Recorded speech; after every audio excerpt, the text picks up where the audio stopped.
you're listening, you're a member of the Road Gang because this is Road Gang Radio. Saddle up. We're wasting sun. It's Jimmy Mack. It's Lindsay Lawler. It's New Orleans. It's Nashville. A show about making a living. A show about making a life. It's the biggest... Is that a fat joke? ...and the best collection of voices in trucking, transportation, and travel. Not only in this world, but beyond. We're looking at you, Zebulon 5. Let's turn this sucker over. I think that's your cue, Phone Master Dre. I'm going to miss that open because this is one beautiful, bittersweet Friday from the Degas House, also known as Fastport Studios, with your host, Jimmy Mack, and his co-pilot, Dre Thibodeau! Andre Thibodeau. By the way, it's not bittersweet. It's just bitter, dude. I gave up sweets for Lent. Our good friend Phone Master Dre this morning actually went across the street, and he's like, hey, man, I was going to ask you if you wanted a donut, but whoops. Sorry, you gave up all those sweets like you always do. It's gotten kind of interesting, by the way, how I've kind of given up sweets. I think this is the last year I'll give up sweets for Lent because I've been really kind of winding down my sweet experience, as it were. As much as I enjoy them, as much joy as they bring me, I have them less and less as I get older. My sweet tooth is still as fierce and furious as it's always been. I used to basically like eat my way to the sea. And there was a period for about 2 months when we first got over here where I went a little crazy because of the donuts across the street. And then I was like, oh, man, maybe I just did myself some aversion therapy because, man, I locked and loaded it. So, yeah, sweets will be an occasion probably moving forward for me. There's a lot of things that will simply be an occasion moving forward for me. Hey, guys, good morning. Welcome to the last Road Gang Radio and the sunset of RadioNemo of North America as an entity, as a company, as a tradition. It's taken on many forms and been in many fashions, but this is the final last ride of the Road Gang. We've been talking about that for the better part of 2 years. The last ride of the Road Gang should have been about 2 years ago, to be honest with everybody out there. But events conspired to make that impossible. Let me make something really clear, though. I'm not going to spend a lot of time talking about the events that conspired to lead us to this place. This is going to be a really positive show. So if you showed up here looking for me to settle those scores, then you have to actually call me and ask me to settle some scores. I will extend that bonus to people. If people want to call me and ask me questions, I'm happy to do a little score settling that way, but I don't have anything on my agenda in regards to that. I don't think anybody will because everybody knows that number, 615-292-6366. Oh, again, that number is 615-292-NEMO. And we got some calls already. Who do we got? Why do we got them? What do they want? And tell them to get talking. Dude, this is how we start a show. Jerry Bowers, Diva Drava. Jerry B in the house. Hi, honey. What's up, my brothers? What's going on? Same poop, different toilet, dude. The gloves are off. Man, this southern Louisiana humidity is sticking in my eyes, and that's all I'm going to say. But rub it in, dude. It's like cocoa butter. Yeah. Salty. I just wanted to say, I think what made this show, part of what made this show so awesome is I started listening back when Jamie Lynn and Rooster were doing the weekends, and then when you guys took over, you did in the very beginning, you did a show when it was open forums, open forums, what about our CB handles and how we did it, and it was hindsight, it's like, man, that's pretty slick, get us talking about ourselves so you get to build a relationship and a rapport with us and know who you're talking about, talking to.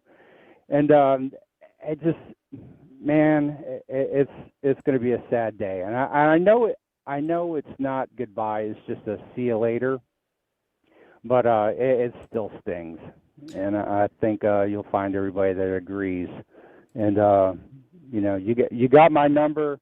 Pass it on to Dre if he wants it, and we'll stay in touch. Let me know where you're going, and I will definitely follow you and find you. I'm going to tell you something right now. I'm telling this to you, but I'm telling this to a lot of people. The only reason we had a fighting chance at all, Jerry, the only reason we had a fighting chance over here, and there was some serious odds stacked against us. I can be really blunt with you now. It wasn't just a matter of being, leaving the other platform, is that elements of the other platform were actively working behind the scenes against us. I can say that now. As a matter of fact, I would love them to sue me because if they do, then we can go to discovery. They're not going to sue me. They don't care. They won. But I will say this: the fighting chance that we had were you, Joe J, Marshall, who can't be here today because he's got the cataract surgery, Paranormal Pie Man. I can go on for a while. Our fighting chance was the people who came along with us did their damnedest. You guys did your damnedest to get the word out. We were very strapped for budgets. Some choices were made early on that I now look back on and wish we had made different choices. But I'll tell you this: the best shot that we had was because of you guys. It was because of you guys, straight up. I mean, I would open up my Facebook, I would go to Instagram, and I would see people posting stuff about this. So this Friday is the best. The best, the best that you could possibly imagine. And I can't thank you enough for that, for you coming down here and supporting us, for you being part of that wonderful party, that opportunity. That was great. And I can't thank you enough, man. I appreciate that. The whole point of all of this, and we're going to be talking about this at the end of the show, too. Dave made this point on Monday. I want to make it a little bit clearer. The Road Gang, the original overnight show, The Road Gang, was a show for truckers. It wasn't a trucking show. And I think you know the difference. And what we always try to do on the weekend and try to kind of get going in the second 2 hours of this show in particular, but all throughout this platform, is a show for truckers is not the same thing as a trucking show. I think that there are more than enough trucking shows out there to last a lifetime. I don't know how many shows there are out there that are actually for truckers. And I will continue to kind of roll that in my mind over the next month or so as I kind of figure out where I'm headed next and what's going to be coming from my end. But Jerry, I love you, and there ain't a gosh darn thing you can do about it, brother. Well, I love you back, and there ain't nothing you guys could do about it. And well wishes to your lovely bride, Claire Marie, and Dave, and everybody behind the scenes. Hope to see you or hear you soon.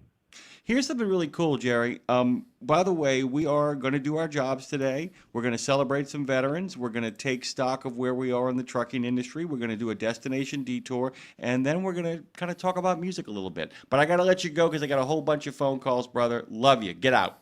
All right. Love you too. Bye. Who do I got, Dre? Oh, Marky Mark, come on down on this Friday, buddy. Hey, Mark. Welcome back. Good to have your voice in here before we wrap it up. Good morning, gentlemen, and everybody else out there. And yeah, it's bittersweet, but at the same time, you guys have done more than enough and fought every effing step of the way. And I just don't have the words for you guys. Thank you. No, thank you, Mark. Dude, thank you, Mark. I'm going to echo it again, what we just told Jerry. I'll tell you the same. The fighting chance we had was because of you and Lovey and Earl and Paranormal Pie Man, Jody, my buddy Scat Pack is there. Danny's a great dude. Yeah. And Danny, I am going to Matt's. We'll talk about that at the end of the show, too. So you get it. Dave is not. Lindsay is probably not, although who knows. But yeah, I can't thank you enough, man. I can't thank you enough. Yeah. Just great. Just great. You know what I love about you, Mark? You got the joke. What's that, sir? You got the gag. The idea is like when we throw people off the phone, it ain't because we hate them. It's because we got other stuff we got to do. And you always got the joke. I know. And I know. I got to tell you, this was the best audience for, hey, man, I got to go. I love you. Goodbye. And it's a running joke, and Dre will back me up here. I always tell people, I talk my ass off, as you know. If you ever get on the phone with me and you think you're lost in the phone call and you're not going to get out of it, all you have to say is, dude, I got to go. Watch what happens. Mm-hmm. Okay, bye. Okay, bye. Exactly. Literally hang up on you. On that note, I don't really have much more to add that everybody else has. I'm going to get out of here, let everybody else get in. And I know, Dre, I'm going to tell you something to do again, and you're going to tell me. Bye. Oh, damn it. Never mind. Get out. Get out. Get out of here. Get out. Goodbye. Who do we got next? Oh, man. I'm not sure who this is, but we'll figure it out. Hello, sir. Who are you? Who are we talking to? This is Road Gang Radio. Who's this? Hey, it's Bandit. There he is. How you doing? How you holding up, brother? How's your heart? Oh, we're taking it one moment at a time.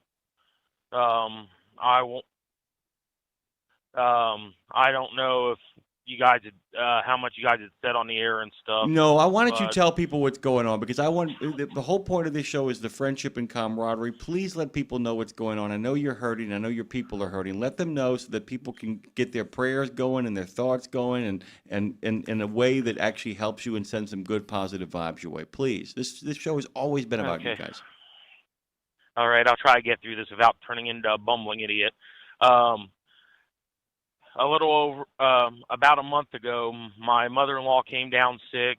On, I believe it was Saturday, they got the actual diagnosis that was cancer. On Monday. And Tuesday morning, Tuesday night, my father-in-law got the phone call telling him to get down to the hospital in Indy. My wife went ahead and went down there, and I busted my ass to get home. And Bandit, we lose you? Come back to us, brother. Bandit, come back. I tell you what, we'll drop him off. If he wants to call back, we'll let him in, of course, to let him finish. Let's get the next caller in here. Bandit, we're thinking about you.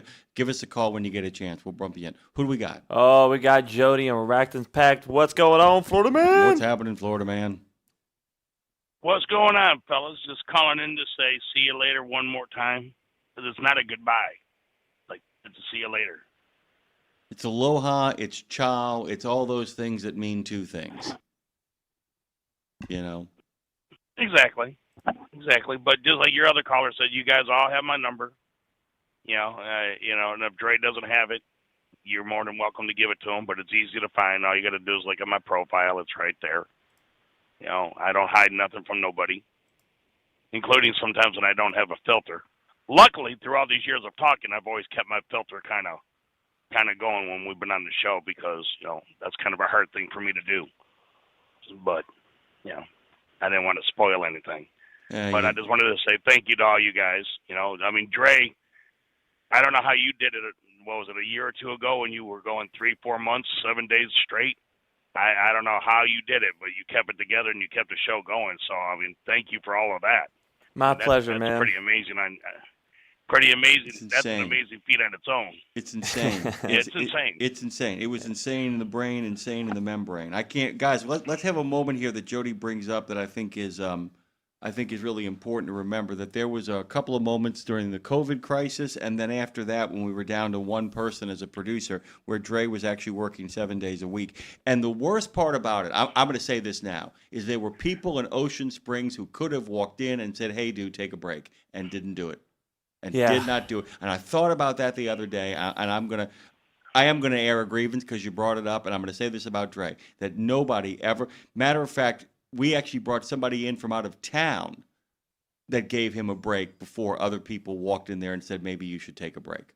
Yeah. Just want to put that Towards out there. the end, yeah, for sure. Just want to put that out there. There you go. And when he would do it, they wouldn't come in.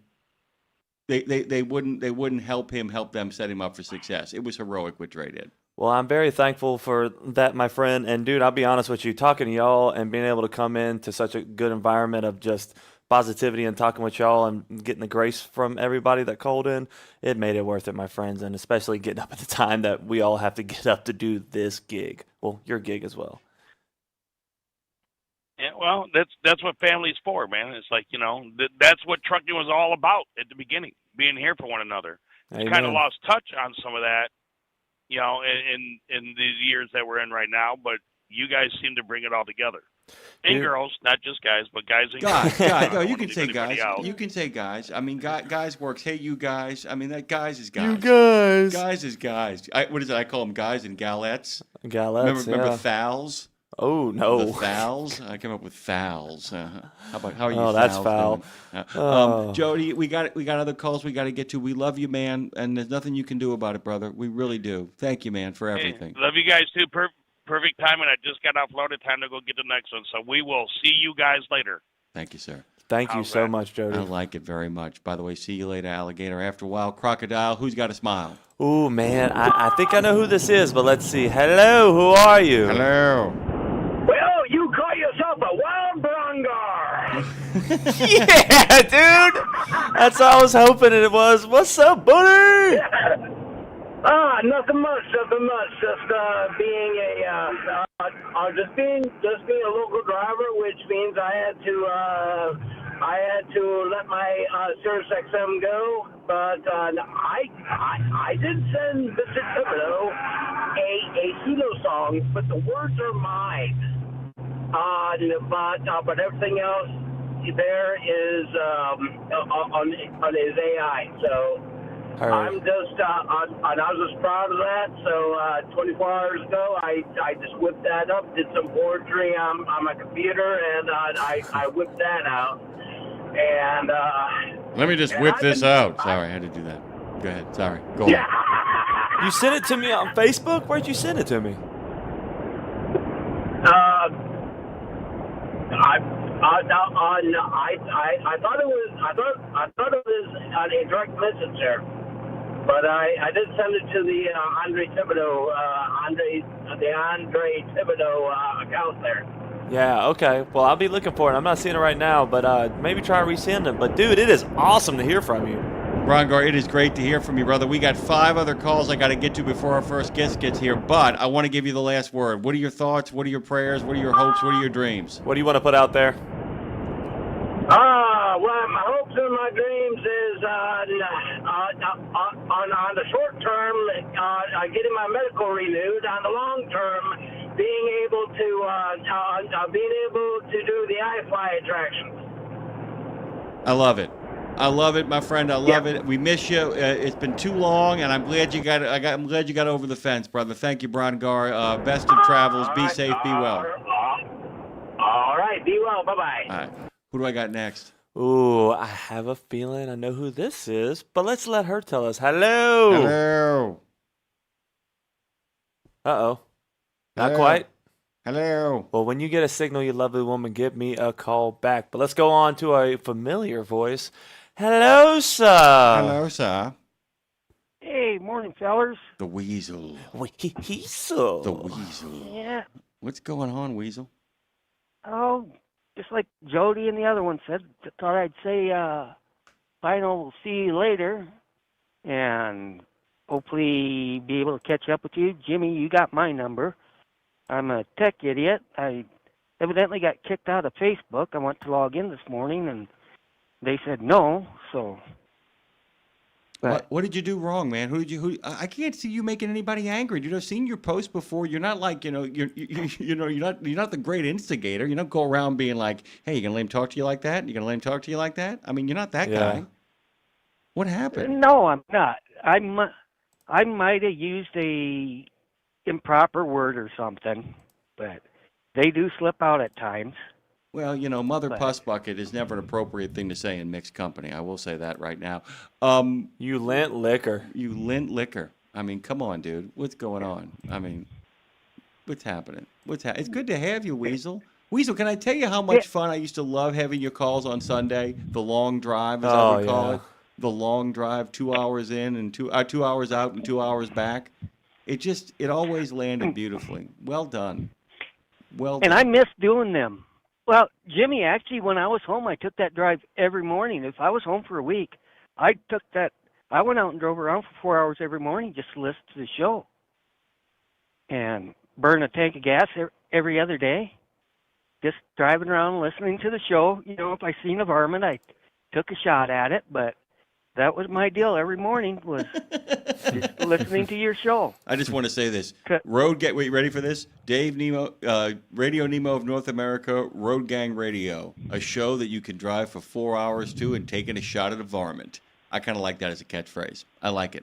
Yeah, and drive for 4 hours going nowhere. And that's what it always was, just out driving around looking at stuff and don't care where I go. We might take you nowhere, but we always get you home.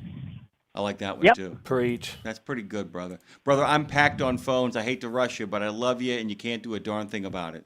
Thank you, brother, so much. Jimmy, you got my number and stuff, and Jimmy and Dre, like I say, loved listening to you forever.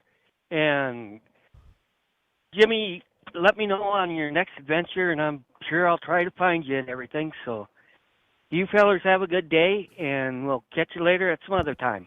Thank you, Weasel. Thank you, Weasel. Always a pleasure, brother. Really quick, guys, I'm going to say this again. I'm going to keep on repeating this. If you have not subscribed to the website, please do that. We were intending to launch something a couple of weeks ago, but of course things changed on the ground. But that is going to be invaluable if you want to know what's happening next in whatever form, fashion that we take. Just wanted to kind of give you guys a sense that you will know sooner rather than later what is happening. Who do I got? We got a bunch of familiar names on here, but we're just going to let them tell them who we are. Hello, sir. Hello. Good morning. Good morning. How are you all doing? It is Mr. Audible.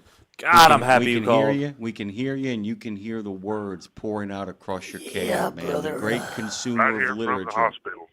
In the hospital, what's happening? Oh, no. Caught the pneumonia, doubled up on it. That's one of the 99 ways you can die, dude. We talked about this yesterday. I'm glad you got your butt over to the hospital. What's the recovery look I've been like? here for a couple days. I've been here. This will be my 4th day already. Jesus. Are you recovering at least? Do you feel any better? Oh, yeah. I'm feeling a lot better. Okay. Good God I almighty. got some kind of form of the flu and it was pushing too hard and didn't know when to quit and didn't tell the dispatcher soon enough. Kind of all piled up on me. That almost killed my mom, brother. I mean, my mom just sat there being like, well, I guess it's just taking a long time to get over this COVID. Then finally my sister-in-law, who's a doctor, went, no, you've actually got pneumonia now. You need to take care of this. Yeah. It happens. It happens. I think it happens because people think they have a cold or some like really bad cold and don't realize their lungs are slowly filling up in there. Brother, I'm so glad you got that taken care of, man, because you can literally drown. You can drown from pneumonia. People don't realize that's what happens. I was on 5 liters of oxygen my first day here, so that's pretty serious. That's not pretty serious. That's flipping serious, dude. That's like a bad scene, brother. No. That is a bad But scene. I'm doing a lot better. I'm breathing room air now already, so I'm making progress. All right. Well, I'm going to be in touch with you as we're going to kind of keep on tracking your recovery, even if we're doing it from the home front. I got a whole bunch of guys calling, but man, you get better. Man. You get better quick, okay? You get better quick. Good things coming your way. All right, man. Thanks. See you. All right, brother. Drop them in, Dre. Who do I got? Oh, let's get Bandit back in here, and we got 2 more after that. There he is, Bandit. Okay, so finish up the story. Sorry about that. Yeah, it's all right, guys. I don't know where it cut out at. So, basically, my wife's mother passed away after being diagnosed with cancer on Monday, and she was gone Wednesday morning. Oh, my God. And I got home about an hour and a half before it happened. Oh, my God, Bandit. But I'm so sorry. I was able to make sure my wife got to spend the night there with her and stuff, and I was there to take care of the kids before they got up. You're a good dad, you're a good husband, and you were probably a really damn good son-in-law, man. And I got to tell you, everybody out there, Danny sends his best, Paranormal Pie Man sends his best. A lot of people are thinking of you, Bandit. You hang in there, brother. We're around if you need us, and I'll see you at Matt's. At least I hope I will. Thank you, brother.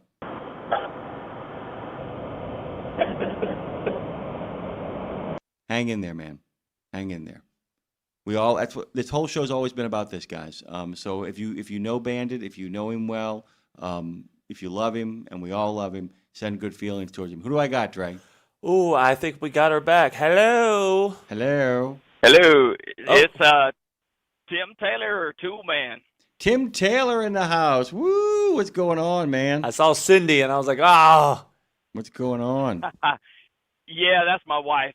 She's on the account there. So anyway, hey, I want to wish you guys the best. I appreciate everything you've done, Jimmy. Man, just such a great thing to get to know you, and appreciate you when you come on and did the interview with me, man. It was great, and I look forward to seeing and following and seeing what you got going on in the future there. But to everybody out there, the listeners, hey, you all have become my friends, and I just wish everybody the best. Thank you, Tim. And by the way, Brad Bentley and I have a running joke that we started in London. We mean it, too. People fall into 1 or 2 categories as far as we're concerned. Overrated or a great American. You, my friend, are a great American. Thank you for the company. Thank you for, as Dave says, the smiles and the miles, brother. Be good, be well. Take care. Bye-bye. Thank you, sir. Nice. We like it when nice things happen to nice people. Who do we got? Oh, let's end it before we go into these interviews with the man. What's happening? It's showtime. Yeah. I just like when you say your own name. What I think is also cool, Dre, is that we're going to follow him up with playing the Pledge and National Anthem because for me, Showtime in many ways is an American. An American. What's going on, brother? Hell yeah, brother. Raise hell, praise Dale, man. Yeah. God, guns, and guts made this country great. Keep it that way. Sorry, go ahead. That's right. That's why my truck has an American flag on both sides of it. Hail to the chief. Out of all our company trucks, I said, you always know my truck. It's got American flags under the windows of the sleeper, and it's got half fenders or stainless half fenders on it. So that's how I know my truck from everybody else's. Outstanding. So anyway, I just want to say thank you guys for everything. And Jimmy, hey, pass my number on to Andre. I'd love to hear from him sometime. I will do. I'm going to be sending him a whole bunch of. He's going to get like a whole bunch of. When they say send information, I'm going to be sending him a whole bunch of cards. It's going to be like on his phone. He's going to have all these cards of all these people. And by the way, you're all written in on your handle, so he'll know who it is instantly. It isn't like just random numbers. So you'll know who it is, right. Drake. You'll get it. Sounds good to me. You'll get it. Showtime. And just to clarify real quick, you said to go on the website and subscribe. That way we'll keep in touch with everything? Yes, sir. Yes, sir. Okay, I will do that. I don't know if I had or not, but I'll make sure I get that done. Yeah, trust me on that. Quick.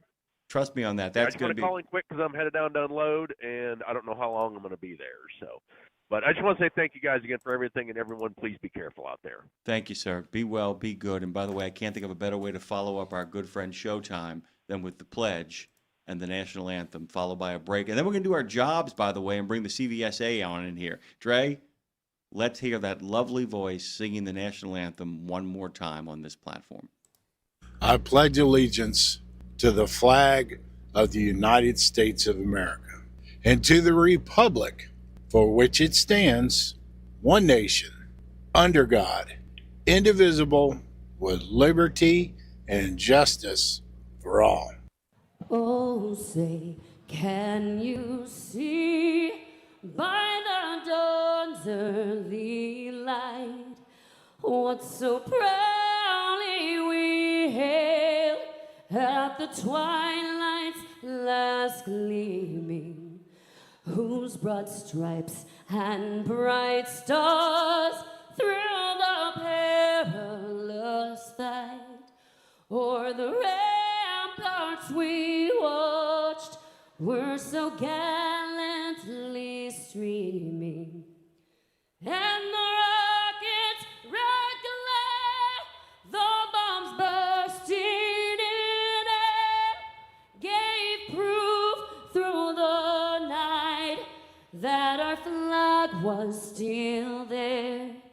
Oh, say, does that star-spangled banner yet wave o'er the land of the free and the home of the brave?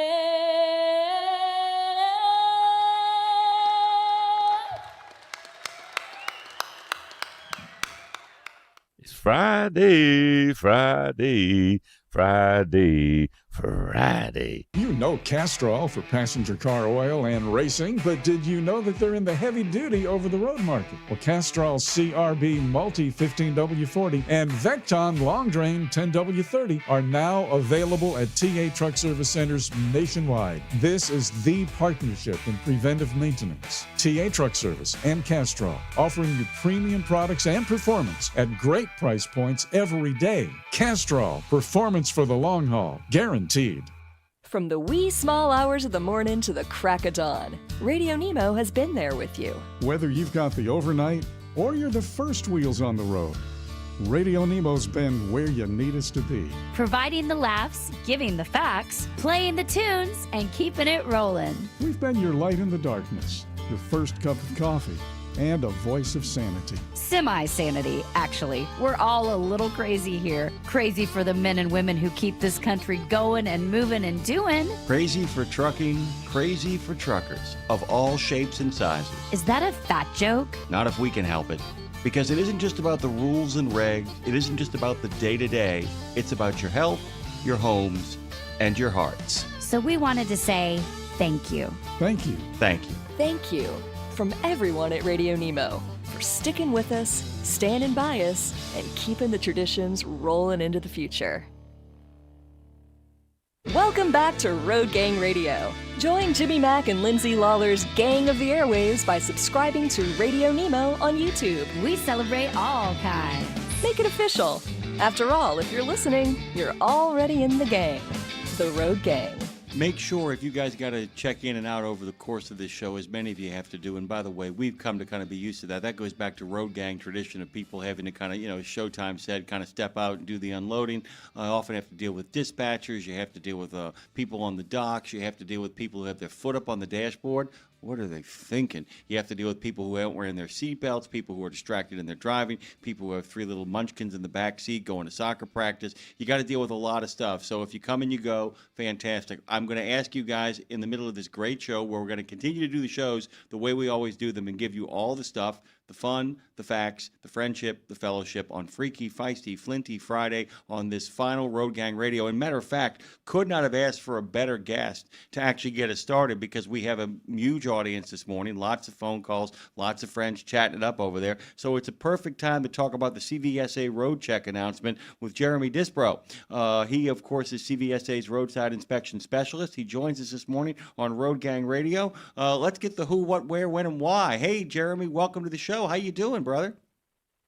Hey, I'm doing well, man. Good to be here, and happy Friday to you. Thank you so much. So let's just kind of get right down to it. This is the main event for you guys. I mean, this is a chance to have all those people whose job in the LEP field, all those people who professionally enforce the rules and regs of the road to get a chance to practice their skills and their craft and to get up to speed, but also issue the warnings and keep people on their toes and their P's and Q's. So tell us what's going on.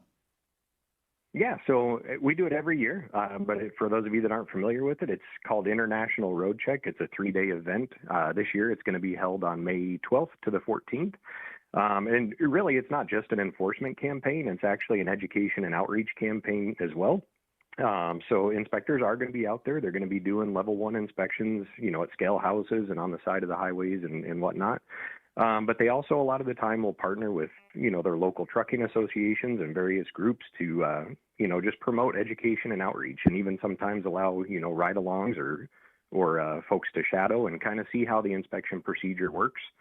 So it's a really neat event all around. It really is it's designed to promote safety on the highway. So great opportunity to get involved in that. So. Well, and the other thing is, too, and please correct me if I'm wrong, is people need to remember that this is as much for the people who are doing their jobs and servicing the people out there, the people who are part of the road check. This is crucial for them because this allows them an opportunity to really kind of hone in and focus on what it is they do and to be able to exchange best practices. I mean, there's a lot of discussion that goes in the events leading up to this as well, too. This isn't just a 3-day event. It's a 3-day event on the road, but it takes a lot of planning. Can you kind of explain to people the logistics necessary to kind of pull this off? I mean, people say, well, it's only once a year for 3 days. Man, oh, man, we're talking about an international event, right?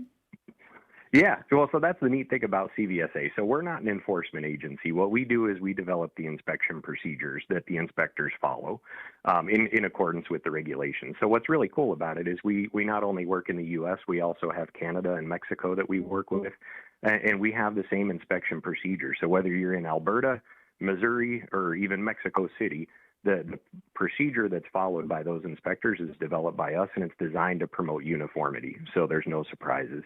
So that's kind of the first part of it. The other part, dealing specifically with road check, is that's a combination of industry and enforcement coming together, looking at the data out there, what's bothering you as a motor carrier, like what violations are you seeing, what's problematic for you, and enforcement will see, this is what's bothering us right now, these are the trends we're seeing. So they kind of come together and develop focus areas that they want to target and promote some outreach on. So we do have focus areas this year that they're going to be looking for, both for the driver and the vehicle. So for the driver side, they're really focusing on ELD tampering, which has become a very large problem over the last couple of years. And on the vehicle side, they're really going to be focusing on cargo securement, because that's also, something that's hazardous to all of us. If something's not securely fastened to a vehicle or secured to the vehicle, causes collisions all day long. So those are the things they're going to be focusing on. But again, they're going to follow that entire 37-step procedure on their inspections, and they're going to be looking for everything with the driver and for the vehicle. This is important too, because of course people, if they're doing things right, should continue to do what they're doing right. But of course, there's also the kind of encouragement to be mindful of those particular things. And look, I mean, at the end of the day, people should, do what they always do. If they're going and they're playing by the rules and have been playing by the rules, you got nothing to worry about. But if you were going to tell somebody out there driving to kind of make themselves a part of this in a positive way, how would you tell them to go about focusing, what to look for, maybe little details they're not thinking about so they can stay ahead of the curve and make sure that when they become part of the roadside inspection, they are one of those people that gets a handshake or a knowing nod and set on their merry way? Yeah, I think we all know that commercial drivers are some of the safest drivers on the road. I don't think anybody can argue against that.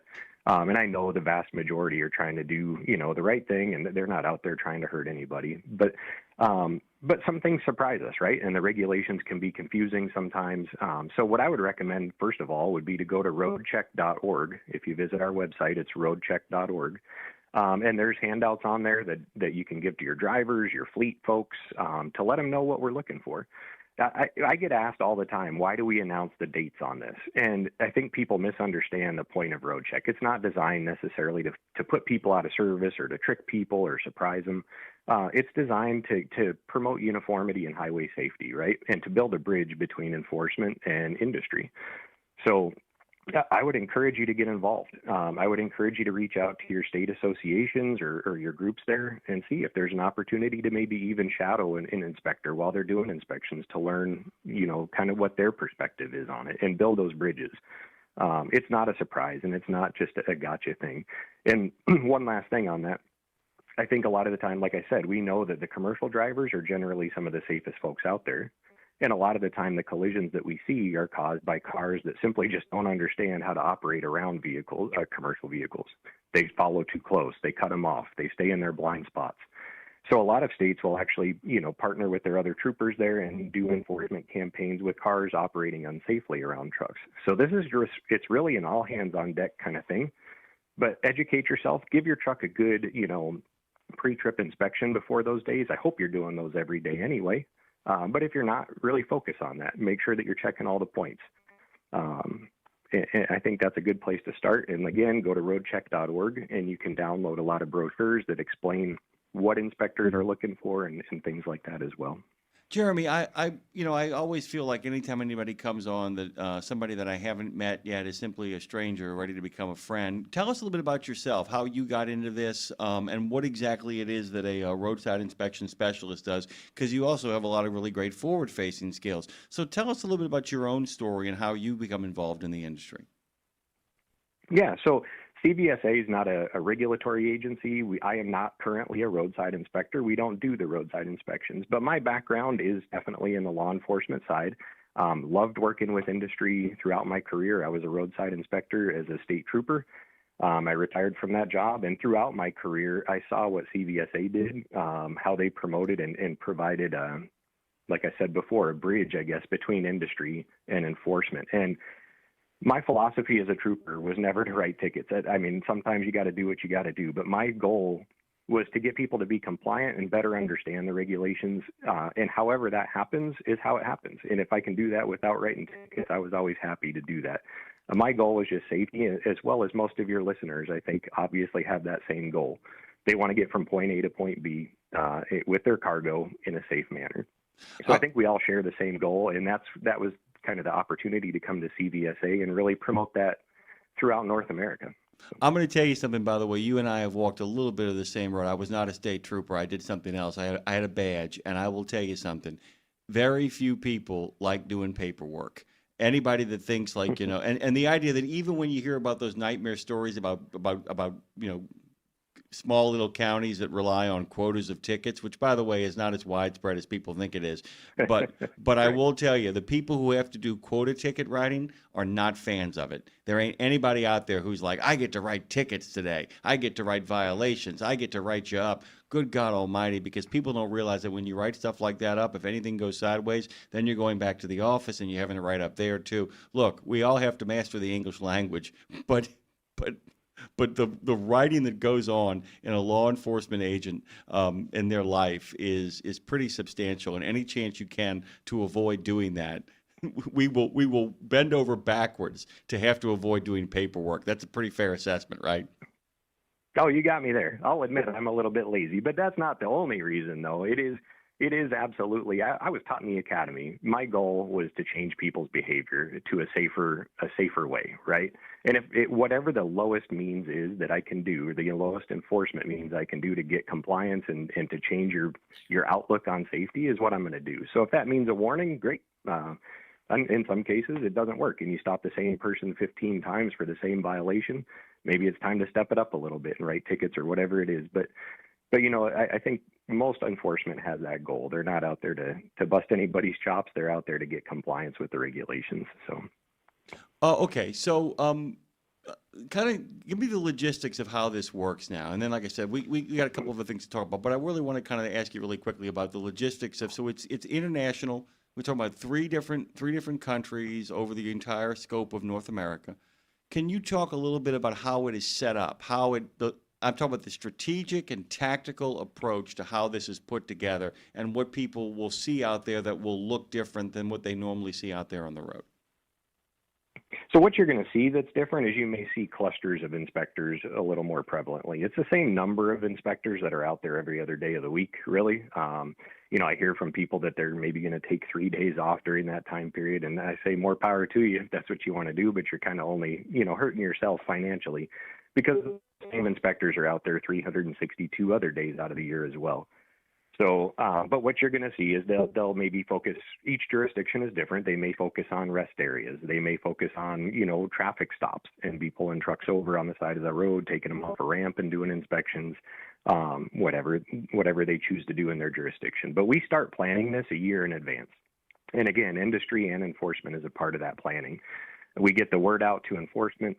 They generally start doing outreach within their states to, like I said, their trucking associations and various groups within their state to promote outreach, building those bridges. But as a driver going down the road, what you will likely see is just an increased presence of law enforcement out there.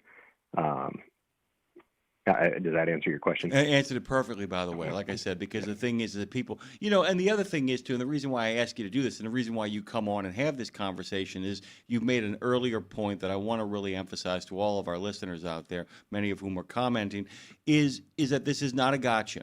There's a reason why they tell people it's coming. This is not a gotcha. The gotcha is every other day of the year, and I don't mean you're out to get anybody, right, but the gotcha is the other, is the other days -3.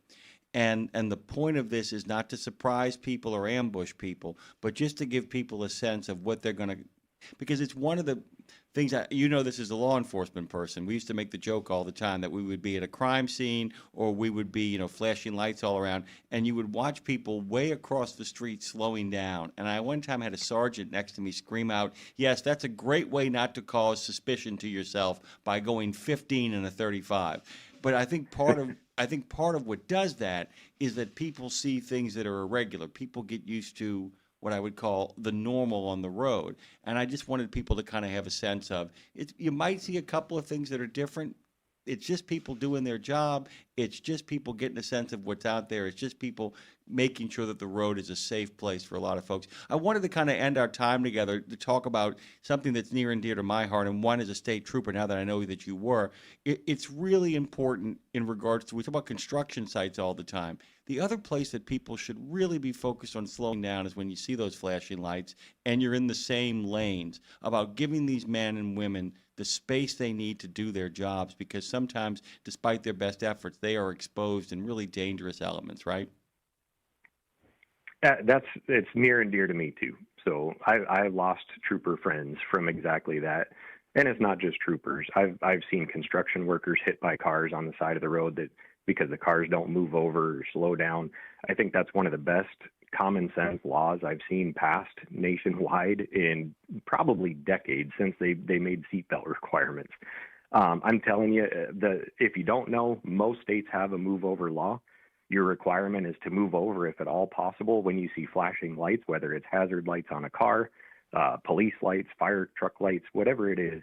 Please, if you can safely move over, move over. And if you can't, slow down to a reasonable speed below the speed limit. Be cautious as you go by. I'm telling you, and it's not just police officers that are hit. It's all kinds of people. It's stranded motorists that have a flat tire.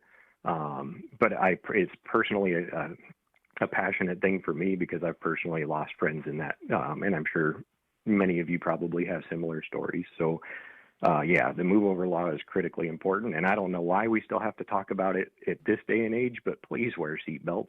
I mean, they save lives. So. Straight up. I always say, let me tell you something really quickly, man. I always say that Derek Thomas is the poster child for this. Everybody forgets about when he passed away, the Kansas City linebacker, the former Alabama Crimson Tide star. The woman in the car sitting next to him was buckled up. She walked away with minimum damage, and the two people who were not seatbelted, one was paralyzed for the remainder of his life, the other one died on impact. And had they been seatbelted, the outcome would have been the same as it was for the woman who was in the car with them that day. And it is just an important thing to always remember. And the other thing is, too, really quickly, speaking of our love for people on the side of the road doing their jobs, remember, if you're buckled up, you can maintain control of the vehicle. People always forget that one, too, right?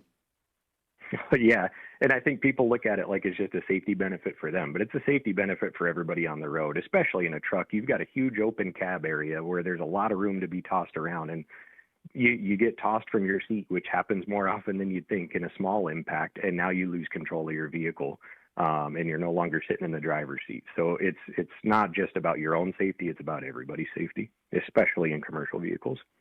Thank you so much. I can't thank you enough for making time for us. I know you're busy. I also know you're excited because it's like the Super Bowl of these events. One more time, give them the dates, and one more time, tell them where they can find out more about this.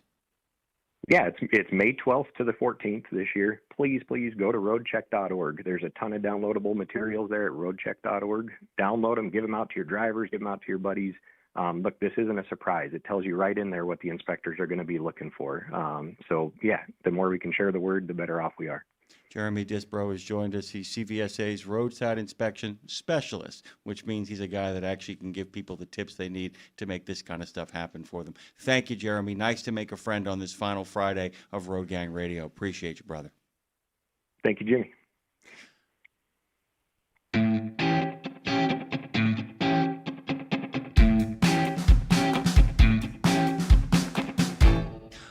Okay, so a couple of quick things. Lots of comments coming in. Brongar, of course, not only called in, he wrote in, morning from Austin, Texas, running locals.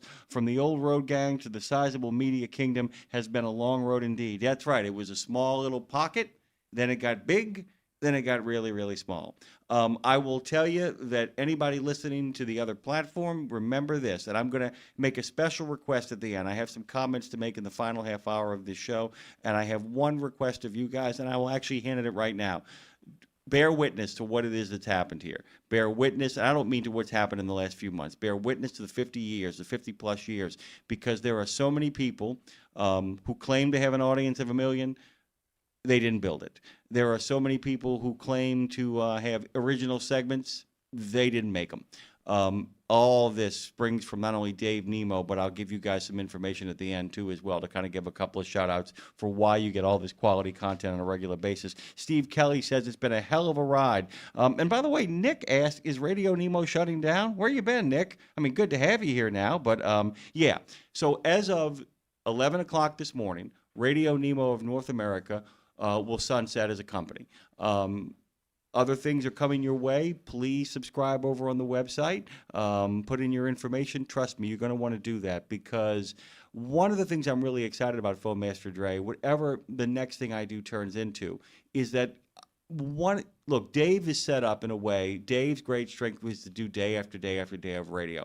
To be honest with you guys, it's not what I specialize in. It's not my area of expertise, in the sense that I can do it and I enjoy doing daily radio, but it does prevent a lot of what I call long prep. And I don't mean that I don't like phone calls. God, I love those. I like the unpredictable happening in a planned environment. I like a lot of planning and a lot of logistical stuff, putting all that stuff together and then introducing chaos into it. So whatever form I take, whatever form any of this takes, I can promise you, I'm going to do it in such a way that I feel like, exemplifies my strengths, and I'm really looking forward to that as a possibility. Just want to kind of let you know that. Please spread the word that we're going to give the final word on Dave at 10:30 this morning in the center, of course 11:30 in the east here on Road Gang Radio. And guys, keep making those comments. Lots of comments are coming in. Lots of great people talking over there. Phone lines are now open once again at 615-292-6366. What he said, that number is 615-292-NEMO. Do you have something, brother? No, man. I watched you lower that microphone, and I went, oh, you got something to say. Oh, man, here and there.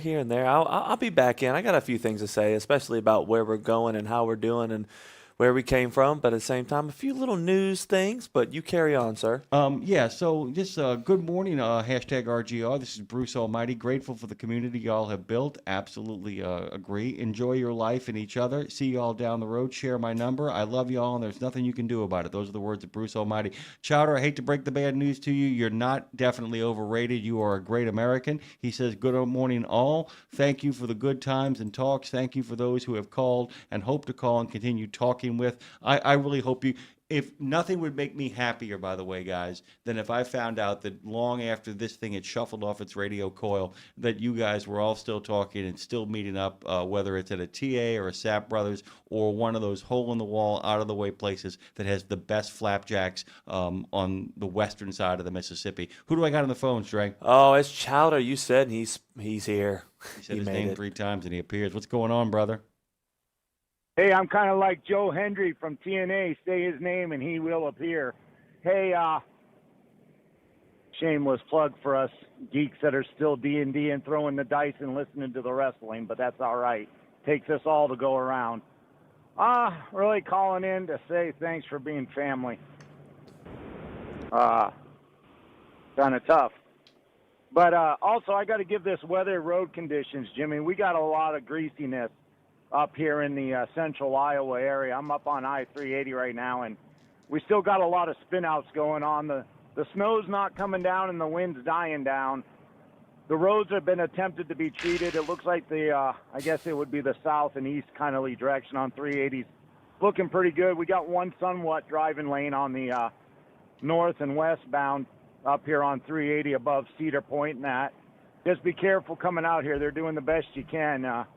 It's a little earn your money type of driving today. It's, as I would say, it's greasier than trying to get a watermelon grease out of the lake. And yes, I've done that at Scout Camp. We used to do that for a arena of brutality to see who could win the watermelon out of the water swimming, where you actually had to not walk on the ground, but you had to actually swim and try to wrestle watermelons away from big people that can't do anything else but be brutal. And that's a slippery object to try to get out of the water. Chowder, I'm going to check your dexterity roll. Hold on. Thanks.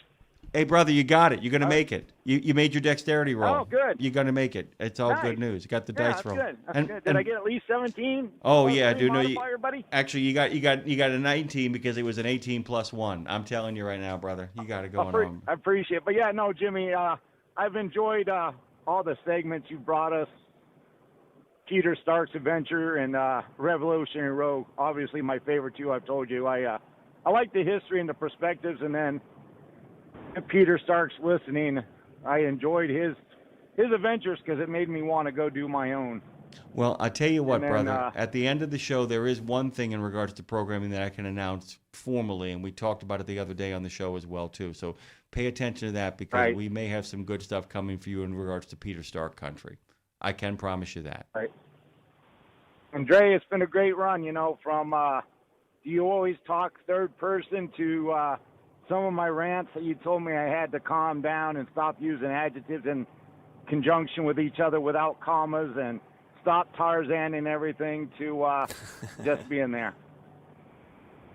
Well, man, it has been an absolute pleasure hanging out with you and getting to know you over these years, buddy. And thank you for working with me on all that jazz. But you are truly a blessing to the like show, I my friend. Thanks. As I posted on the tubes of chat, my phone number's there for Chowder, and if anybody wants to call him, you give Chowder a call. I'm pretty sure he'll pick it up after you leave a voicemail, and he understands that it's not a telemarketer, because if you're a telemarketer, I'm not going to call you. And I know I got that saying from somebody who I call every now and then. It's one of my favorite messages of all time, by the way. Love calling phone That's Master right, Jay. and That's right, and I am straight up thieving that. So, but anyway, I love you guys all. I've enjoyed you all, and you all have a good day. Thank you, sir. By the way, I've been dying to get to this story, Dre. Thank you, Chowder. Great American, not overrated. Skiers competing in the qualifying round of the women's cross-country team sprint at the Winter Olympics in Italy crossed the finish line with an unregistered competitor. An escaped dog. Yeah. It was a Czech wolfhound, by the way, Dre. It was recorded by NBC Sports cameras as it followed Croatian skier Tina Hajek across the finish line, eliciting cheers from the spectators. Man, oh man. A Czech wolfhound. The biggest cheers of the day, and it's not for any of the skiers so far, an announcer observes in the footage shared to the official NBC Olympics account on X. The canine turned out to be a Czech wolfhound named Nazgul, after the ring race from The Lord of the Rings. Nazgul owner told NPR the 2-year-old dog is stubborn but very sweet. He was crying this morning more than normal because he was seeing us leaving, and I think he just wanted to follow us. He always looks for people. He was safely returned home after his photo finish. It's kind of funny, huh? A dog who loves its who loves its outdoors, who loves the open road and adventure, follows a bunch of skiers across the finish line. Maybe that's how this will play out in the end. Who knows? We got a great guest coming up next. So remember last week we had that Army veteran who was a gamer. We have the other half of the guys that actually set up that remarkable Madden tournament on behalf of veterans for the Bob Woodruff Foundation. And Dubby is going to be joining us. He is a former Madden champion and now a full-time father and streamer, and he's one of the 0.01% of people out there who actually make a living as a gaming streamer. And we'll be talking to him in the next half hour. Like I said, you guys are welcome to call during any of the guests today. I'm going to be straight up about that. Louis Pugh's going to be here in a little bit, but you are welcome to call at any time for any reason, just to give a shout out. All of our guests coming in here understand that. There are no issues. There are no problems with that. By the way, our next guest, by the way, Chris McFarland, his name is Dubby, but Chris McFarland is joining us. He's an early pro Madden career. He won the 2017 Madden Championship, and he turned from a pro player to a content creator. And, well, I can't wait to dig into this because so many of you guys want to be content creators. And let me tell you something, dude. Oh, these kids get money for nothing and their chicks for free. That's not true. Maybe they get their chicks for free. I don't know, but they don't do it ain't money for nothing, dude. What it takes to be an influencer is a lot of work. And there are a lot of people. Now, what you often see is people who don't do any work being like, why can't I make money making a video? Well, because you don't do the work, because you have not mastered the equipment, because you don't actually spend the time putting this stuff together, because you throw shit up there and think it's going to stick, and it don't, and your farts give you away. I mean, that's basically what it comes down to. You need to basically sign up for that underwear program and monitor your flatulence. That's what you got to do. We're going to take a quick break here, come back on the other side with Chris McFarland, better known as Dubby. And speaking of flatulence, there's that little boy with the tuba. There he is. The plump kid. Road Gang Radio is on its last legs. The wheels have come off, but we're still rolling, but not much longer. The ditch is coming. All right, talk to you soon.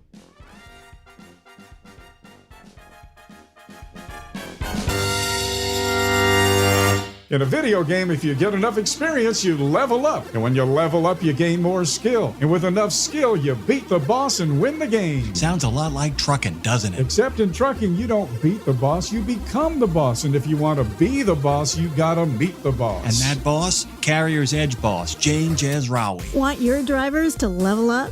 Carrier's Edge has the training, comprehensive safety, compliance, and best practices on one website. It's a simple subscription with no contract and no commitment. Learn more. Try it out. Level up. CarriersEdge.com. Hey, come on! We're starting the game! All right, I'm coming. Wait for me. CarriersEdge.com.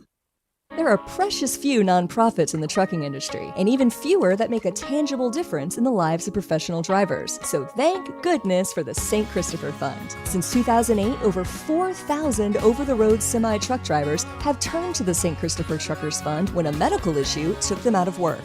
The SCF steps in and pays necessary household expenses such as mortgage, rent, utilities, insurance, and vehicle payments. The SCF also provides free health and wellness programs for drivers. So find out how the SCF can help you, or help the SCF yourself. They'll turn your dollars and cents into that tangible difference for the professional drivers who need it most. Support our highway heroes with a donation at truckersfund.org. It's one simple act that helps Wreaths Across America fulfill its mission to remember, honor, and teach. Sponsoring a wreath, one more wreath, means one more adoring father, one more loving mother, one more heroic son, one more brave daughter, one more beloved family member, one more dearly missed friend, one more American, one more wreath upon the gravestone of someone who served the cause of freedom, honored for their sacrifice, never forgotten, always remembered, through one simple act. One simple act. Go to wreathsacrossamerica.org/RadioNemo and keep the mission moving forward. Back to Road Gang Radio with Jimmy Mack, Lindsay Lawler. Give me a minute, y'all. I'm coming. And you, because if you're listening, you're in the gang. Take it away, founding member Phone Master Dre. All the Road Gang members, welcome back. This is another half and another hour of Road Gang Radio on this last Friday with your host, Jimmy Mack. Hey guys, if anybody is friends with Jeff Pierce or Dean Croak or our good friend Brad Bentley or Jane Jazrawi, you're going to want to ask them as well to tune into the final half hour of Road Gang Radio as we begin to say our farewells here this morning. Can't thank everybody enough. Big crowd, by the way, listening on all the platforms on this freaky, feisty, flinty Friday. So anybody who actually is a guest on this show today is getting themselves one hell of an audience. Chris McFarland has got himself one hell of an audience, by the way. Dubby, as he is known, former Madden champion. He's now a full-time dad and a dreamer and a streamer. As we like to say, a dreamer and a schemer, but he is a dreamer and a streamer. He's got an early pro Madden career we're going to dig into, but first we're going to say good morning. And where can we find you on all the socials so that we can be a part of the growing army of people who are part of the dubstep? What's going on? Good morning. You there, Chris? He probably stepped away. I'll be right back. Let me get it back on the phone with him. That's all good news. Yeah, we'll take care of this, by the way. Yeah, because a couple of things we're going to be digging into with him as well, by the way. And by the way, it would not be a Road Gang Radio show unless we had these kind of hiccups going on, brother. I mean, that's just what it's always been. We're the Arnold Palmer of radio shows. We are, and I don't mean that we're lemonade and iced tea. We are the Arnold Palmer in the sense that we put the ball in the rough and you think, how in the hell are they going to get out of this one? And then we turn around and somehow end up on the green, just a few feet. All right, Chris, I got your back. So let's start off by basically telling people where they can find all of your streaming and dreaming. Tell people all your socials and where people can actually enjoy watching you play games. Oh, absolutely. You can find me at dub.w pretty much every platform. That's DUBDOTDUBBY. Nice. Okay, so let's kind of get going here. Let's go back to the origin story because every superhero has one. When did you first get into games? How old were you? When did you really lock in? And when did you figure out that you were good at them? Because, man, I've been playing for a long time, and with the exception of Control and a couple of horror RPGs, I'm terrible at them. I love them, but at some point you figured out that you were great at them. Tell us that story. Video games, I'll never forget when my father walked in with a cardboard box with the Super Nintendo, or not the Super Nintendo, NES, Nintendo Entertainment System. This was probably 1994, maybe even younger. He bought it from a neighbor, and he brought it home, and he was like, this is the sense of, and he got it for us. And he started playing. He was excited to play, and I would play as well. And he had to go to work every day, and I got to stay home. So eventually I got way better than him pretty quickly, and that was kind of the origin of video games. And then from there, went to PlayStation, went to, Xbox and Madden and football. Kind of got, introduced into my life when I was, a young teenager. And then those two things combined, and it just created a whirlwind that has now become my career. Let me tell you something too, man. I remember when the first PlayStations came out, and I look back. We look back on them now. We don't know how you realize how much your eye and your perspective changed. Do you remember how unbelievable we all thought the graphics were for the PS1? You were like, I can't. This isn't real, right? I mean, it was a sense of it was almost an Unreal Engine of its own, where you were like, I can't believe what I'm looking at, right? Oh yeah, absolutely. I think that's you can kind of look at that every single time the new system comes out. And I'll tell you. We lost you again, brother. We lost you again. Did we lose him, Dre? Did he hang up? Yeah, we'll get him back on here in a second. Like I said, would not be a Road Gang Radio, would not be a Freaky, Feisty, Flinty Friday if this wasn't the reality of it all, guys, by the way. I also want to give a shout-out. Brad Bentley is over there in the chat. We've mentioned this before, but we're at the Fastport Studios. Fastport Studios aren't going anywhere. We got plans. I got plans, as I told Claire the other day. I said, I think I hit my midlife crisis. And she said, it's impossible. You're not in your midlife crisis. And I said, what do you mean? And Claire went, well, unless you're going to live to 112, you're well past midlife. And I told her, I got some plans. I got serious plans. I have a couple of aunts and uncles. My great-uncle Joe lived to 108 years old. Take that to the bank. 108. By the way, 3 of his 4 children are all still alive, and they're all over 100. I got that gene in me. I'm not going anywhere. I also figured that if you live to 112, that's quality years, man. People that die at 83 kind of fall apart. People that live to 112, 108, 109, those kind of ages, man, they're in the game, man. They stick around. They hang around. The reason why we have these video gamers on, the gentleman we had on last week and now Debbie, who we're getting back on the phone, Chris McFarland, the reason we're doing it is because we have some friends with the Bob Woodruff Foundation, which is dedicated to the cause of helping, veterans find a purpose-driven life. They actually set up an opportunity to have a video game tournament, Madden, just last year that was put into motion by the Bob Woodruff Foundation. And it gave veterans a chance to kind of, inhabit the gaming space, but also make connections and kind of build community that way, which was really, really groovy. And so we thought we'd have both ends of the spectrum on to kind of talk about what it is. But we're going to get Chris back on here in a second, because where are people? I want you to understand what Mike Gaffin does, what Aubrey does, what all these folks do. They are driving full time, but at the same time, not only are they driving full time, they are creating content at a rapid, impressive pace. So I want you to understand that, being a social media influencer, I'm actually going to give you a tip, because I'm actually going to start doing it in one form or fashion pretty soon. And I will tell you this right now. You need to go in, and I would love to ask this to Mike or Aubrey or Alex or a number of the people out there who are doing this kind of work, and Dean can talk about it as well too. You've got to have a plan, and you got to make a commitment to it. And if you have a plan, or if you're just gonna jump in, you're asking for trouble unless you just take to it like a house on fire. We got him back? No, we're still struggling to get him back on the phone here. Is it a phone problem or is it a him problem?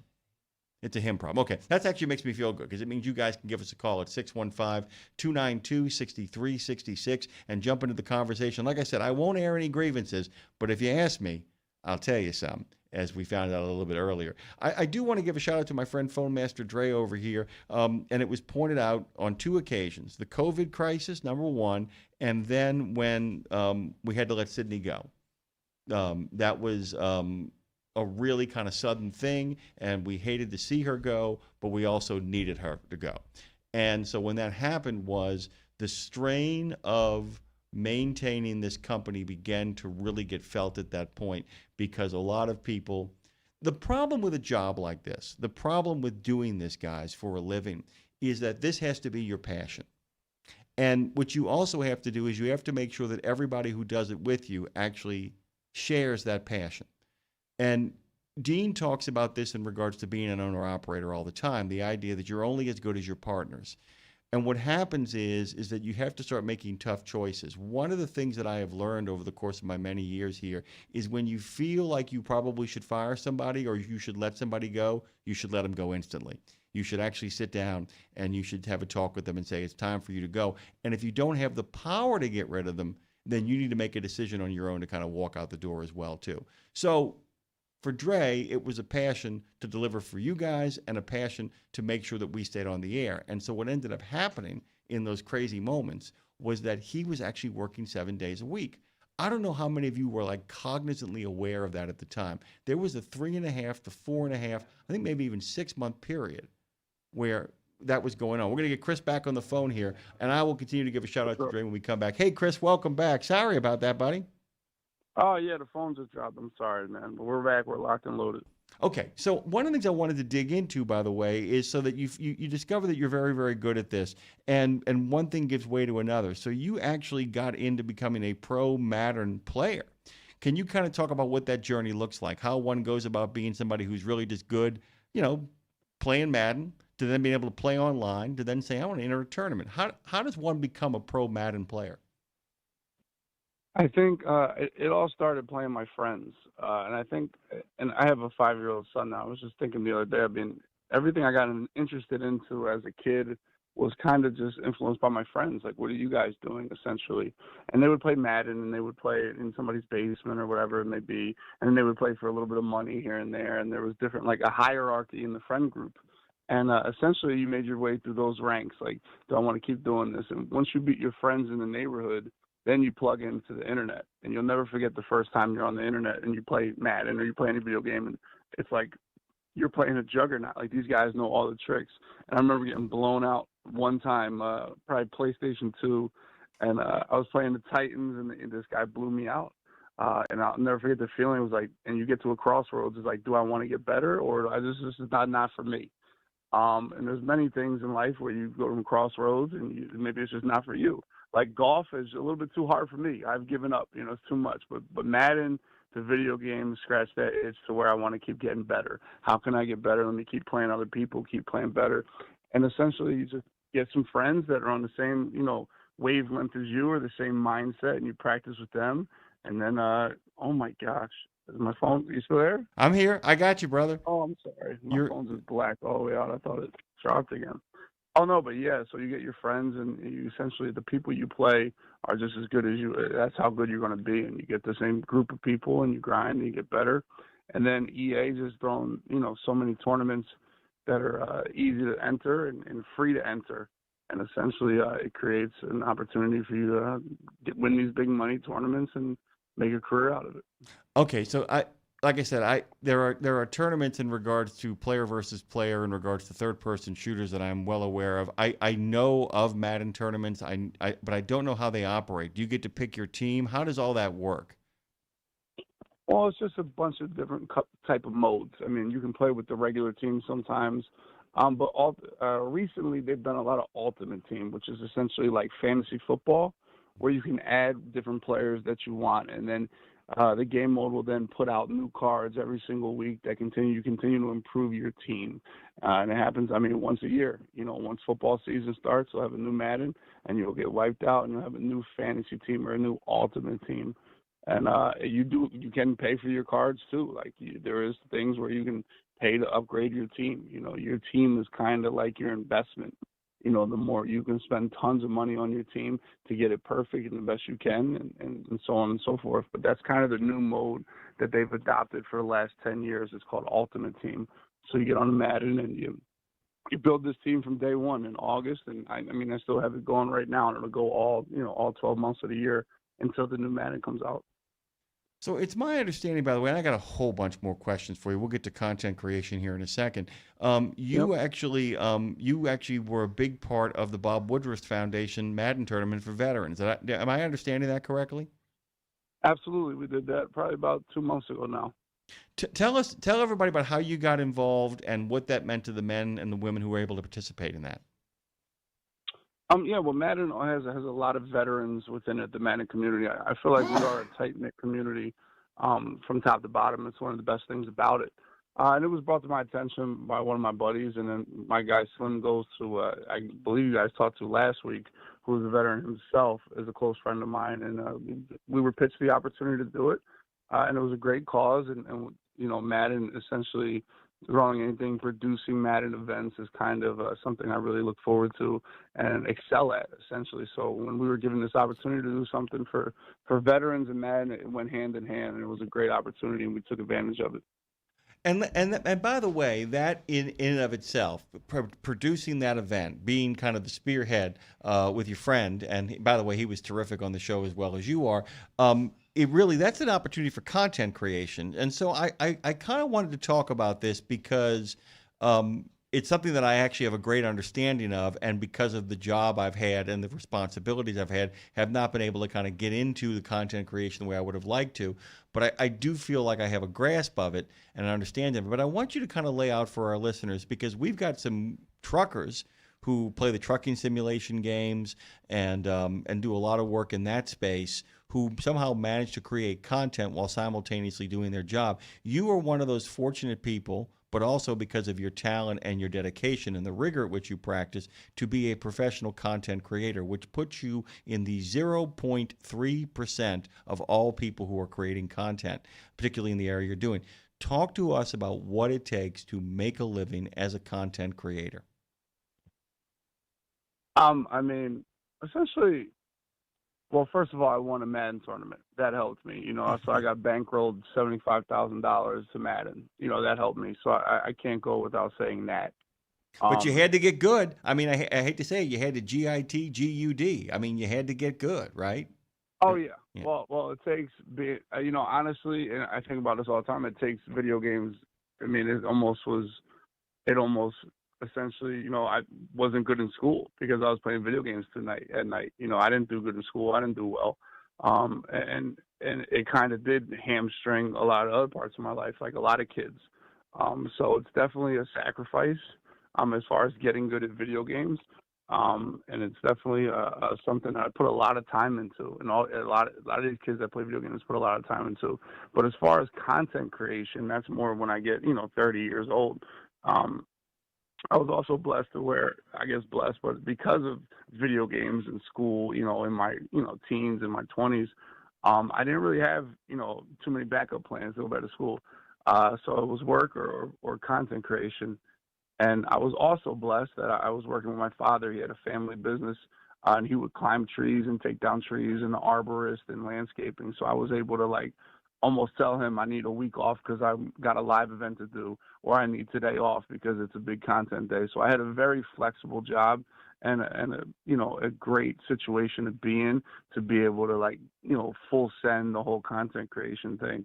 And then at the same time, I was winning money in tournaments and good enough at Madden. So I am blessed for my situation and blessed to be talented enough at the game of Madden. So as far as I'm concerned, I think you need kind of just you need something that obviously that can pay you, your full-time job, and then essentially you need to kind of step into content creation, and you get what you put into things, and the more you put into it, the more you'll get out of it. But essentially, you need that that solid rock foundation as far as a job that you can build from essentially, or use as your foundation for your content career.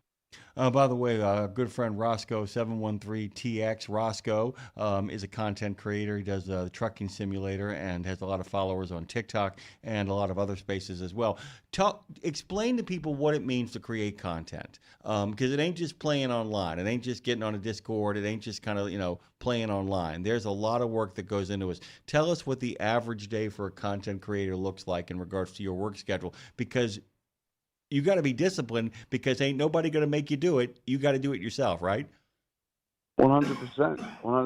And I'm to the point where I'm good enough at Madden where I could just play and people could watch, and that could be it. That could be it. It's just about how much you want essentially, or how big you want to get, or how successful you want to be.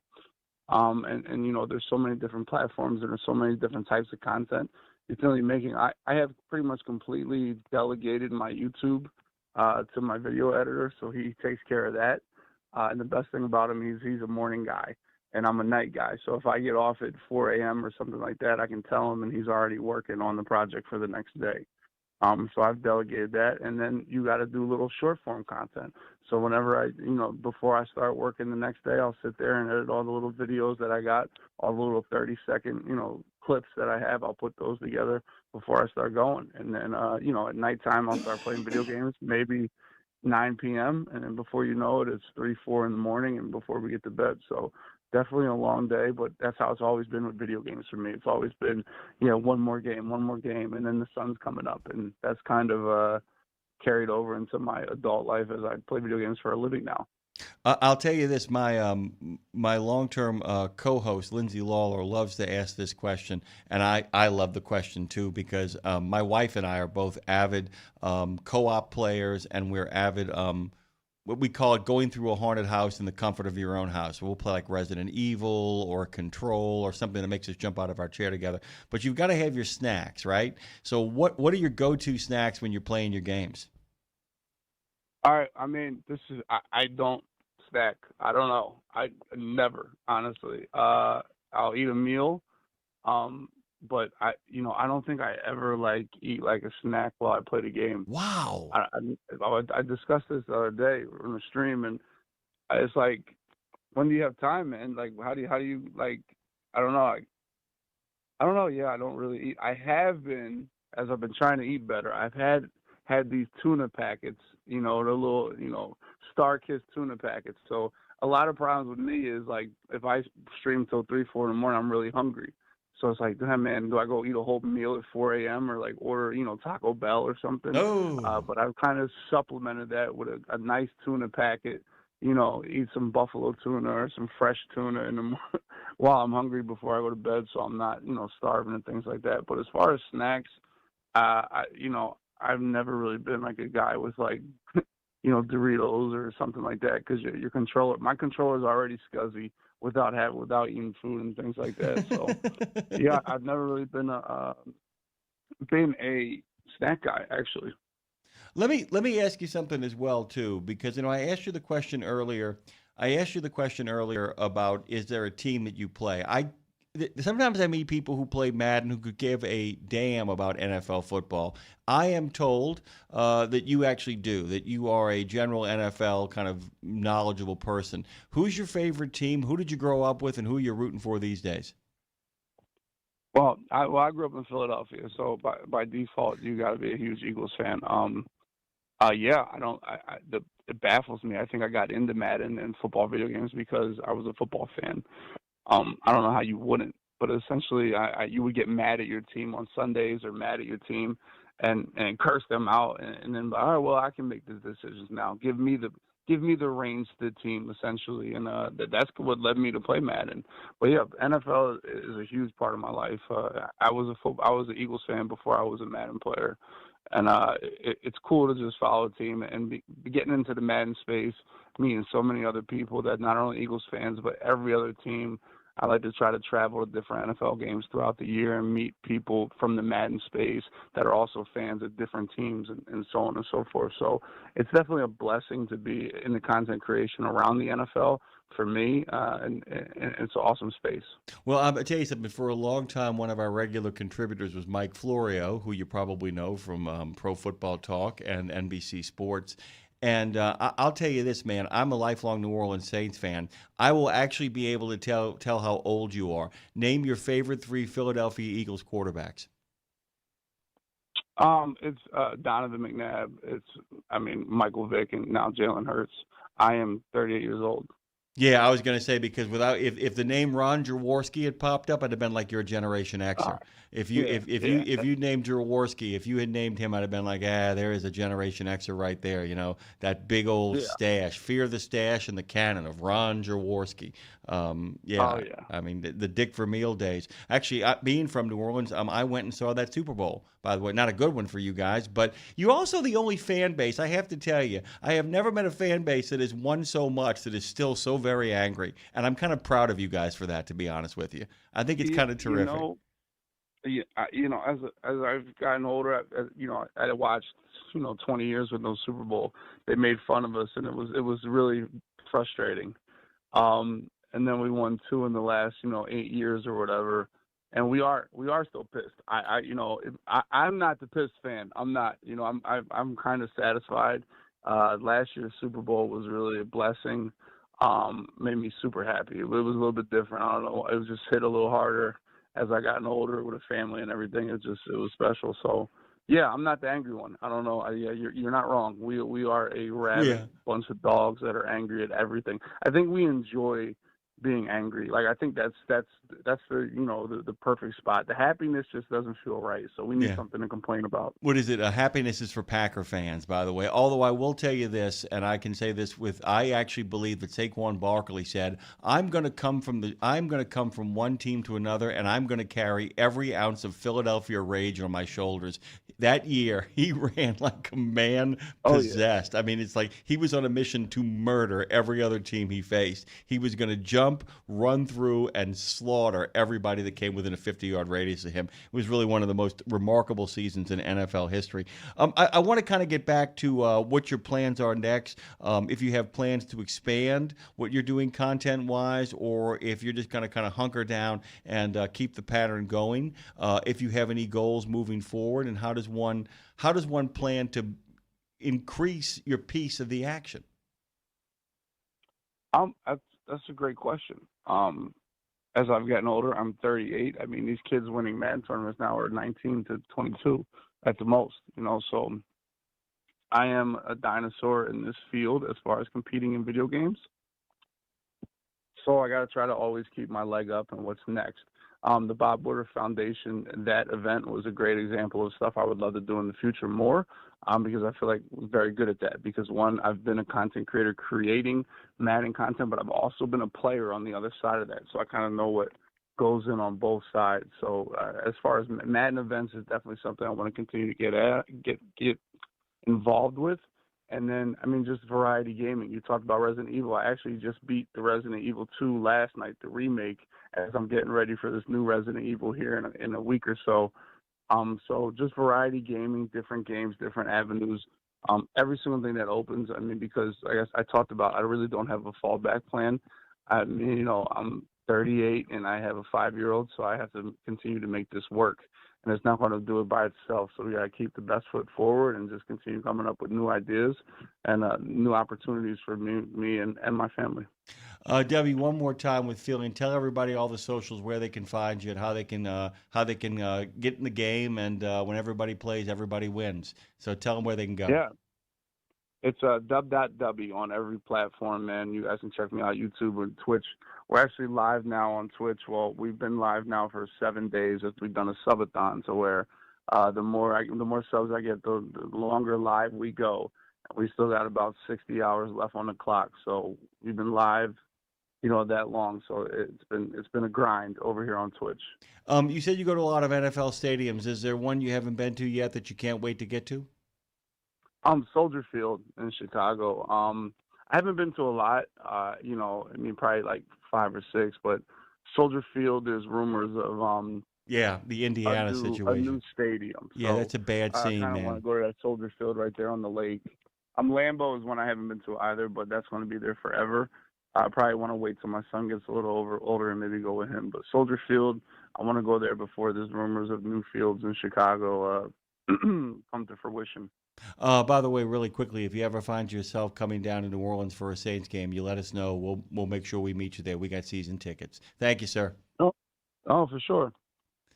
I can't thank you enough for making time for us today on this last Road Gang Radio. Big audience, big listenership this morning. Thank you, sir. All the best and good luck in everything you do, and keep on generating that content, my friend. Chris McFarland, by the way, has joined us. Dubby, big thanks to him for making the time on this. Did really good work with the Woodruff Foundation. What those guys over at the Woodruff Foundation are doing is remarkable, figuring out ways to make inroads into all veteran spaces, to let them know that there are people who are out there who are looking out for them, like our friends at Fastport, by the way. This is the Fastport Studios at the Edgar Degas House in the city of New Orleans, blocks away from the founding place of Road Gang Radio, blocks away from the birth of jazz, blocks away from the Jazz and Heritage Festival, and just a hop, skip, and a jump and a very short car ride to the third largest urban park in the United States. We'll continue to kind of broadcast from here. And speaking of old friends, we got one coming up here in just uno momento. We'll take a quick break and come back on the other side. Unless I got this wrong. Oh, Louie's going to be here at 9. Okay, so phone lines are open. Louie Pugh will be here at 9. Phone lines are open, guys. Please jump in and give us a call at 615-292-6366. 615-292-NEMO. We got one caller, and then we'll have some more coming. Don't be scared. Come hang out with us on the last day. It's been awesome.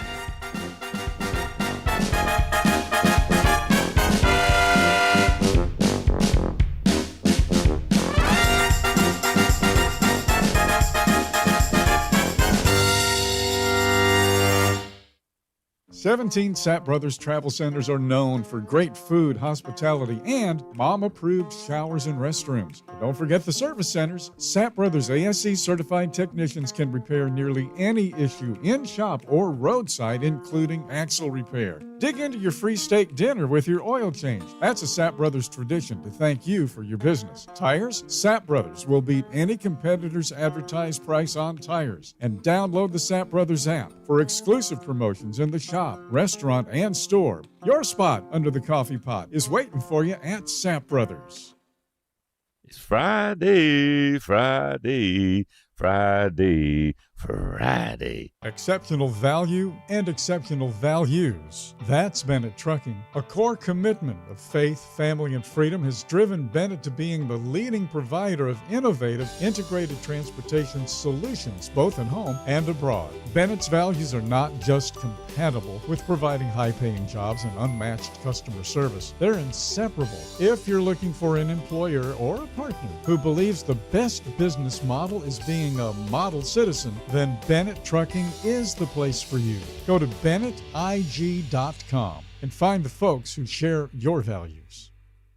Did you know it's extremely easy to join the Wreaths Across America mission to remember our fallen heroes, while at the same time honoring those who are currently serving our country and their families? Plus, you're helping to teach our younger generation about the value of freedom. With just one $17 donation to Wreaths Across America, you're sponsoring a fresh Maine Balsam Remembrance Wreath. They've really become a symbol of America's respect for those who bravely served and are no longer with us. To sponsor your wreath, just visit wreathsacrossamerica.org. That's wreathsacrossamerica.org.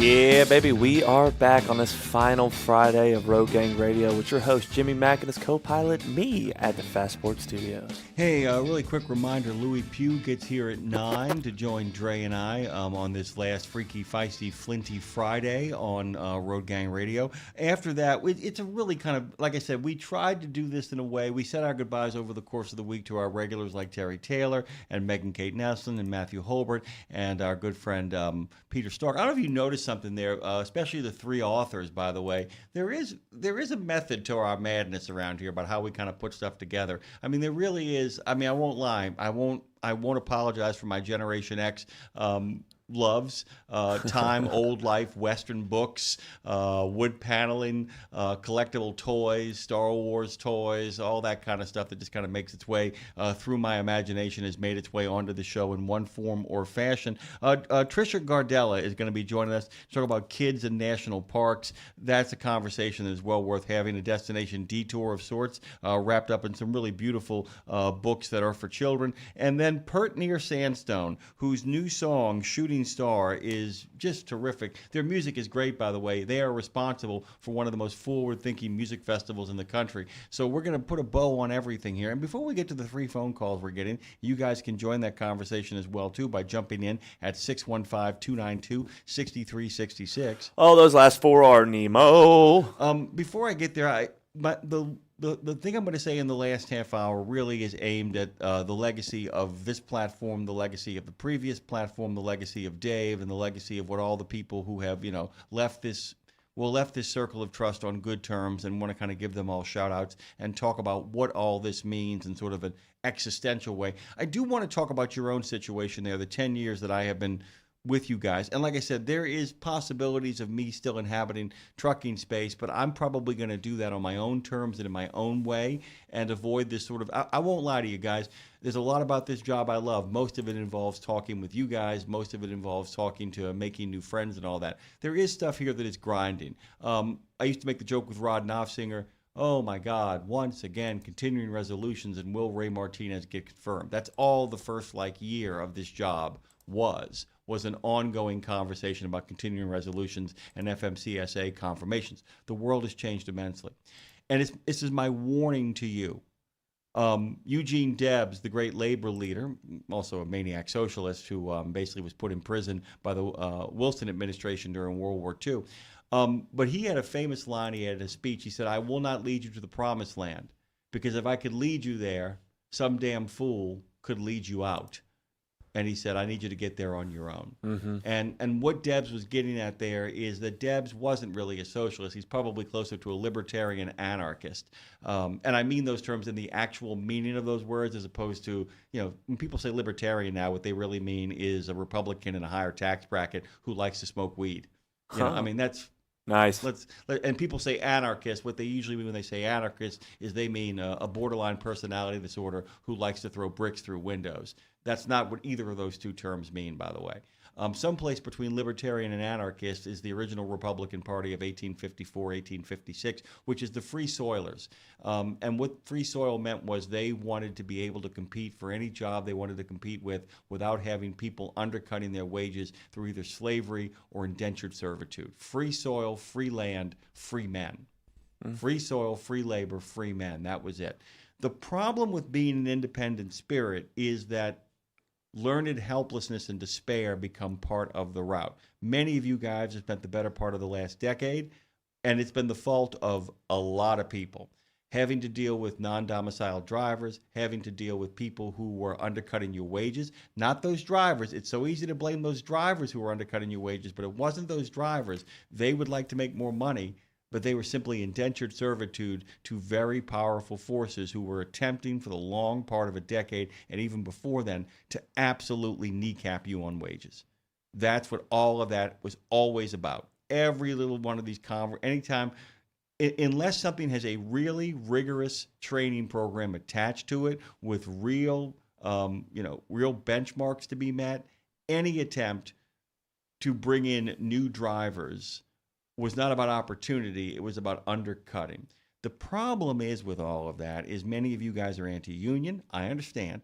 Many of you guys are anti-association, I understand. But you have to be very, very careful about going on your own, because when you go on your own, you begin to believe that only one man can solve things. And so what ends up happening is you make yourself, in all your spirit of independence, in the spirit of an authoritarian. And I mean that on all sides, guys. That is not aimed at one person or another. Please don't misunderstand me. I'm asking you, if you're going to be independent, if you're going to be an owner-operator, if you're going to be an independent thinker and the master of your own ship, then actually be the master of your own ship. Do not fall for snake oil salesmen. There's another great line I once heard that says, when all seems lost and everything's at its darkest, someone will emerge with a clear, simple, easy, logical explanation of how to get out of that nightmare. That person is insane and should be avoided like the plague. Tough situations require tough solutions, and sometimes they require an independence of thought. And one of the things I am so proud about this show is that we've always maintained our independence of thought. And by the way, there are people who chose not to be our sponsors moving forward. And many of them chose it because we wouldn't turn it into an infomercial for them, because we wouldn't make it all about them and their product, because we wouldn't make it about being on the right side of their politics. The only politics Dave Nemo, myself, Phone Master Dre, and everybody else that's ever graced a microphone here has been pro-driver. If it's good for you, I'm for it. If it ain't, I'm against it. And I'm simply going to ask you guys, as you move forward, to maintain that true independence that so many listeners of this channel have made a commitment towards. Do your own research, but I mean really do your own research, which means don't have priors and walk in wanting to be proved right about things. I've always said, you know how you really know you believe in something? When you can make an argument for the other side better than the other side can. And I don't know if it's always occurred to you that sometimes what you think I believe is simply me making the best, strongest argument for something that I actually am against. And I think people don't often do that. They have an idea, they want what they want, and they go looking on the internet, or they go find people who tell them what they want to hear, and that's a mistake. And so I'm going to continue to urge you guys. I'm not correcting you guys, because I find that most of you guys can be swayed by a good argument. Most of you guys will then go back and check on information and facts. Avoid the isolation and loneliness, and remember, you're only good as your partners, and you're only good as your sources of information, and to always be looking to expand ways to listen to new voices in the industry who actually are saying that they have solutions to the problem. You might not agree with everything about them, but you may find there's something in there that you can find common ground on, and you can find that many of you don't even know this. There are people of all political stripes and persuasions in that chat who disagree fundamentally on so much. except for the fact that they love being an American. I got 4 calls I got to get to now. Let's get the first one in here. Oh, come on down, Mr. Feathers of the Horse. Horse Feathers, welcome back. Rollin', rollin', rollin'. Hey, morning there, Jimmy Mack. Andre in Hi. the shotgun seat. God, you called me by my government name. That's crazy. Good to have you, man. What's going on, Horse Feathers? Oh, sitting here looking at raindrops in Baltimore. Actually, in the old Bethlehem Steel area of Sparrows Point. So, yeah. Did you see the thing? Did you see that? You saw the guy whose truck went into the Chesapeake. Did you see that, by the way? Yeah. Were you following that? Oh, good God Almighty, man! That was the craziest. I mean, that was the craziest. The guy went into the Chesapeake, man. Gone. Well, before we start jumping to conclusions, we don't have all the facts. So we don't know what happened. We don't know if there was a medical issue. Oh, I'm not jumping to any conclusion. Before it happened. I was horrified by it. I don't know what happened. Well, yeah. So, as I say, I don't know if it was a medical thing, and he possibly had a heart attack, and the truck veered through the guardrail. I will say the guardrails that are on the Chesapeake Bay Bridge Tunnel for US 13, the guardrails that are on the Chesapeake Bay Bridge up here in Maryland between the mainland and the Eastern Shore, US 50, US 301, the Tidings River Bridge, I-95 is Jersey Wall. Very easily, trucks can either go through or go over without any hesitation. So any type of incident that happens, I mean, it's very likely to end up in the water. It's terrifying. And by the way, to kind of make your point about health issues, you know how old he was? 61. Unbelievable, huh? It's almost like right on cue, like right out of the script. 61 years old. Project 61. I kept thinking about that, man. It hit me like a ton of bricks, dude. It was crazy. Yeah, but the other thing is he was a North Carolina-based driver. He'd come up to Virginia, Maryland, had a loaded trailer going back south. I don't know what his work schedule was, where he was at in his time of day. 6:30, 6:40 in the morning. This time of year, it's still not. That's a little bit further east than us, so it might have just been starting to get light. But I know back in the day, half hour before the sun came up, I was looking for a parking spot because it didn't matter if I'd been going 18 hours or if I'd been going 18 minutes. At that time of day, my body said, hey, time for a half-hour nap. So, as I say, we don't have all the facts. We can't jump to conclusions and start saying who caused what or what caused what or why it happened, and we don't know about the truck. We don't know if there was mechanical malfunction. I mean, did a steer tire go down and take him through? We don't know. As I say, we can't jump to those conclusions yet until we get some sort of report. Yeah, and the only thing we know. That's the one. Go ahead. That's the one thing I don't like is that anything that comes up and jumps on these 24-hour news services, everybody's got an opinion, like everybody has you know what I mean. But you can't just go there. You gotta actually just pull the reins back and wait for the information. How many times, Horse Feathers? How many times on this show have I started the story and say we don't know?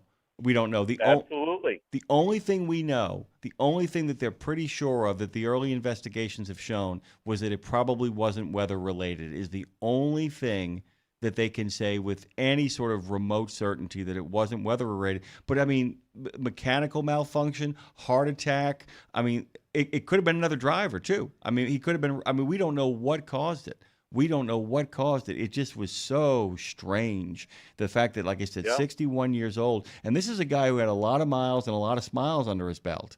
I mean, this was a guy who was part of the Brotherhood.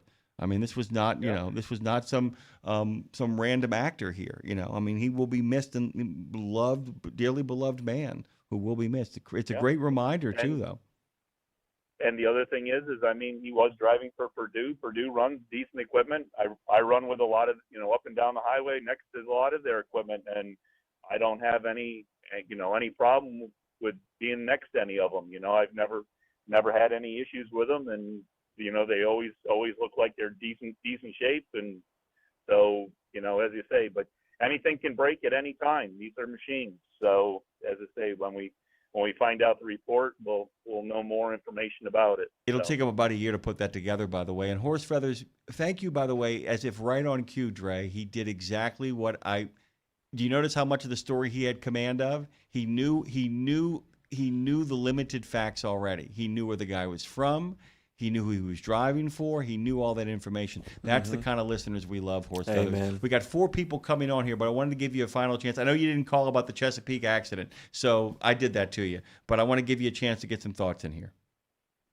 Yeah. So no, just it's been a good ride we've had with you. I guess we'll have to listen to the last half hour to see where things are going to fall out at the other end there.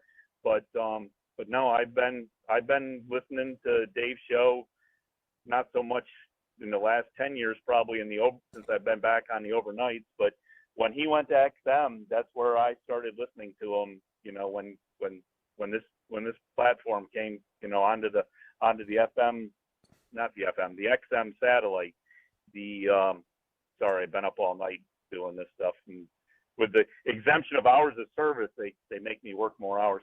But anyway, so when Dave came on to the XM before it merged into the other group there, and that was my kind of introduction to him, because I'd been with the other ones out of Cincinnati for quite a while, way back into the late 80s, and but it was good. I liked the platform of the show, and I actually expanded my knowledge a lot. Like I said, I think the last time I talked with you guys, that you guys actually, I knew the mechanics of the truck, but I got a lot more information of the trucks themselves and the industry itself. And even, as I said, talking with listening with John Turner, I think I actually understand per diem. But always being a company driver, I've never actually been able to use it. But that's a whole nother story. But the one thing I was going to say is that, this industry has always had its basic building block of where you come into the industry that has absolutely zero pay. I mean, I started out at 17 or 18 cents a mile back in the mid 80s for the first company I worked for. But because you had to be 23 with 3 years driving experience before you could even go to work for a real company, you had to pay your dues and, cut your teeth and really get out there and run miles and prove you could do it and prove you could do it well. And hopefully you could make it without making any money. But we've all done it. We've all worked that way. And what you worked for was to try to get into a niche industry, which is where I'm at now. And I hate to say it, but looking at my gross pay so far this year, since the beginning of the year, I've actually made probably more than half of what a lot of people can make in a year in a normal job. And I hate to tell you what I paid in taxes on that, but that's a whole nother story. Yeah, please don't. I will actually have a seizure in my neck. I will have a seizure in my neck if you tell me. I know. I'm braced for it. Good God Almighty, I can't even imagine. Horse Feather. Did I lose him? Horse Feather. No, I'm here. I just got a big beep. I don't know what happened. I got a big beep. Oh, okay. But what I was going to say was that you always needed to work up to a niche industry. So whether it's oversized or a specialized flatbed, or if you got in with an owner operator that had 2 or 3 trucks that set up a regular work run that they bid it on a job and actually, because of performance, they'd actually get paid better to do the job than what other companies would, because they wouldn't give them the performance or service. So as I say, I mean, it was always working up and trying to find somebody that could move you into a niche position, or something that was a good, steady, better paying job. And as far as unions go, I can't say I'm against them. I think that part of the unions I'm against is that if I'm sitting at a desk and a light goes out above my head and there's a light bulb sitting on the desk, I can't put the light bulb in because you have to have an electrician come put the light bulb in, or if you spill something on the floor, you have to find the floor sweeper to come. And that's, I guess, my problem with the unions is that there's too many positions that just sit around being paid to wait to do a job, when if everybody did all the jobs and, you know, you still had, you know, your union taking care of you, that I don't know if there's a way to fix that or not. I mean, that's my sight from the outside looking in, but everything I've pretty much done is, you know, just, as I say, niche industry, and that's where I'm at right now. So anyways, we'll ride this ride and see where it goes. And I don't know, as I tell people, we just gonna ride the horse until it drops dead underneath us.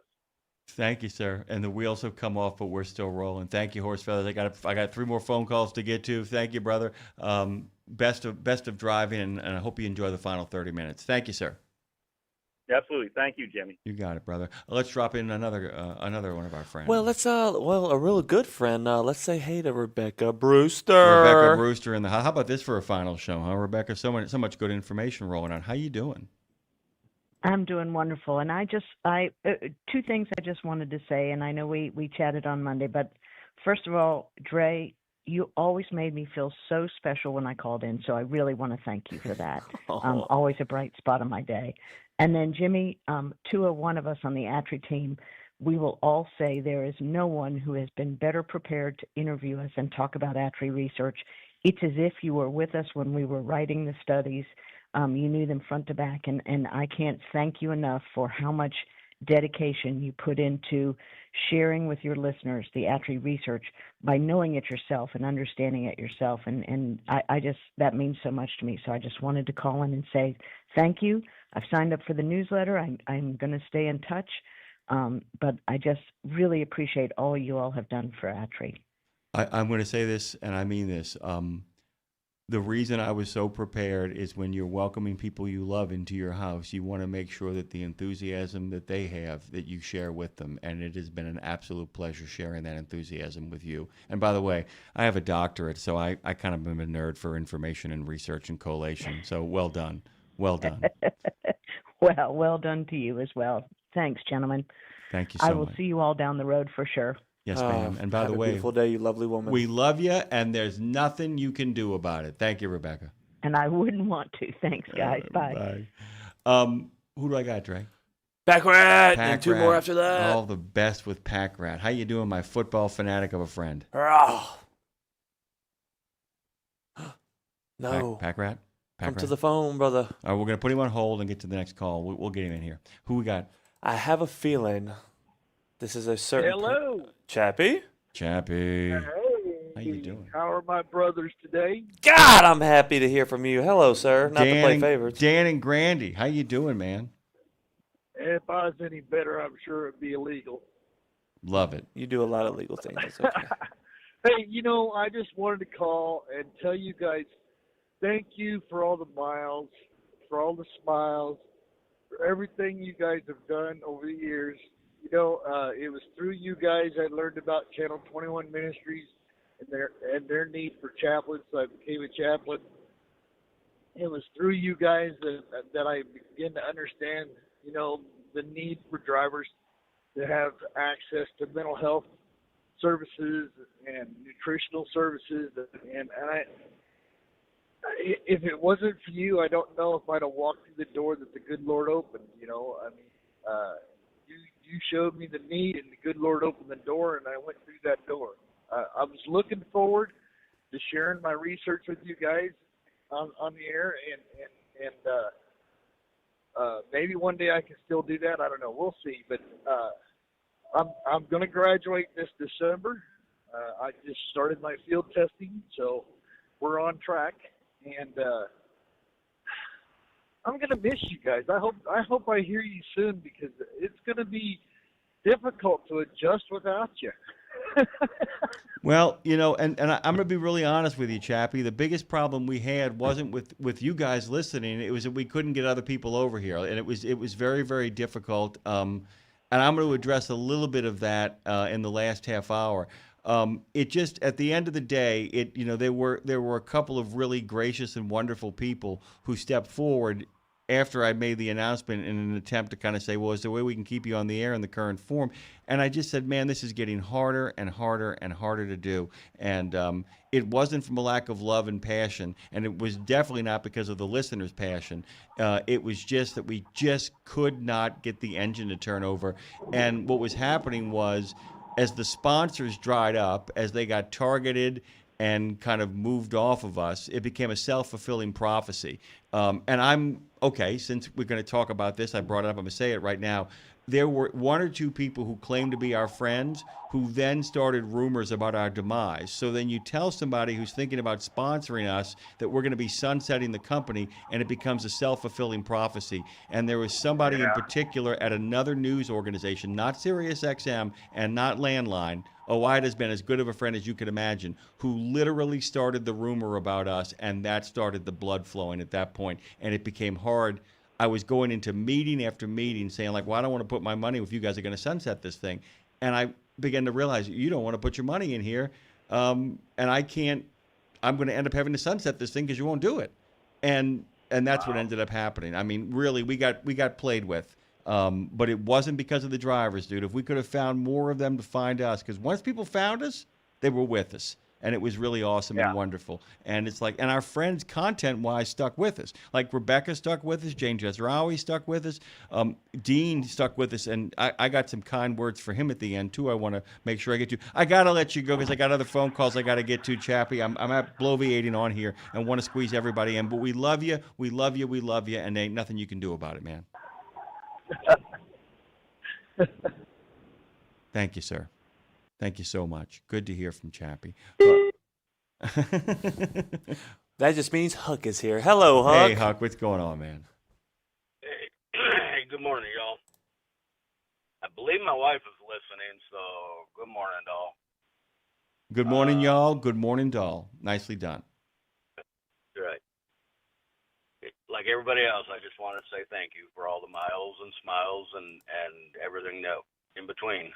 You know, it's y'all kept me awake many, many mornings. So I just wanted to say I appreciate you.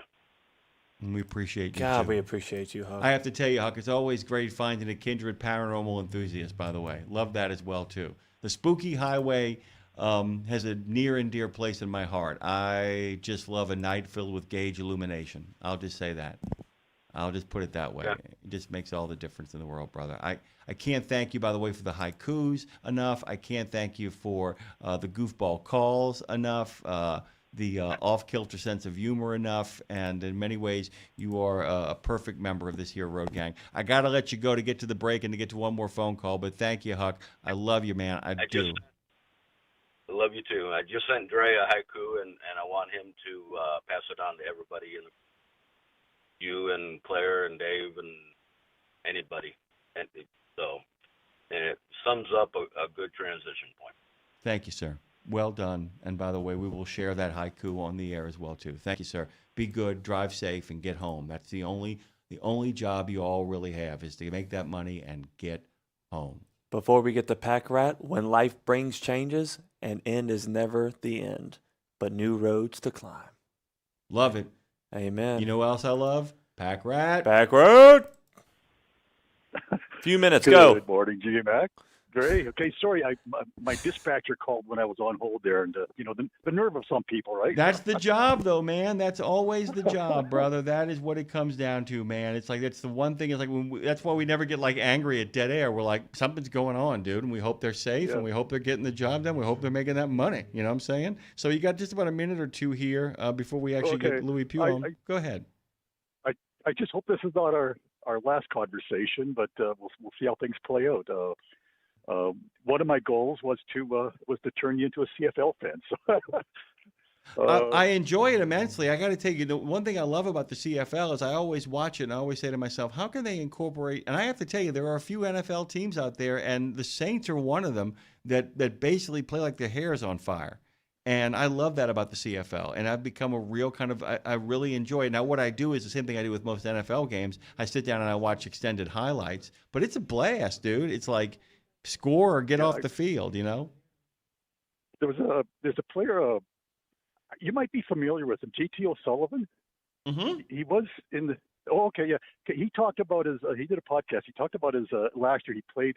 He never really made it in the NFL. Like he bounced around, practice squads, backup, stuff like that. But he talked about his last year. He played for my Rough Riders, and he talked about how fond of it he was. And he pointed out two things that he really found interesting. And one was the size of the field. He says 65 yards wide. He says if you're off to the one side of center, you look to your long side, and it's like you're playing in a parking lot. Oh yeah. Oh yeah, man. And, oh yeah. And the other thing he talked about was, in the NFL you have one man in motion prior to the snap, right?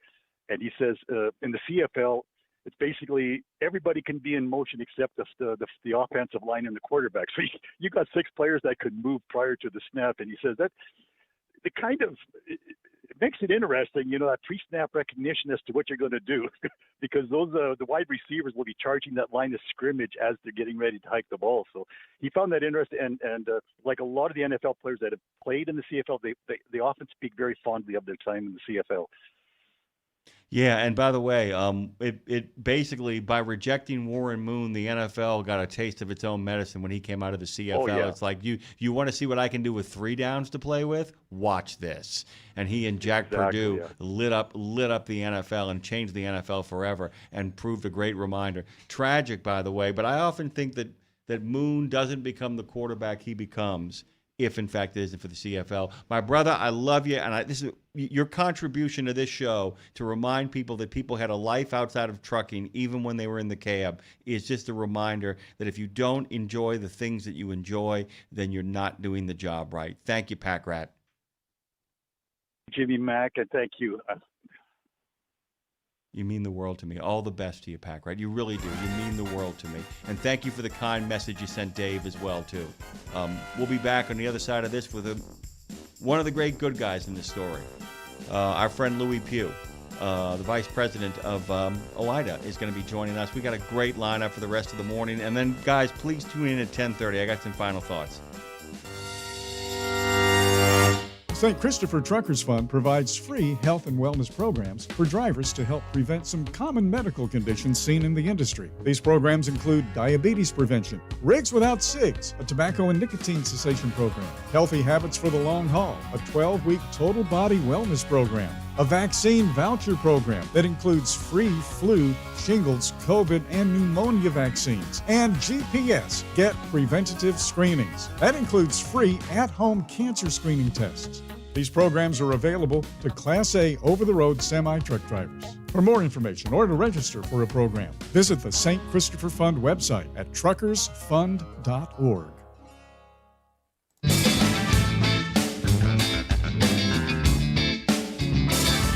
There's one way to tell you that we're still in NOLA on Road Gang Radio, live from the Fastport Studios, also known as the Degas House. Hello, Jimmy. How you doing, Phone Master Dre? It makes me a little sad, but we got things cooking, and she's got things cooking. This was the moment that Lindsay would always join us.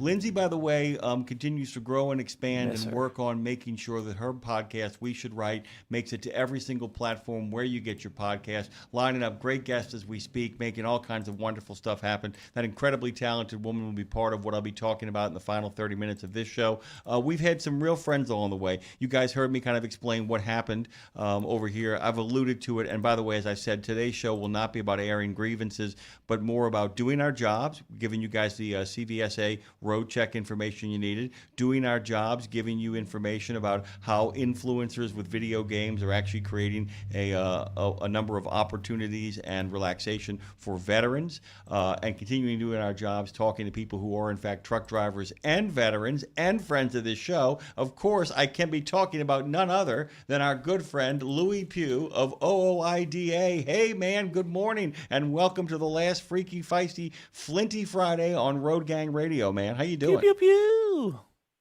I'm doing good, buddy. It's bittersweet, but it's great to be on your show, and thanks for having me, my friend. Yeah, and Louis, I was thinking about you in regards to this because so much of people don't, Colin was on yesterday talking about this, and so few people nowadays understand that OOIDA starts in a parking lot in a trailer which is kind of just perfect, doesn't it? I mean, it's just like, it just sums it all up in regards to what you guys have become and what that institution has become and how important it has become.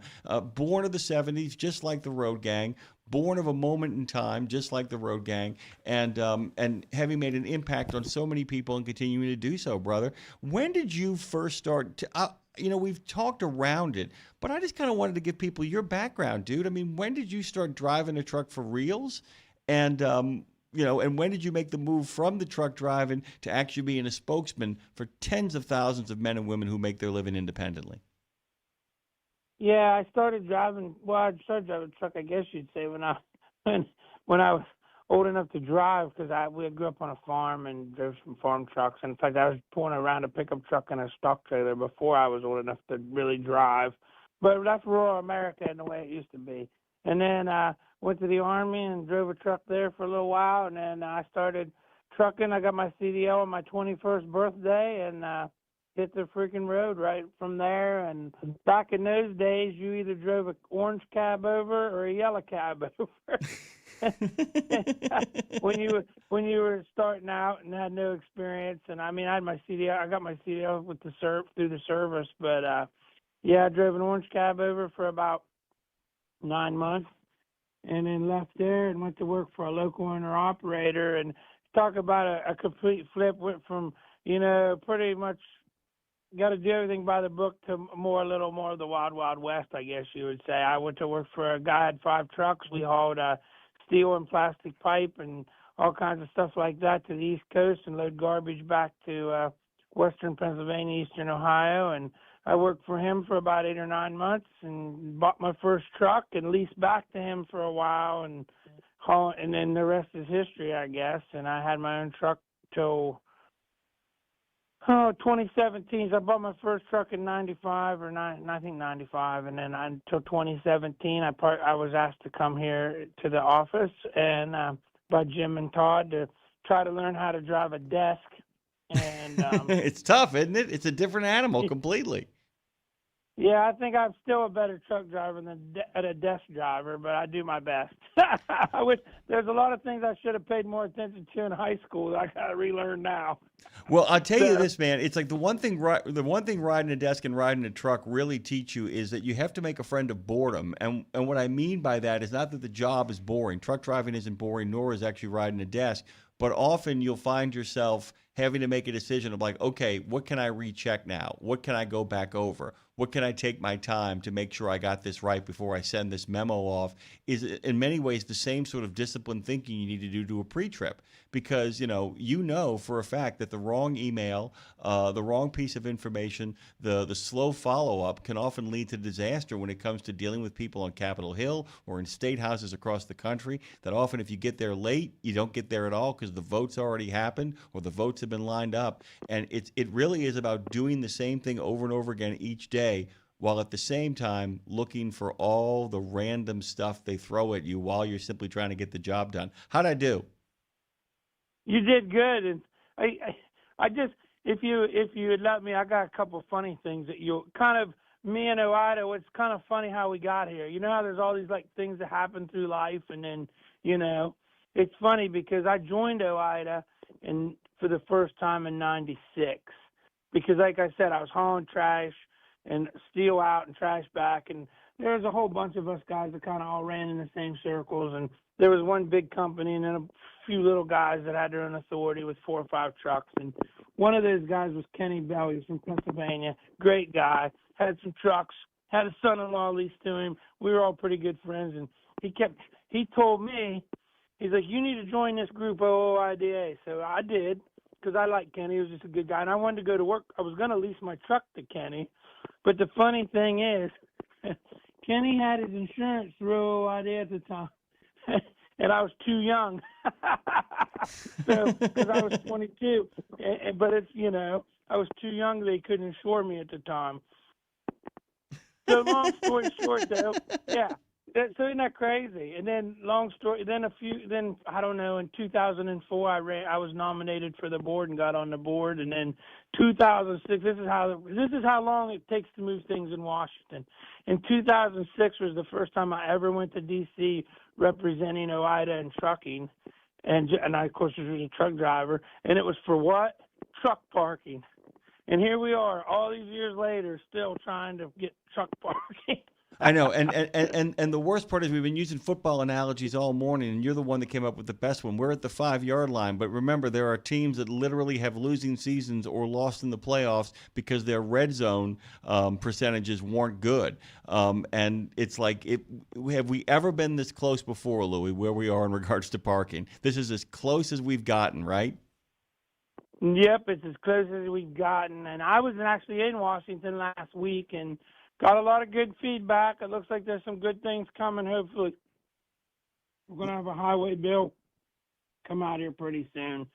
So hopefully we'll get some parking in it. Everybody seems to say we're going to have some parking in it. But, I can't tell truckers enough and stress enough. Call your lawmakers, especially your senators, and tell them you need this parking bill. Louis, I wanted to ask you that, too, because I've talked to Colin about this, but I feel like given the fact of your presence on the road and that you've been actually behind the wheel and behind the desk and also on the, in the State House, in the Capitol building, all of that stuff. And, one of the things that I've tried to do over the many years on this show is you guys do what you do, and you do it very, very well. But you're also the first people to tell you this is full democracy, meaning people got to do some heavy lifting on their own. They've really got to kind of get in the game. But we have a lot of people out there who don't know how to make the first approach to their state rep, their state senator, their alderman, their councilman. How would you recommend, as somebody who's done this for a long time, for our friends who are experts at being truckers, how they become informed and active citizens beyond just going to fighting for truckers? What can they do when they're on the ground to make themselves known as a presence in their community to actually get the ear of people who are going to be casting votes that are going to change their life for the good or for the worst? I mean, the easiest way is to just kind of pay attention to what's going on. Public meetings, stuff like that are announced. I mean, if you have a party affiliation, whether Republican or Democrat, you can go to their local headquarters, and you can, there's pretty much a local headquarters in every county, and you can go to their local headquarters. You can talk about them. A lot of times, both sides, they have little community party. They have dinners and different stuff like that you can go to. I mean, I used to be very involved in my party affiliation back in Ohio, and I'm still somewhat involved, but was much more involved, of course, when I lived there. And, I mean, stuff like that, just pay attention. Go to find out when your city council meetings are, or if you live in the country, your township or county commissioner meetings, these kind of things. And if there's stuff that you need to know or want to know, go see it. A lot of times, especially your state representatives, within the state, there'll be local festivals and fairs and all that kind of stuff, too. Go out and talk to these people. Tell them how you feel. And, that's the thing. Carl and I both talk about this. Truckers, a lot of times we hear, that's why we pay you. You guys can talk. I don't know how to talk to these people or how to deal with these people. Well, I ain't never met a trucker yet that didn't like to talk or know how to talk. And that's all you got to do is just go talk to these people and tell them, how things treat you, how laws and rules and regs affect you and affect your livelihood daily. That's all you really have to do. It's really pretty simple. So, don't be afraid. Don't be intimidated. I look at it like this. They put their pants on the same way I do. And, and they don't know anything about this job probably. And most of them probably couldn't do it if they did. So nothing to be afraid of or intimidated by. We're going to come back to this conversation in a second. I have breaking news that actually affects the trucking industry in a big, big way. Shout out to Dean Croak for letting me know this was going down. The Supreme Court struck down President Donald Trump's far-reaching global tariffs today, handing him a significant loss on an issue crucial to his economic agenda. The decision centers on tariffs imposed under an emergency powers law, including the sweeping reciprocal tariffs he levied on every nearly other country. It's the first major piece of Trump's broad agenda to come squarely before the nation's highest court, which helped shape with the appointments of 3 conservative jurists in his first term. He's been vocal about the case, calling it one of the most important in U.S. history, and saying that the ruling against him would be an economic body blow to the country. But legal opposition guys cross the political spectrum, including libertarian and pro-business groups, usually aligned with the GOP. polling has found that it isn't popular. That's a game changer, by the way, Louis. Sorry to kind of break into our discussion here, but I just wanted to give people the news as it develops here. That's big news. That's what I can give you guys now. Please check your local sources, check the sources you've come to trust and all that kind of stuff. And the other thing, Louis, to kind of get back to us, Louis Pugh joins us this morning here on the final edition of Road Gang Radio. The other thing is, too, is that I always tell people, and you've always done this when you and I talk, is to tell people your point of view, not your opinion. Tell people what you're seeing, that it's much more powerful when you actually give an account of what you were seeing on the road and what you're experiencing, rather than telling them what they ought to think. That makes such a difference to people, doesn't it? That when you go to people and say, look, I'm not going to tell you where to fall on this issue, but I can tell you that when I go to a truck stop, when I go to a loading dock, they won't let me use the bathroom. I've been on the road for 8 hours straight, finally get in there, have to be made to wait in a lot forever, finally get to drop my stuff off, and I just want to use the can, and they won't let me. You can tell them that. Or I just want to park to be able to be safe that night, and there's no place to park. Is to tell them what you're experiencing is the most powerful thing you can do, right? 100%. Tell them exactly what you experience, how it experiences, how things affect you. And it's also good if there isn't one. I mean, for those two examples you gave, we do have one, and you can give that as well. But it's also really good to have a solution. You know, everybody can complain about things. I mean, look at social media for 5 minutes. Everybody's on there complaining about crap, but not too many people have solutions other than calling each other names or stupid, and that's not a solution. Well, and the other thing, I was telling them earlier before you came on, I said, people think they know where I stand politically on a lot of things. Actually, you have a clearer idea than a lot of people do. But I've often said that the only way you know you are truly secure in what you believe is if you can make the argument of the other side better than they can. And that is such a crucial thing, that if you can actually make the best argument for your opponents, then you know you really believe what you believe. It also stops you from calling people names, because I'll give you an example that's an easy one to kind of explain, and you get this. A lot of the safety groups who often become a thorn in the side of true safety on the road for a lot of truck drivers, you have to approach these people with care and concern, because a lot of them are the victims of terrible situations. They're going through grief, and they're looking for any solution they can. And if you're not patient and decent with them, you'll never win them over to your way of thinking, right? Yeah, you have to be that way and compassionate and understand. And, you know, it's that's something that you can never put yourself in their shoes unless you have lived it or experienced it. And that's something you have to keep in mind, too. And everybody handles things like that differently. You know, I never judge anybody by how they grieve, because everybody has a different way of grieving, and it's not my business, nor is it anybody else's on how they do. So that's the things that you have to kind of keep in mind with all these folks. And, you know, and again, it's a lot of times it's hard to explain to them, because they feel that this one thing is their magic bullet that's going to solve all these problems. But sometimes that magic bullet creates a lot of unintended consequences that could actually cost more lives. And, you know, I say this a lot, and I'm saying this a lot more in Washington right now. We got to get back to basics and try. If we really want to fix highway safety, and I think this stuff is really being reflected here as of late, we got to get back to basics, and that's giving people the proper training, giving people the proper pay, and giving people the proper rest.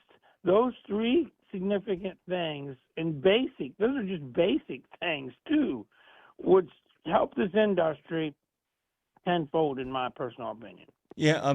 By the way, you want to hear something? And by the way, this is going to land with you. By the way, I actually think that if you solve the education problem, everything else falls into place. Because if you properly educate a driver, not on just what he or she has to do on the road, but if you actually show them all the stuff they have to do while they're being educated in it, they then understand their value. And it's the people who don't understand their value who end up working for less than they should. It's the people who don't understand their value who end up tired on the side of the road, not knowing where they can park or get a good night's sleep. And I really think that if we set up a system of education that prioritizes how difficult and how much the job actually requires, as opposed to a get-rich-quick scheme that turns you into a driver in 24 hours and has you just rolling in money in the blink of an eye, it changes the ballgame. But it's all connected. That basic simplicity is all connected. It's what I've kind of gathered over my 10 years doing this with you guys. Yeah, 100%. I couldn't say it better myself, and that's if there's a real honest investment in a truck driver, which is something that we've been lacking for a long time in this industry, in a lot of places, that no one wants to make that initial investment of training them and making sure that they have all the skill set that they need to be successful. If we would just do that one thing, you're right. The other two things should fall into place, because if you invest in people and people have to invest in themselves and all that stuff, it makes them worth a lot more. And that's this whole problem with this turnover problem that we've had for decades now, is nobody values the driver or the driver's time, and it's a real shame. It's absolutely, it's criminal. No, honestly. and the problem is that too much of the industry, and I get to kind of take my gloves off, Louis, as you probably have figured out, too much of the industry I have found over the last decade I've worked in it is aiming for good enough. And the problem with good enough, if that is what you're aiming for, when you miss, you're not. And that is the problem. It's people looking to get by with just enough, just good enough, just enough to kind of get by, to kind of what I call following the law without staying in the spirit of it. And what ends up happening is you have people missing the mark all over the place, and the mark they're missing isn't one of excellence, which makes them pretty good. It's missing good enough, which makes them not good enough. And that's an ongoing issue in this industry, as far as I see it. Love your thoughts on that as well. Yeah, I mean, I think unfortunately, in a lot of cases, it's a profit over people. And, of course, as we all know, it's kind of a race to the bottom, because and this is where shippers and receivers need to be held accountable, and even some brokers out there. It doesn't matter how good you are or how well you do the job, and I've seen this. I dealt with this when I had a truck. It doesn't care nobody cares how many times you went that extra mile or did that extra thing. It seems like half the time it's who can do it the cheapest. And then we wonder why freight gets stolen. We wonder why all these problems we're having now with, freight fraud and cargo theft and all this stuff. Because, again, it's just a matter of, who can do it the cheapest, which when you're putting hundreds of thousands of dollars worth of product on a truck to go somewhere, you think you'd be a little more concerned about who's hauling it or where it's going. But it just loses me with the shippers that they don't seem to care, and it's unfortunately sad. But and that's why it's just good enough. I mean, the folks with the other trucks down at JB Hunt, I mean, they tried it in the late '90s, early 2000s to pay people and use experienced people and all these things, and then after a year and a half, their profits went in the toilet, and they found they were better off going back and doing it the old way and being more concerned about the profits than highway safety, but to stay in business. And I guess it's sad that that's what happened when they tried to do the right thing. Yeah, and the other thing is the fact that, what we're doing is that, one of the ways that you can take it out of the hands of those people, and like I said, I'm not picking on JB Hunt or anybody else here, but it goes back to the education thing. If, in fact, if you make it harder to get into the industry, and how about this? How about if you make it more rigorous to get into the industry? If you really make people have to do what they need to do to actually be a skilled driver on the highway before the company ever gets their hands on them, if you actually make it that way, it takes that decision out of those people's hands, because then it becomes about quality drivers. And, when I first got here, Dave, I'm going to be completely disclosure. People would come on the show all the time and talk about the driver shortage, from one organization or another. And Dave, at one point, he said, don't take the bait. First thing he said, listen. He said, make sure that the people who think there is no driver shortage get their time. He said, don't take that bait. He said, anytime there's a driver shortage, he said, what they mean is there is a shortage of people who are willing to pay drivers what they're worth. And I just love that. I went, okay, I got it. That made a lot of sense to me. that made a lot of sense to me. I know it drives you crazy as well too. And by the way, I think we have you guys finally. If all the stuff that I've seen OIDA do over the last 10 years, you guys putting a ferocious stake through the heart of a driver shortage has been spectacular. I think it's your greatest victory in regards to PR. I would agree. And I mean, the other side had, they did a really good job of keeping it out there, and it took a long time. But I think that's probably one place where social media might have helped some things, is it helped get that word out there more and more and made other people able to talk about it too. But yeah, and then I think COVID kind of proved it too, you know, when we see all them lines of trucks out there at Port LA and people coming on and saying, well, we need more trucks. Well, anybody with common sense doesn't need more trucks when they're lined up for 2.5 miles to get in the dock. The trucks isn't the problem. But by the way, I mean, I'm going to pick on the broker carrier summit. Did you see that nonsense, by the way? Like, oh, no, it's a great time to get back in the industry. It's like, no, it's not. Stop. Just stop, guys. Stop, guys. I think what's upsetting them right now, I'm going to be really honest with you, Louie, gloves off. I think what's upsetting them right now is that the people who have somehow managed to survive what went on in the last 2 years or so, it's last man standing. There are a lot of really great drivers and a lot of really great businessmen, people that you guys represent, who have weathered a really incredible storm, and we have finally seen a little bit of the capacity problem begin to ease. But it's not easing because business is picking up. A lot of people have simply left. And once again, there was at the broker summit, they're like going, it's a great time to get in if you're a driver. And it's like, no, you're not going to get your cheap labor. Nice try. Try again. Sorry, I didn't say you said that. I'm saying that. So. But yeah, I mean, you're right. It's been a capacity problem. I mean, it was a huge capacity problem. There's lots of things that went into this, but the capacity problem in trucking, because everybody was getting into the business, everybody's getting a motor carrier authority, fleets, everybody was adding trucks and all these things, and then boom, the bottom dropped out, and everybody was just standing there looking at each other. What are we going to do? There's no freight. And you're right. And this happens every time we have a trucking recession. Now, granted, this one was a lot longer. This is the longest ever and a hard storm to weather.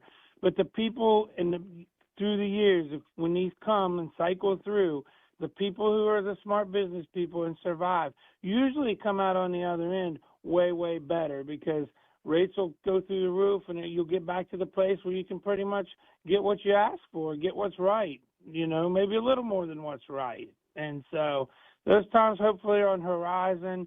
You know, it would be nice if the markets and everything would just kind of settle out and we could get back to producing things and making things and hauling things. Well, you know, as a free soiler, I say, you know, if you get a little more than what's right, as I love to tell people who just love capitalism as long as it works for them, anytime you get more than what's right, my response is, hey, man, that's just the market doing its thing, baby. You know, exactly. I just tell people all the time, you like the market, but then you want more drivers when you don't like the market. I see what's going on here, and you want them non-domiciled. We haven't even gotten into any of that stuff, Louis, but we are almost out of time here. I wanted to say from the bottom of my heart how much we have appreciated y'all's friendship, what you guys have meant to Dave, what it has been like to. And by the way, guys, we've had other associations and organizations who have, been in our sandbox. I can say that OIDA has never leaned on us in our opinions, has never taken us to task, has never asked us to take a position, has never tried to shape anything that Dave or I have said, and they have always shown up here and been willing to give their opinion and give the information. And for that is why you guys had such a long-running segment, because there was never any interference. There was just the request of equal time, which we were happy to give you, and we made some great friends along the way, including a terrific burger in Grain Valley that you took me to, so thank you for that. Hey, you're welcome, my friend. And I mean, I'm sure a lot of that has to do with we got rid of that Rod Knopfstiger guy and got Colin and me on your show a lot more. It makes a difference. It makes a difference. Yeah. I got to tell you, it makes a difference. You know, you can tell him when you see him to bring his own guts, by the way. That's what you can tell him for me, and he'll understand exactly what I mean. Louis, I can't thank you enough, man. Thank you so much. You mean the world to us, brother. And this is goodbye on the air, but this isn't goodbye. We'll be talking soon, okay? Hey, thank you, Jimmy. And, as far as OIDA is concerned, thank you for everything and giving us a platform and a place to speak freely. We appreciate that. as an association. And as a person who was a trucker, a person who grew up as a kid listening to Dave late at night on my local radio station, syndicated, and then driving truck all them years listening to the Road Gang and all that stuff. Thank you. It's been an honor to be on your show all these times. It's like I said, it's been a real honor because Dave's somebody I've listened to since I was a kid. And as I've told you and told Dave, I still remember Dave talking about the first time he was ever in a truck. And it reminds me of my dad when the first truck he drove his international cab over, just the whole thing. So it's been an honor and it's been a privilege, my friend. Thank you so much. Louis Pugh, of course, the vice president, executive vice president of OIDA, which means he nowadays is driving a desk, but he's also in planes, trains, and automobiles all over the country talking to anybody who will listen and give a fair hearing to the truck drivers and the owner-operators of America. Thank you, my friend. Thank you. We're going to take a quick break, come back on the other side. Going to say hello to a friend of ours who's in studio, say hello to another friend of ours who we're meeting for the first time, talking about national parks and mice. I know, it's crazy, huh? That's what Road Gang Radio is. We got a whole bunch of stuff. The reason why we had Dubby on this morning was because Brad Bentley made it possible. And look who it is. It's BB the King himself. He's in studio. Lean, mean, and looking like a machine. You know Castrol for passenger car oil and racing, but did you know that they're in the heavy-duty over-the-road market? Well, Castrol CRB Multi 15W40 and Vecton Long Drain 10W30 are now available at TA Truck Service Centers nationwide. This is the partnership in preventive maintenance. TA Truck Service and Castrol, offering you premium products and performance at great price points every day. Castrol, performance for the long haul, guaranteed. The mission of Wreaths Across America is unwavering, remembering our fallen heroes, honoring those who are currently serving, along with their families, and most importantly, teaching the next generation about the value of freedom. And you can join our mission with a $17 donation that sponsors a fresh Maine Balsam Remembrance Wreath. Each wreath will be laid in honor of a veteran who gave the ultimate sacrifice for our nation. To sponsor your wreath, please visit wreathsacrossamerica.org. That's wreathsacrossamerica.org. Exceptional value and exceptional values. That's Bennett Trucking. A core commitment of faith, family, and freedom has driven Bennett to being the leading provider of innovative, integrated transportation solutions, both at home and abroad. Bennett's values are not just compatible with providing high-paying jobs and unmatched customer service. They're inseparable. If you're looking for an employer or a partner who believes the best business model is being a model citizen, then Bennett Trucking is the place for you. Go to BennettIG.com and find the folks who share your values. It's Friday, Friday, Friday, Friday. Yeah, you know what that sound means. We're in New Orleans, and we have Jimmy Mack and Brad hanging out at the Fastport Studios on the last Friday, fellas. Freaky, feisty, flinty, and final Friday on Road Gang Radio. Like I said, guys, make sure you subscribe. Please go to the bottom of the page at RadioNemo.com and subscribe. There is great information coming our way. Big thanks to Rebecca Brewster for dropping in and saying her farewells to me and Phone Master Dre. Big thanks to Louis Pugh, as always. And I'm not kidding, guys. We never, and sometimes Dave and I weren't always on their side on things. This is not the time to air those moments. We never got that phone call. We never got a phone call. Nobody ever called us and said, hey, you can't talk about us like that. We won't come on your show. They never played hardball. They understood, like the Teamsters did, too. Teamsters, another great example. The only time I ever got a call from the Teamsters was when somebody so anti-union came on that it wasn't like ATA anti-union, Brad. It was like, somebody should line these other guys up against the wall and get them shot, kind of anti-union. And literally my phone rang and this woman was on it and she goes, please hold for Sean O'Brien. And he said, we know you guys are fair, square dealers. We just would like a little bit of equal time like you guys promised. And I'm like, yeah, how many teams does it take to change a light bulb, Brad? How many? 10. You got a freaking problem with that? No. We're going to be talking to Trisha Gardella here in a minute. Brad's actually going to enjoy this conversation as well, man. Now that you're here, and I'll get a chance to do it at the end as well, too, we can't thank you enough. This studio will continue. There's some great stuff coming. We'll keep people informed about that, but this has been a hell of a ride and a lot of fun, has it not? Absolutely. And the decorations are amazing. Yeah, we're gonna. And by the way, finally, I'm actually gonna get a couple of weeks off. And let me tell you something else too. I might actually go to a national park. I'm really thinking about and Brad and I talked about this. Dre, I am actually going to take next week off. I mean, I've got some stuff I've got to do. Yeah. You know, some scheming and dreaming and all that kind of stuff. But I am actually going to sleep late, guys. And by late, I mean like 8 o'clock in the morning for an entire week. I'm going to sack out. I feel second sign of the apocalypse right there. Yeah. I feel like in your sophomore year in high school when you got to the end, you basically got to summertime and you slept for like 2 straight days. I get to sleep in, Mom. Yes, but not for 48 hours. Get up. I really feel like I'm headed in that direction as well. What national parks have you been to, Brad? The first one was probably Smoky Mountain. Going to the Smokies. Growing up within three or so hours from there. So living in Alabama, go to Tennessee a lot, whitewater rafting, and I had family friends. A guy I graduated high school with. They used to always go up to Cades Cove, and they would camp during the summer, and started doing that. But worked in a lot of the ones out west, doing work travel over the years. So Yellowstone's a great one. Glacier is a favorite. We talked about Yellowstone yesterday with Meg and Kate, and I got to tell you, you read that book, The Idiots, people like standing right by the geyser, had no idea. It's like, dude, if that ground breaks, you're going to simply evaporate. You will simply cease to exist in the blink of an eye. People don't realize those places are beautiful. Some of those places are really dangerous. Shenandoah is another good one. Yeah. Oh, my God. And they have the zip line that goes over the flowers. Oh, man, just something else. My second college roommate, his mom, they had a condo near Shenandoah, and I remember a bunch of us went up there. It's probably been 25 or 30 so years ago, but it was during fall foliage when all the leaves changed. Good driving trip. It was beautiful. It's a peeper, man. I got to tell you, man, there are some great peeping routes. Don Queenie, by the way, is a peeper. And we had a guy named Jim Soljay. I know it sounds creepy, doesn't it? Don Queenie's Let's a peeper. rephrase that. Tag it. But Jim Soljay, who is a regular contributor, is one of the great photographers. He actually every fall would come on for like 5 years, and Jim Soljay is considered the preeminent photographer of leaf changing, and is a former meteorologist. So his explanation of why the leaf changes, and the national park system is one of the great gifts that Teddy Roosevelt gave us, and he's the one that really perfected it. Lincoln actually starts the process.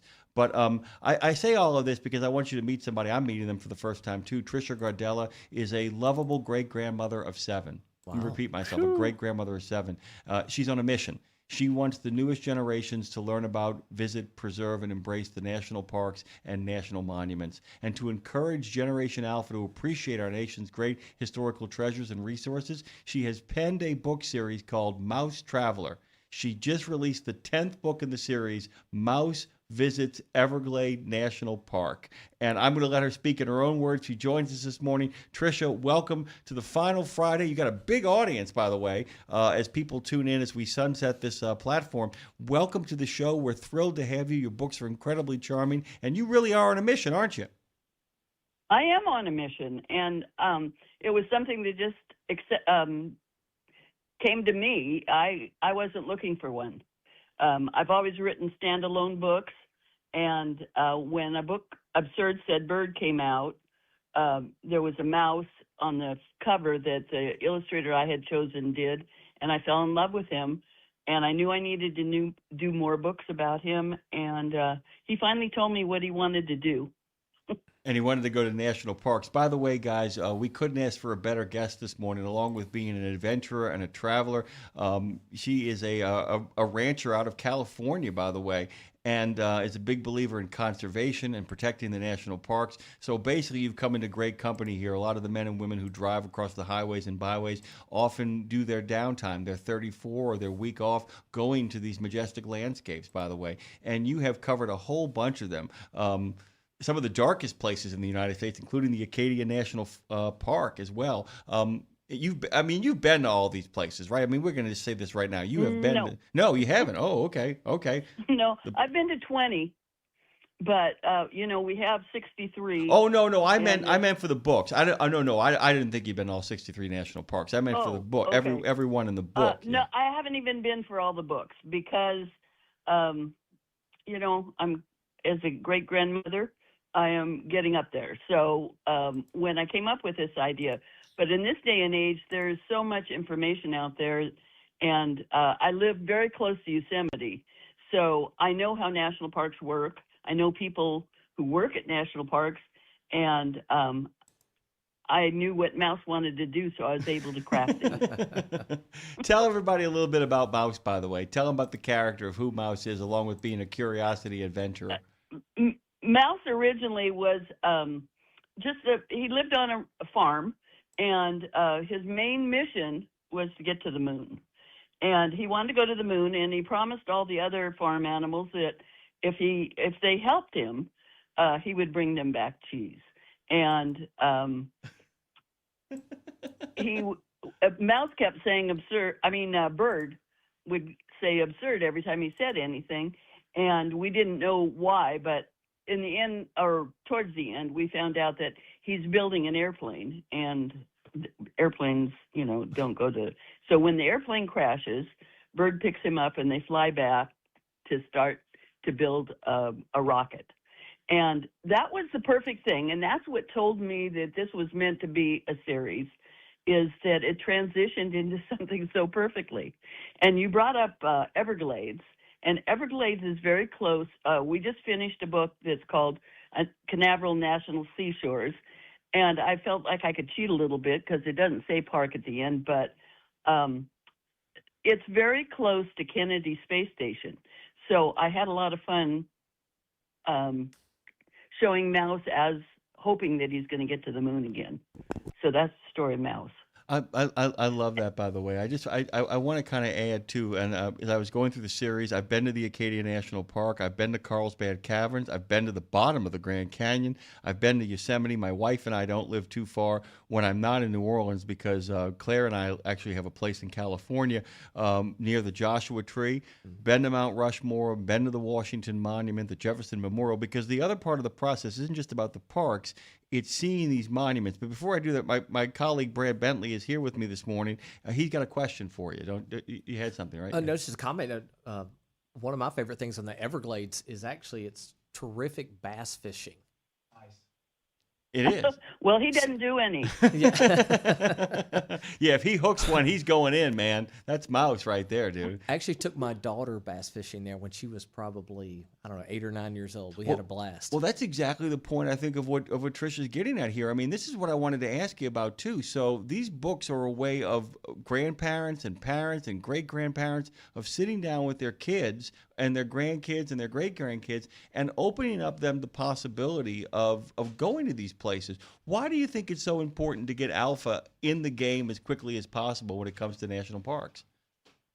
I truly believe that if we get the information out there, and if youngsters between kindergarten and third grade especially discover a place, but also a character, and are caught in a book that's fun and don't even know that they're learning something from it, I think that that's the way to go. And I'm hoping that by the time they're adults, they'll realize the importance of these places. We need stuff to keep our humanity going and our lifestyles going, but we need more than that, a place to escape to at times. There's a great business book that came out, 20 years ago, Who Moved My Cheese? And it's a parable, but it became a bestseller because it was so easy to understand and the lessons that came out of that. And this reminds me of that a little bit. Yeah, I mean, the idea that you're giving people access, and that Mouse, in many ways, Tricia, allows the reader or the person being read to step into the shoes of Mouse. And then I've always said that Tolstoy said that all great stories begin with one simple sentence: a stranger arrives in town, or a man takes a journey. In this case, a mouse takes a journey. And so much of the love of reading, but also the love of national parks, is about that inherent urge that all people have, is to have an adventure. And so much of this, if a plane is crashing and a bird is flying you back to your friends, that's an adventure, right? I mean, the idea is to encourage the imagination to take a trip, to really kind of do this. Now, here's my other question. Have you gotten a chance to take any of your great-grandchildren or your grandchildren to these national parks and gotten a chance to see what Because I got to tell you, man, there is nothing like it when you see my nephew taking him to certain parks and watching their eyes just get so wide. It has an impact, doesn't it? It does. It does. But no. And you know what? Now I'm feeling bad because I haven't done that. You know, we should make a trip to Yosemite at least because it's just an hour from us. I'm not traveling like I was, so that's one of the biggest problems. But I travel in my heart and in my mind, but not with my body too much. That's okay. And by the way, that means you got people whose cases you got to get on. You got to say, look, I wrote these books to give Darn you a hint. right. You get out of here. Here's you the know? roadmap. I mean, it's like I've given you a hint. Now get the hell out of this house and stop coming by for candy and go take a walk and go get out there in the Well, park. they do go to places like that. The families Oh, good. do, and I think that's fabulous because you know they've been raised with that. When I was a kid, we took one major trip a summer, and so many times we went to national parks. So I think that was one of the things that came into play when I was trying to decide what we were going to do, what Mouse and I were going to do. And he basically told me that's what he wanted to do. Yeah, by the way. And one of the reasons I chose a mouse is children, you know, this is one of the smallest critters that live on our earth, and yet he never gives up, and he can accomplish a lot of stuff.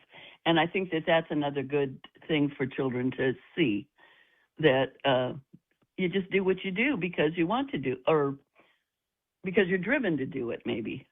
You know, it's funny because, you know, Brad brought up the bass fishing with his daughter, but what I love about the book is that he's actually onto something there, is that, you know, so Mouse visits the Everglades because it's a chance to go see alligators and crocodiles. There's always this kind of push moment with Mouse where it's like, I'm not just going to see the park or the place. He's always interested in what the park contains. There's always a sense of a chance of like, I've always wanted to see this. Well, where can I see that? Oh, I can see that at this place. And so off he kind of goes and does his thing. And explain the acorn, by the way. I think people need to understand what the acorn.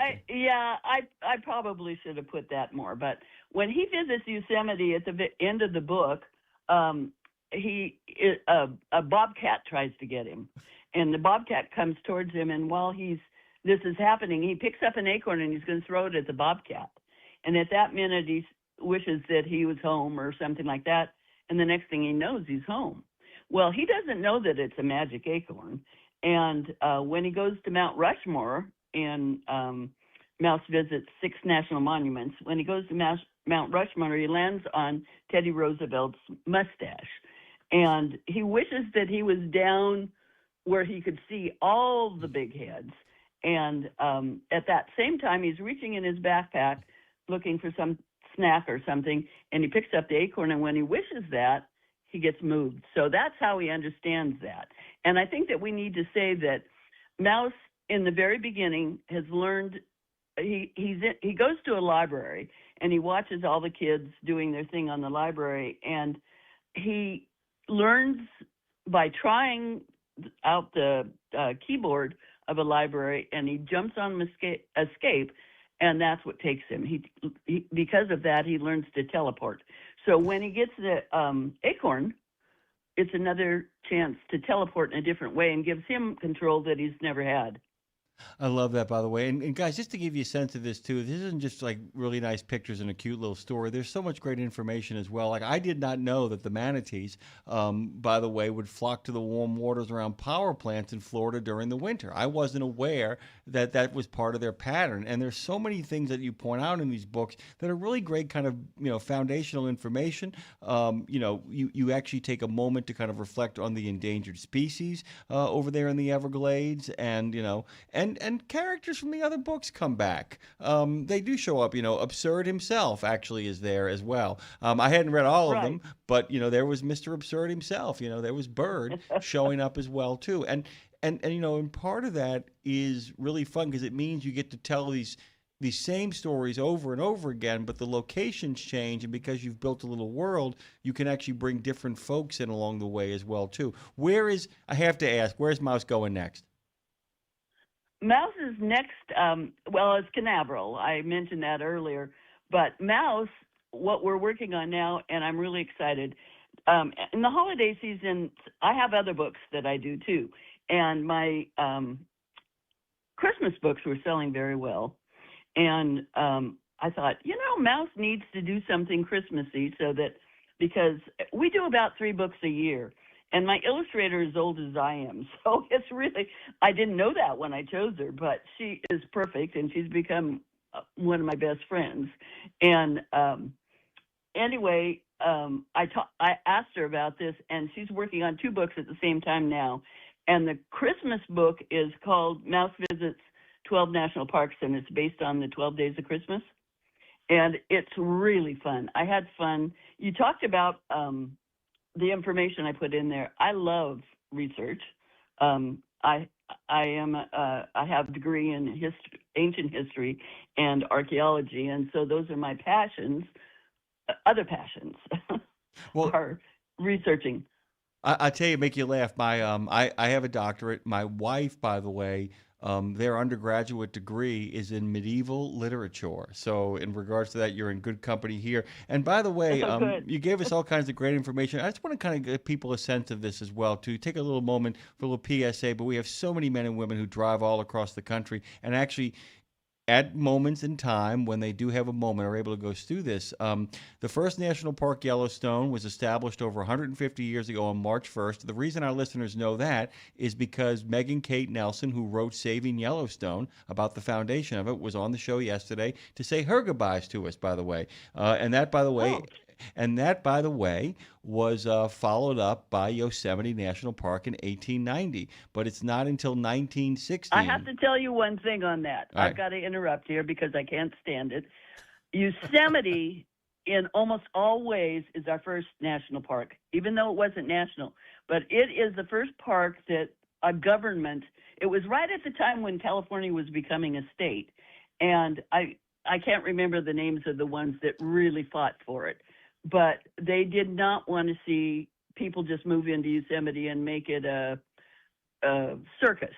And so they were fighting against that, and they went to the California government and talked them into accepting it. So Yosemite is, in a lot of ways, the first national park, but Yellowstone is technically our first national park.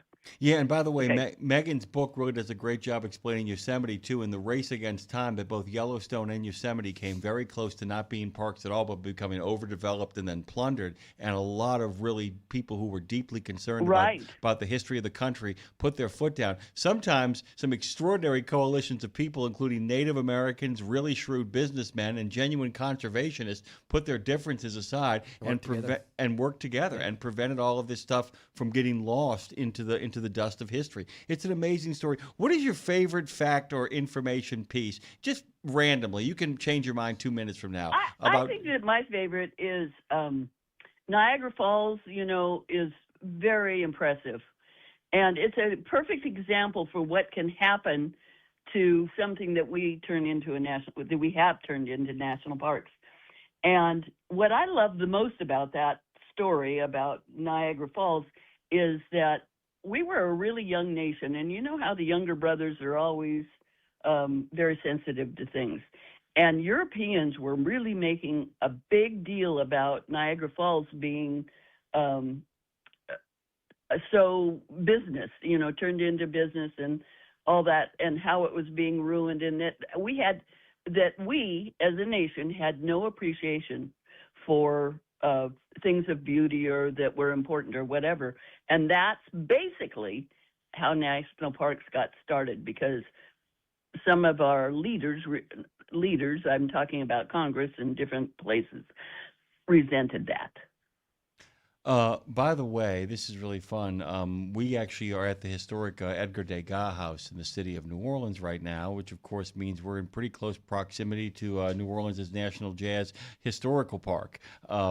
We're not far away from there at all, by the way, and we're a hop, skip, and a jump as well from Jean Lafitte National Historical Park and Preserve as well. They are both within strike. One is within very easy driving distance. We could actually walk to the Jazz Park, by the way, from where we are right now. And it's important to remember, too, that all of them aren't just about spectacular vistas. A lot of them are very intimate, interesting, historical spaces that have been carved out in places you wouldn't expect, right? I think most of them are. Well said. I really believe. I mean, there's a reason for that, and that's why I spoke a little bit about 6 national monuments. Somebody was saying, we can't ignore the national monuments, and I started thinking about that, and I've combined them into one book because mostly I choose parks where there's really something fun or unique that Mouse can get involved with or do, and by the Mouse visits 6 national monuments. He starts at Mount Rushmore, and he ends at the Statue of Liberty.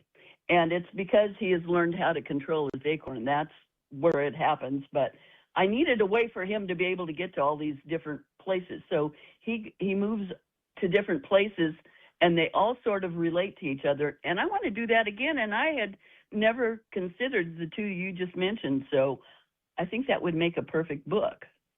Yeah, if that makes any sense. It makes perfect sense. And by the way, one of the great joys you'll have about the city of New Orleans, I tell everybody, by the way, in between the national parks that we have down here, the amount of state and historical monuments that are throughout the whole thing, including Jackson Square and a whole bunch of other stuff. You got one, Brad? A lot of acorns too. A lot of acorns down here. By the way, we are one of the most oak canopy cities in the United States. Trisha Gardella has joined us this morning. The lovable great grandmother of 7 is on a mission, and you guys should become part of that mission. By the way, both in buying her books and in jumping into the spirit of making sure that you visit as many national parks with the little ones in your life that you love so much. Go to TrishaGardella.com. That's GARDELLA.com. Find out about these wonderful books. They'll take you to the Everglades and beyond, Mount Rushmore, the Statue of Liberty, Yellowstone, Yosemite, all those wonderful places. Thank you, Tricia. Best of luck. Thank you. Continued success. Thank you so much. And good luck with your future. Thank you so much. I'm actually looking forward to Okay. it. I might finally right. have a future again. Thank you, Tricia. Guys, we're going to come back on the other side of this. We got a great next guest coming up here, Brad. You're going to love him. It's Pert Near Sandstone. You ever heard of them? I am not familiar. They are a Twin Cities string band, and they're releasing their 9th studio album on the 27th. Co-produced by founding member Ryan Young of Trampled by Turtles. Speaking of turtles, the turtle is in the chat. Tara. Our good friend, the Terrapin herself. Saw her in there this morning. But we're going to be talking about their grassroots ethos, by the way. They helped launch the indie music festival Blue Ox over in Eau Claire, Wisconsin. It's a Midwest Great staple. state of Wisconsin. The great state of Wisconsin, full of many great Americans. Not a lot of overrated people except the ones that don't like cheese or supper club. The Avid brothers, Sierra Farrell, Molly Tuttle, and many, many more have actually gotten away, made their way over to Blue Ox and done that thing. And we're going to be talking about their behind-the-scenes role there. But also I want to talk about their new song, Shooting Star. It's really, really good. Actually, when I heard Shooting Star, I said it's like the dark edge of Jerry Reed. It's really great stuff, by the way. It's I can't recommend their work enough. I got a chance over the course of the week to not just listen to the singles they're releasing in anticipation of the new album coming out, but a lot of their work, and it's really good, and I can't recommend it enough for you guys. It's great road driving music. It's really just great road. And there's one song in particular I'm going to ask him about that is really terrific road driving music. You guys can give us a call at 615-292-6366. Always happy to let you jump in. 615-292-NEMO. And talk to Brad, talk to myself. I have some final words at the end I want to share with everybody, kind of summing up my thoughts on Dave, but also this whole experience, not just the 8 months here, but the 10 years I've been here with you guys and the 55-plus years of trucking radio as well. Hope a lot of our friends are listening. There will be no airing of grievances, Brad. It will be actually. It's not Festivus. It is only it is a Festivus for the rest of us. But the airing of grievance. My rule is if you call and you ask for a grievance, I'll give you one. But I'm not just going to volunteer them out of the blue. That's just not what today's about. Today's about a celebration and getting folks in there.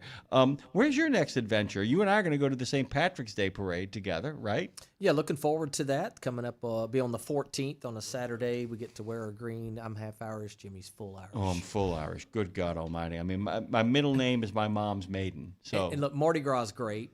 I ride with Crew Tux. Love that ride every year. But going through the Irish Channel, doing that parade every year, for me, it's been a lot of fun since I moved here. Well, I have to tell you, man, and I got to tell you, because I grew up my dad got us out of there right before things got interesting, and we've watched the changes over there over the many years. My favorite is, this is how people are so prejudiced.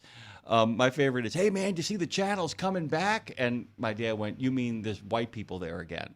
And he's like, well, no, it's just coming back. It looks nicer. He says, you realize none of those people that are moving back to the channel are Irish, right? He said, most of them are gay. Oh, I don't know that. He goes, no. He said, dude, they have rainbow flags in front of their house. He said, it's all on the upswing. But Coliseum Square, dude, is one of the prettiest places in the city. Yeah. I mean, the Irish Channel is gorgeous. If you get a chance, and it's the oldest church in the city of New Orleans after St. Louis Cathedral is down there, St. Patrick's, which is just gorgeous. And have you been to St. Joseph's Church, by the way? I have not. The one on Tulane Avenue? I know where it is. It's the biggest one. It is the biggest church in the city of New Orleans. Yes. And you should Beautiful. actually, you and Seeing I it should, from the outside. You and I should, no, but you and I should go over there at some point just to stop in and visit on St. Joseph's Day, because they have the largest St. Joseph's altar in the city of New Orleans with all the goodies, all the food. You don't get to touch any of it. But I used to remember my dad's brother married this Italian woman named Rosalie Testa. This is a great story really quickly before we take this break. Her father was an off-the-boat Italian, He had talking like this. And they're watching the Iranian crisis at the Knights of Columbus Hall. And it's the students, they're all uprising. It's like 79, 80. 79, 89. Yeah. And he looks at it. This is random. Remember, this guy, think about who this is. He goes, that's not a problem when it's a country. Too many damn foreigners. America. That's what I got to say. We're all from someplace else, and we all should go to national parks. I want you guys to really kind of embrace the sense of adventure you have out there. Take a moment on your 34 or the week off that you have and go someplace that actually puts a little oxygen back in your lungs. We'll be back on the other side of this break. We are thrilled to have Pert near Sandstone. Their music is really terrific. Hold on tight.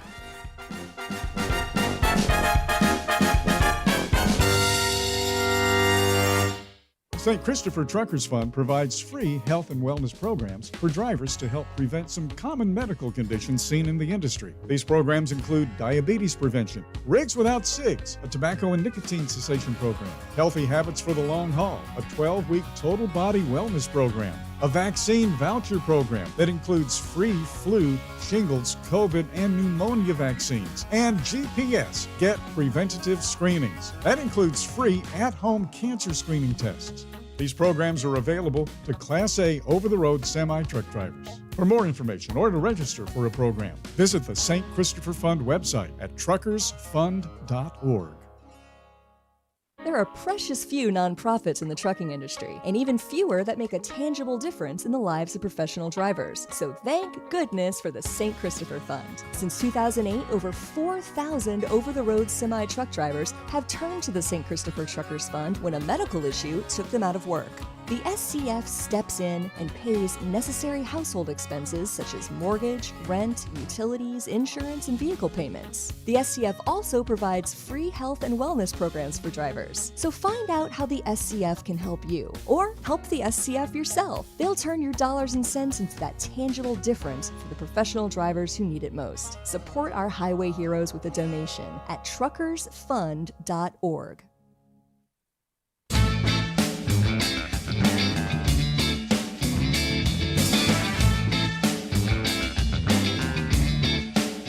Yeah, buddy. Last hour of Road Gang Radio with Jimmy Mack and Brad Bentley at the Degas House. And Andre Thibodeau. Hi, how are you? And Pleasure. Jenny Balot sitting right to your Hello, right. Jenny. Old friend of mine, not old at all. Matter of fact, much younger than I am. Young friend of mine, longtime young friend of mine. Like Dre is a longtime young friend of mine. Like Brad Bentley is and I are both in search of the fountain of middle age here at Road Gang Radio. By the way, You can welcome. call me old. It's okay. Yeah, you're not old, dude. It's like, but I told this to Dre. I'm gonna tell everybody again. I sent Claire a text and I said, I think I'm having a midlife crisis. And Claire went, no, you're not. I'm like, oh, I'm not. She goes, no, you're not going to live to 112. I'm like, I hate you. I hate everything you stand for. I hate everything. I'm going to live to 112, by the way. You know who I hope lives to 112? And be straight up honest about this. I hope that Jay Lenz, I hope he lives to 112 because the music's fantastic. Twin City String Band, Pert Near Sandstone, is releasing their 9th studio album on the 27th. Of this month, and the songs I've already heard from it are just really terrific. It is co-produced by founding member Ryan Young of Trampled by Turtles, and I got to tell you, welcome, Jay. It's good to have you. How are you today? Do I have a J? Did I lose a J? Bass player. There you are. Justin Hey, Broom. good morning. Oh, hey, thank you for having me. I'm Jay. I also have with me Justin, our bass player, if that's okay. Oh, it's more than okay. Having Justin Bruno on Bars. is good too. I was warned he might actually be making an appearance. By the way, this is yeah. So let's just kind of jump in here. By the way, guys, welcome to the show. It is the final show of Road Gang Radio. We're going to incarnate something new at some point down the line, but we are sunsetting 55 years of trucking radio, a lot of it involving music. And I got to tell you, man, I listened to a lot of your catalog.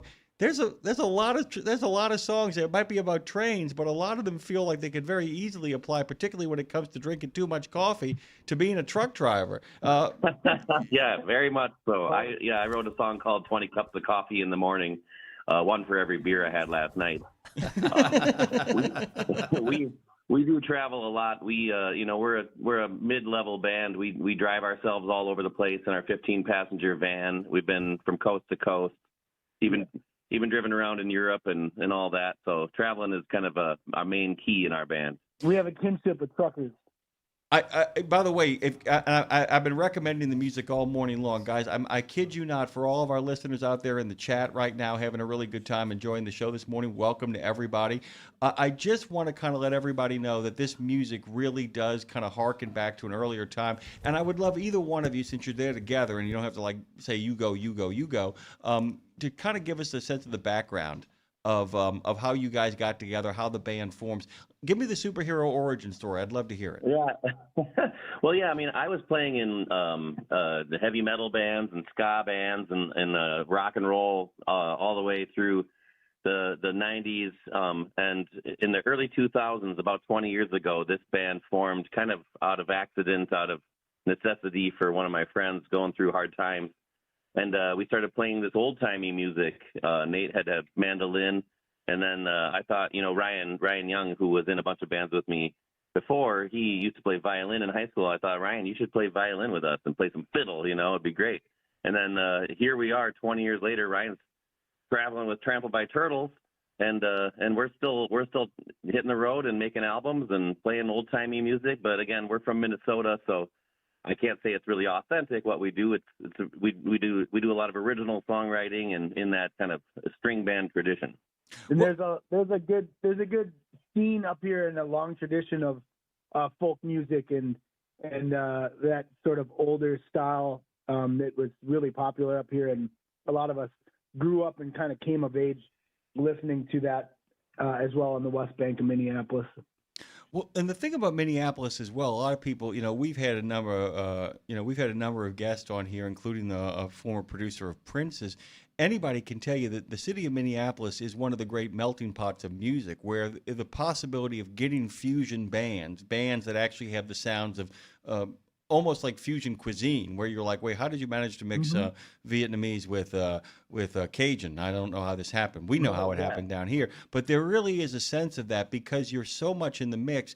And as you point out, anybody who's actually done any sort of research knows that the folk music tradition does not spring out of New York; it springs out of the Midwest.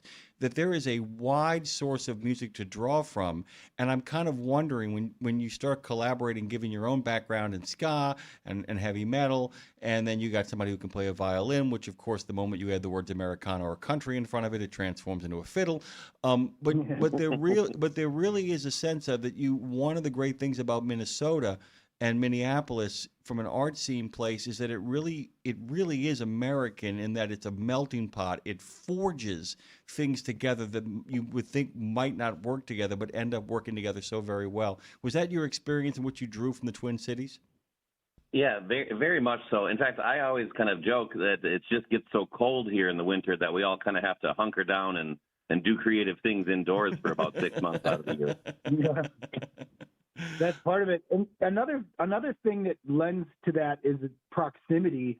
We are like a big city, the nearest big city to us, I would say, is Chicago, which obviously has a broader musical history. But when you think about Minneapolis, in our culture in the upper Midwest, people come from the Dakotas and Iowa, Wisconsin, Michigan, and they come to our city because it's such a cultural hub. So then you begin to draw on the traditions of those places as well, and the immigrants, and then the history of their musical backgrounds as well. So yeah, it definitely, and then our strong immigrant population here too lends itself to it just adds to the mix, So yeah, I definitely agree with what you said and say that there's just a lot to draw on here. It's a jam session. I mean, you could make a case that it's like if you show up with an instrument, a desire to play, and are willing to give a little space to somebody else to play as well, then you are more than welcome. And it's always been kind of the governing principle, it seems, for the music that emerges from that area. You guys made a point about saying you're mid. You're only mid in regards to the sometimes the bank account at the bottom line. You have a lot of admirers, a lot of people that rally around you.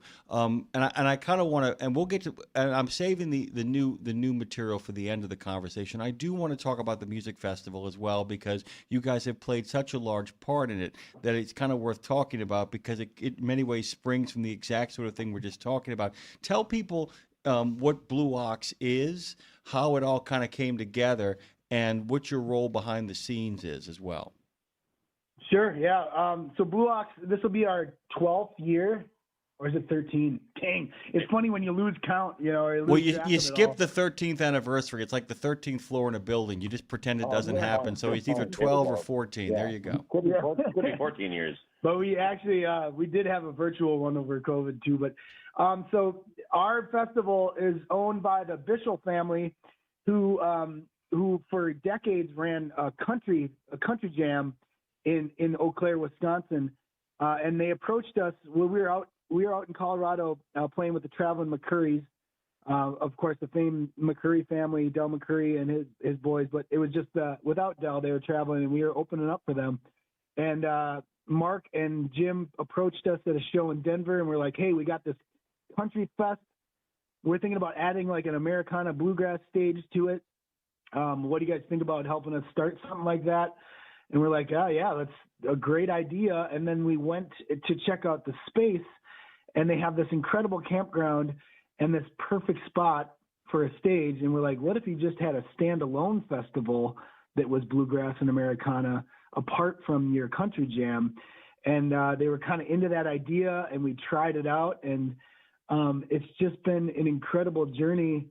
And we've sort of, it's grown so much, and it's become part of people's summers and their lives, to where they're, like a Telluride or something like that, where people just buy tickets because they know that's what they want to do. I don't know. It's just like, it's a great culture, and we always get really good, thanks to our booking manager and by Mark Gehring, who's also our manager. He does a great job building up the bill every year, and we're just so thrilled and lucky that we get to do this. And like I say, when I MC that festival, we get to bring our mixtape to the stage for our audience, So we go around the country and discovering bands, and of course asking people we love and look up to come back to our festival as well. But Blue Ox, yep, 2026. So you basically Monterey popped it, is what you did. Just like they had the Monterey Folk Festival, you guys decided, why attach ourselves when we can just do our own thing? I mean, and that's a really kind of groovy thing as well. I got to tell you, I've been doing this show for 10 years, guys, in one form or another, and I think one of my favorite sentences you guys managed to say, to quote, yeah, they owned a country jam. I don't know how you own a country jam, but I want to know if I can maybe do a purchase on that. That's like fantastic. Yeah, we used to own a country jam. And it's like, wait, do you mean like preserves? No, I mean like a bunch of rednecks getting together and kicking ass and taking names on the fiddles. That's terrific. And the idea that it's like these are the kind of things that is so important, that so many of these things don't get started by a corporation. It's that somebody, just like with Woodstock, somebody's got a farm and says, all right, come on in, let's do it. And that's so much, that's what grassroots really means. And in many ways, your whole career is based off of, while you're going around in the van, so much of what you have to accomplish is about making friends. And I mean that literally. You've got to, you are building audiences one human being at a time. I can't relate to that at all. I'm totally kidding, by the way. But you literally are building an audience one handshake at a time, one appreciative audience after each other. At what point did you realize that was going to be your model moving forward? Because any band that actually is able to make a living at it figures out where that living comes from. Either they have a piece of geography that they inhabit, like a nightclub where they have their regular show, or they build up a reservoir of goodwill of people out there on the road. When did you realize this is where your future lay in regards to making a living playing music? Oh yeah. Well, I mean, I've always been doing music. Everybody, I mean, this is everybody's got another job pretty much in the band. I teach music and play some other gigs around the Twin Cities. Justin's a bartender. Kevin does business. I'm not sure what, but we've been on some of his calls in the van before where we all have to stay quiet while he does his business. But you're totally right about just the grassroots part of it all. So I'm not a founding member, but I've been in the band for more than 10 years now. Still new guy. Still the new guy. But new guy. One thing I noticed when I joined the band and started traveling with them is the broad reach and like the great friends they had around the country. And I always felt so lucky to be able to join a band where the band had already like done so much great work hustling around the country, building relationships and friendships. And it was just great to be a part of and to witness. And I love carrying that torch forward whenever we go into a town. Like we're hauling our shit in. We're doing our, we're selling merch. We're the ones that are doing everything. So it's like, I don't know. It just kind of, we've never been able to afford to pay somebody to like do all that stuff for us, but also we get a lot of gratification from that, you know? No, it makes perfect sense. And the other thing is too, when you're on the road, this is a question I had for you. I'm going to make I can't go anywhere without making at least one Pink Floyd reference. People don't realize the fact that Dark Side of the Moon was not recorded until they played 118 live shows of it. That's the absolute truth. They actually played 118 times before they ever walked into Abbey Road Studios under Alan Parsons' watchful eye. And I was kind of curious, do you take your material out on the road, try it out, play with it, tweak it, have audiences react, and then go to recording? Or are you guys front-end recorders? Not to that level. And it's kind of funny because we do have, like I said, we have 4 different songwriters in the band. So there's kind of different approaches to certain songs. There are definitely 2 or 3 songs, it seems, every album that we've already been playing out, and we try and sneak that in there when we're playing shows, like not to kind of announce that it's on there. Otherwise, there's a lot of songs that we develop together in the studio. It kind of depends on whose songs it is. There's this upcoming album. I think I've got 3 songs. Justin has 2. Nate has 2 or 3. Kevin has 2. We try and throw a traditional tune in there, a fiddle tune or something once in a while, just, you know, for to kind of get back to our original kind of roots of the band. Yeah, Pink Floyd, Dark Side of the Moon, best album of all time.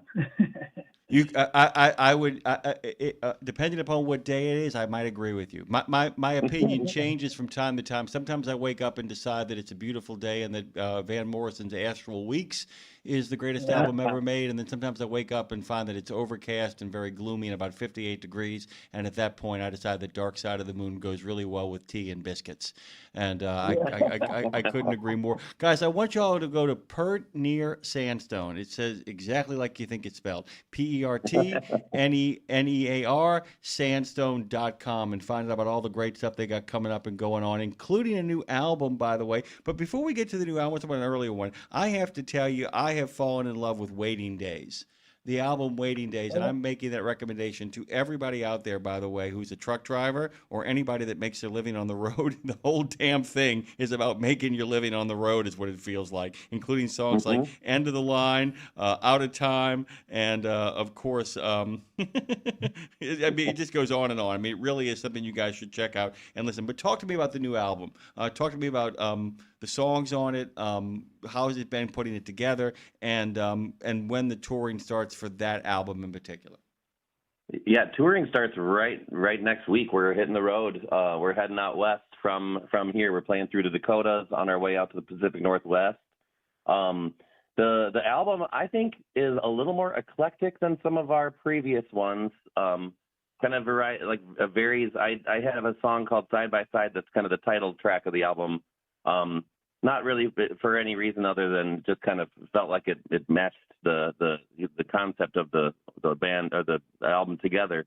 But like I've got kind of an Irish type of tune. It's a little Irish kind of anthem like sing along, pub sing along like. Got kind of a country song on there. Kind of a indie rock, Americana stuff. I don't know. I'm kind of happy about that. I think anybody who listens to only one form of music is limiting themselves heavily. So it's nice to have a variety a bit, and I'm really happy with that on this record. Yeah, and having 4 songwriters, you never really know what is going to come together and how it's going to form as one, but definitely a theme has emerged around this album, and the songs tie together well, and we think the album flows too, and it's a little tidier than our previous albums too, which I like. I always thought we went a little long in previous albums, but doesn't have ADHD. Yeah, I got ADHD. What? Get to the point, You have what? I'm sorry, I was distracted. I wasn't paying attention. But in many ways, and I wanted to ask you this question as kind of a follow-up. Do you find now in listening to each other's songs that you're recognizing your own songs inside of their songs and vice versa, that you're seeing like, oh, wait, there's a blend that's going on? I mean, I know your voices are very distinctive, and you can actually tell, guys, by the way, when there are different approaches and styles. But do you ever once in a while find yourself going, he does that really well, so I'm going to do that really well right here too, because I can get him to do it because he plays. I mean, do you find that there's a blend now that like I said, while still remaining distinctive, that there are elements of each other that are beginning to drift into, that you're calling upon the skill set of the people you're working with to bring not only their musical skills but their songwriting skills into what you're doing? Oh, definitely, and that is a good question. Yeah, definitely. When that kind of comes together when you're in the studio often with our group, like we're kind of like, oh, this would be awesome to feature this, and you should do this on that, and those kind of things come together. One thing about Pert Near Sandstone, I would identify as we're a live show band. We are a live performance band. That's kind of our bread and butter. We like hitting the road. We like playing live shows. We like interacting with the crowd, having a good time, and that's hard to record in a studio, and it's and live albums are so often good, but so we try to capture that element, but really you should come see us live, and you should go see live bands anyway and support these bands that are traveling around trying to make a living.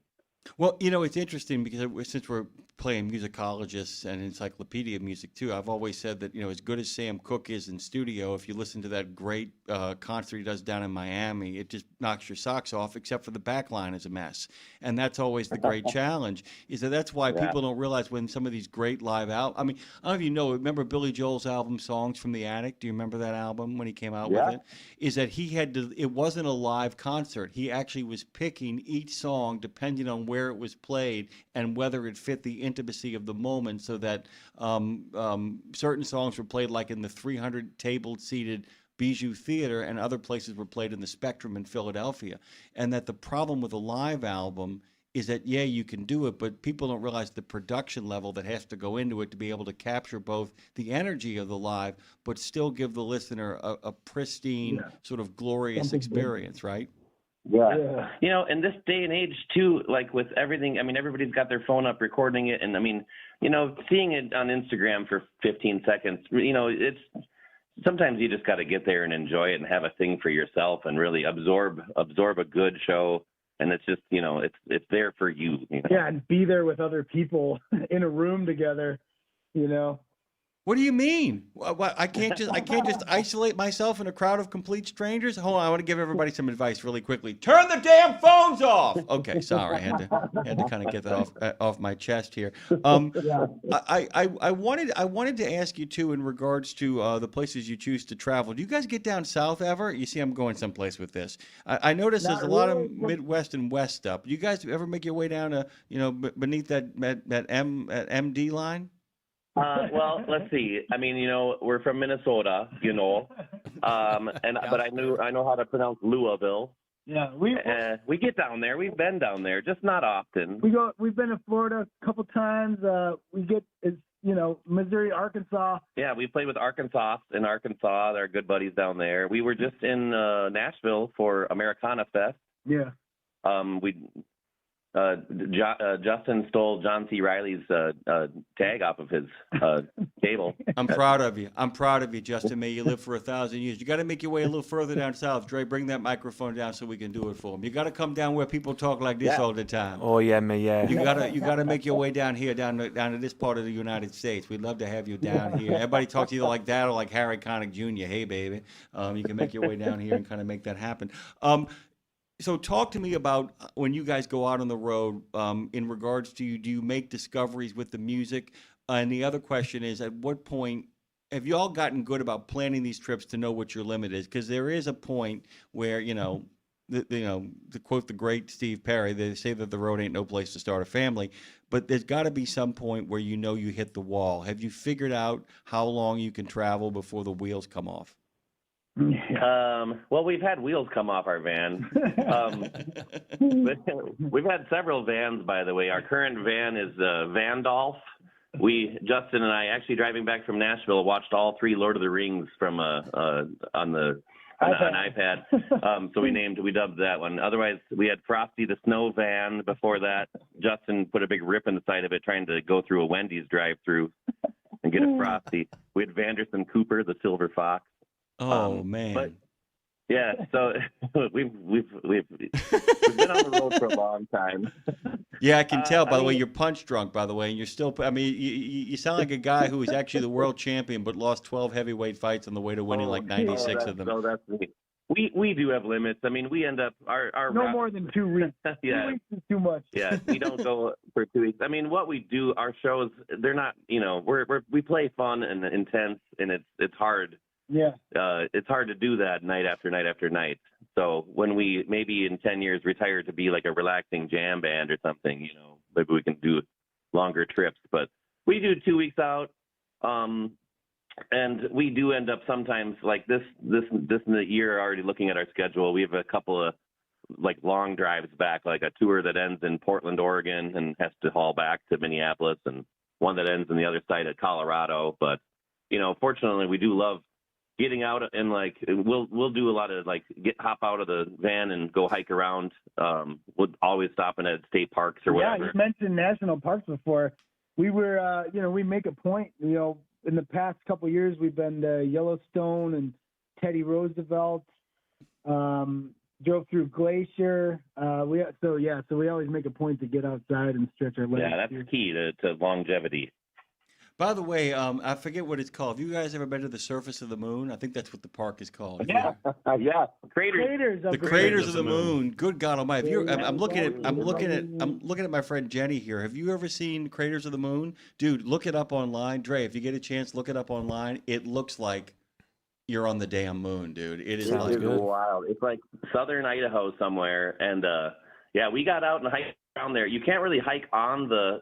It's just so they have paths you can kind of stay on. Yeah, but if you go on it, it's insane too, because it just, I don't know, you feel it's a completely foreign feeling. It's just like these dried or cooled off lava bits that are really grippy, Yeah, and by the way, I keep on hearing. I the time I went there, I kept waiting for the whisper in the wind to say there is no dark side of the moon. As a matter of fact, it's all dark. I just kept waiting to hear that. It was just so creepy out there. I mean, that's a callback joke. Sorry about that, guys, but I apologize for nothing. It's been an absolute pleasure welcoming you both on the show. I really want to encourage people to make their way over to pertnearsandstone.com. You will find a wonderful band with a great catalog, continuing to make music. If you get a chance to see them live, and many of you truck drivers out there's a lot of locations that actually are going to have a lot easier access than normally is available to you. Please check their calendar. Please check out these new songs. A number of the singles have already dropped. The album comes out on the 27th, side by side. I can't thank you both for making the time for us on this last Road Gang Radio, the final Friday of Road Gang Radio in 55 years of trucking radio. Jay Lenz and Justin Brune have both joined us, guitarist and bassist extraordinaire of Pert Near Sandstone. Thank you both so much for making the time. Hey, man, thank Hey, you. yeah, thank you. Thank you so much. Oh, you got it, guys. Good luck in your future ventures. Thank you so much. I mean, I'll probably come out and see you guys pretty soon on one of the shows. I'm going to go see one of their shows, Dre. We should probably go do that. Yeah, make sure you introduce yourself. Yeah, we're going to take care of this. Guys, we'll be back on the other side of this break. You can give us a call, but I do have some final thoughts I want to add. I've been asking people to kind of tune in at 10:30 to kind of give a farewell here. I'm glad Brad is here. I'm glad Jenny's here. Madison with a T is in the back, by the way. Our good friend Phone Master Dre is on the ones, the twos, crossing the T's, dotting the I's, and somehow checking the levels while simultaneously being the best damn ambassador anybody could ask for. We'll be right back with a final thought about the Road Gang. Hold on tight. In a video game, if you get enough experience, you level up. And when you level up, you gain more skill. And with enough skill, you beat the boss and win the game. Sounds a lot like trucking, doesn't it? Except in trucking, you don't beat the boss, you become the boss. And if you want to be the boss, you gotta meet the boss. And that boss? Carrier's Edge boss, Jane Jazrawi. Want your drivers to level up? Carrier's Edge has the training, comprehensive safety, compliance, and best practices on one website. It's a simple subscription with no contract and no commitment. Learn more. Try it out. Level up. CarriersEdge.com. Hey, come on! We're starting the game! All right, I'm coming. Wait for me. CarriersEdge.com. It's Friday, Friday, Friday, Friday. It's one simple act that helps Wreaths Across America fulfill its mission to remember, honor, and teach. Sponsoring a wreath, one more wreath. Means one more adoring father, one more loving mother, one more heroic son, one more brave daughter, one more beloved family member, one more dearly missed friend, one more American, one more wreath upon the gravestone of someone who served the cause of freedom, honored for their sacrifice, never forgotten, always remembered, through one simple act. One simple act. Go to wreathsacrossamerica.org/RadioNemo and keep the mission moving forward.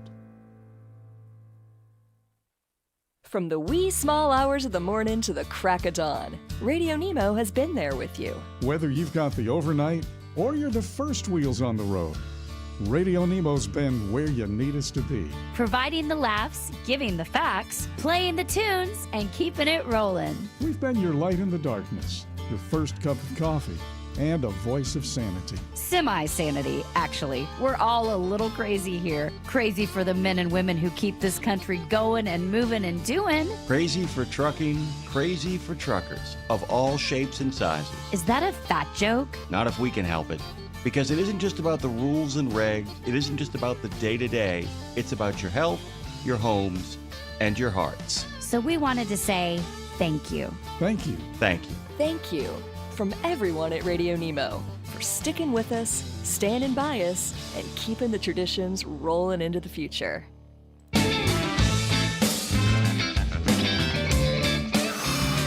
Woo! Last half hour, the last show. This is good. This is great. Hey, Jimmy, how you doing? I'm fine, Phone Master Dre, and I've got some things to say to you as well, too, just here in a moment. All good, don't worry. Now we get to finally have it out. I'm going to ask my friends Brad Bentley, Jenny Ballard, and, of course, the great Phone Master Dre to bear with me for a few moments here. I'll get to a later part of this thing that I prepared that allows actually some back and forth and some thoughts as well. But for Dave Nemo, the meaning was always in the music. So before Radio Nemo was a company, before it was a brand, before it was an obligation, man, it turned into an obligation. The world of Dave Nemo existed as a place specifically built for music. On XM and stretching back even before Charlie Douglas and the Road Gang, all the way back to Dave's military service as a DJ in Korea, Dave plays music, not as a background, but as a beat, Nemo's night beat. So music was living alongside fellowship, facts, and fun, and I don't think that quite does it justice. It doesn't live alongside of it, it lives throughout it. It paces, it releases, it speaks to worldview, it reminds everybody, including the man who plays it, this isn't what happens in between the information. This is the information. Dave is the music is Dave. It's a communion. And that communion of music holds it together throughout all of its trials and tribulations. I don't know if you guys know this, but Charlie Douglas bolted for the Grand Ole Opry and threatened to take the show with him. Dave kept the beat, still improvising, still alive in the rhythm that made it work. Kirby Confer drags the show from New Orleans to Nashville, threatening the very pulse that made it unique from another Music City country and western station. Dave somehow managed to keep time with the changes, keeping the original rhythm of the show alive, not losing that uniqueness and turning it into just another country and western Nashville station. A group of grifters left Dave stranded at Matt's with no means of going on the air, and yet Dave improvises enough to create a bridge back to the melody of what next would become Dave Nemo Entertainment. Right-wing radio arrives on AM, distorting the news and the numbers. By the way, they lied about their numbers. Rush Limbaugh never had 10 million listeners, and Laura Ingraham never had 5 million. They had about 3 and 1 million, respectively. Not too shabby, but not the numbers that they claim to have. But in that distortion, they tested the limits of what Dave can hold together in the moment and threatened his position on terrestrial radio. Dave secures a gig to play his tune at the new club across town called XM Satellite Radio. And as Sonny and Cher love to say, the beat goes on. For Dave, the music is the meaning, and so that music means everything. Early on XM, Dave Nemo Entertainment holds itself together by relying on that music more than genuine intention. Friends, family, and holdovers from a musical past fill roles because they are trusted, available, or in some cases, already in the room. Some of those people care deeply, some don't care much at all. Many are someplace in between. But there's no need to determine that intention because the music, as it always does, did it for them. The music gloriously covers all of it, not just for the audience, but for the people who play it, produce it, and profit from it. Stripping away everything else, music is fun, in case you weren't listening to the last interview. And because it's fun, the work feels fun too. But music, guys, is more than just a good time. Making meaning is hard unless something gives it to you. And nothing delivers meaning faster or more effortlessly than music.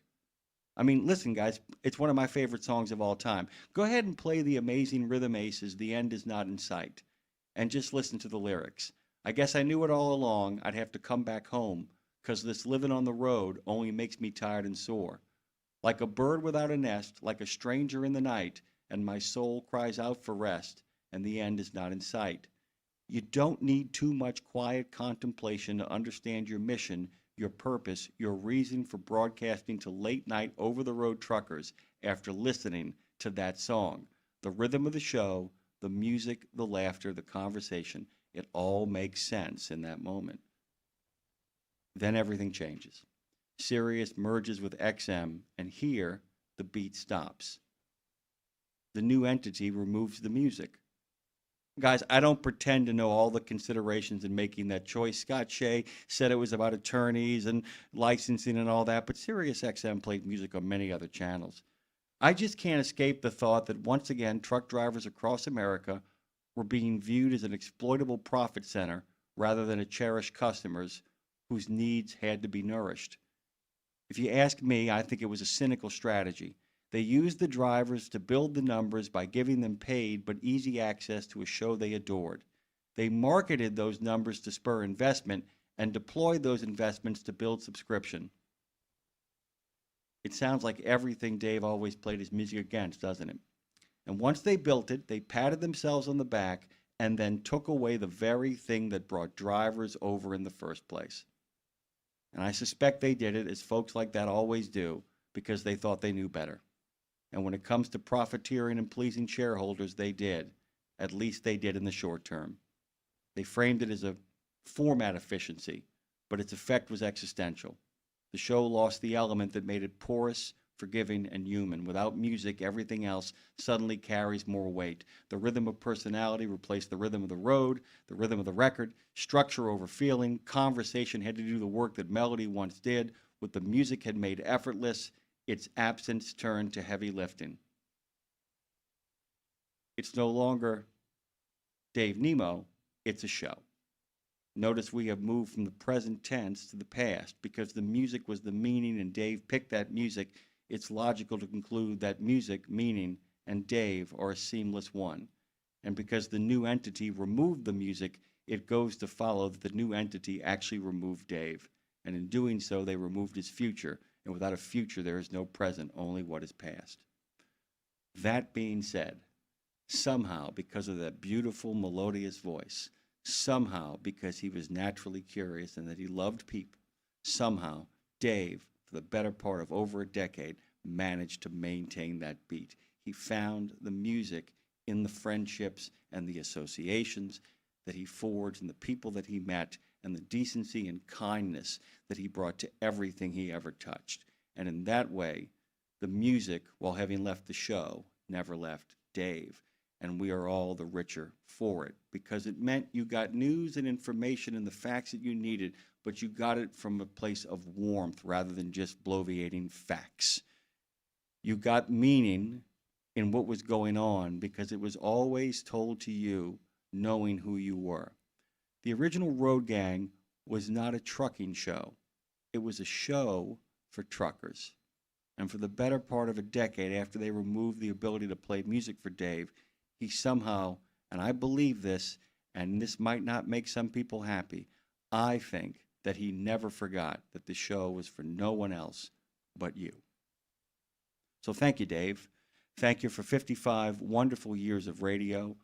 You deserved better, but this will have to do as our way of saying thank you.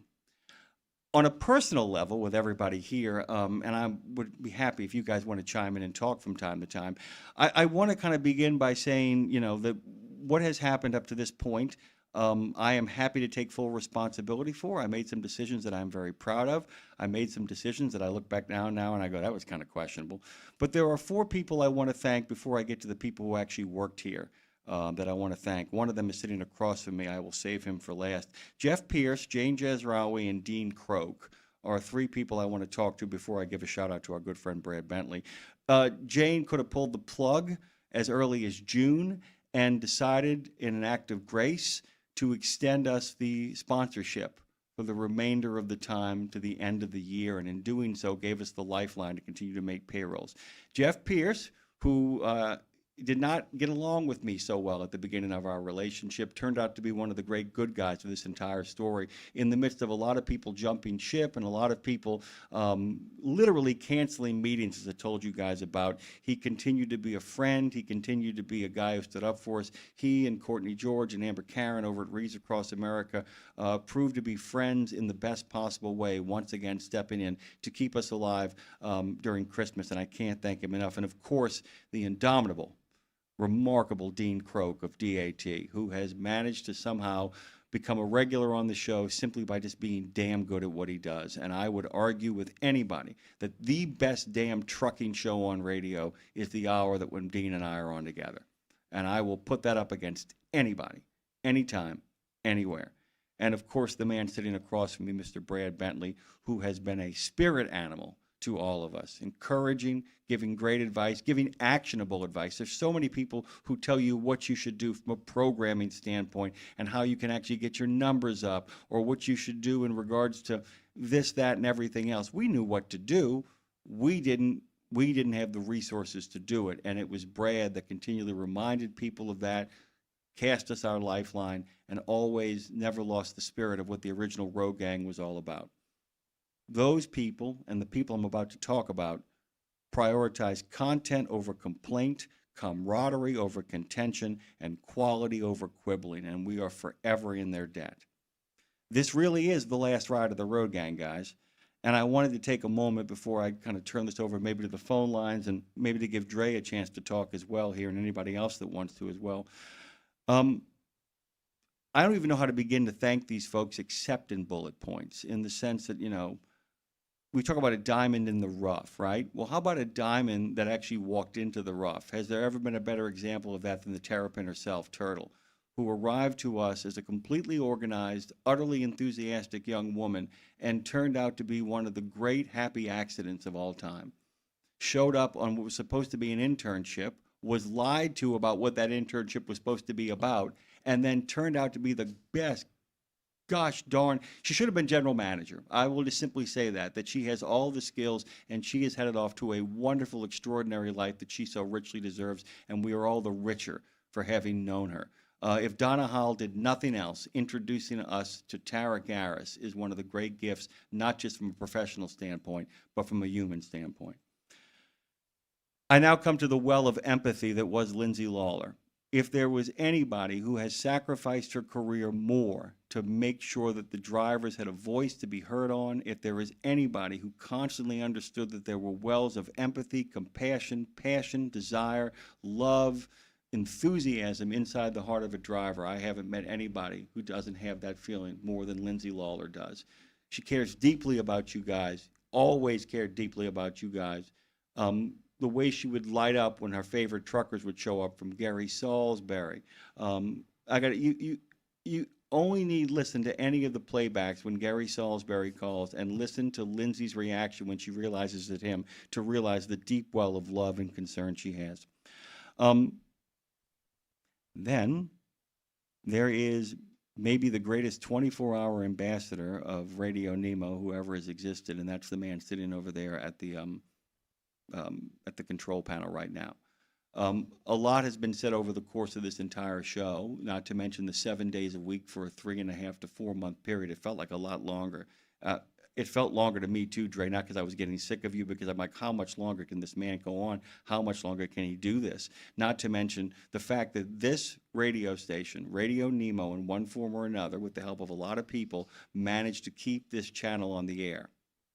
And it was done because Andre Thibodeau had to put up with Mark Willis, Kevin Rutherford, Casey Phillips, Ellen Voya, and on I go. I'm not commenting on their character, but can you imagine having to shift to every single one of those people? There ain't a similar personality in the bunch of that, and somehow he managed to do that. The best way to describe who Andre Thibodeau is the moment that Ellen Voya saw him, she lit up like a bottle of champagne cracked open on New Year's Eve and said, "Wait, you're my Dre?"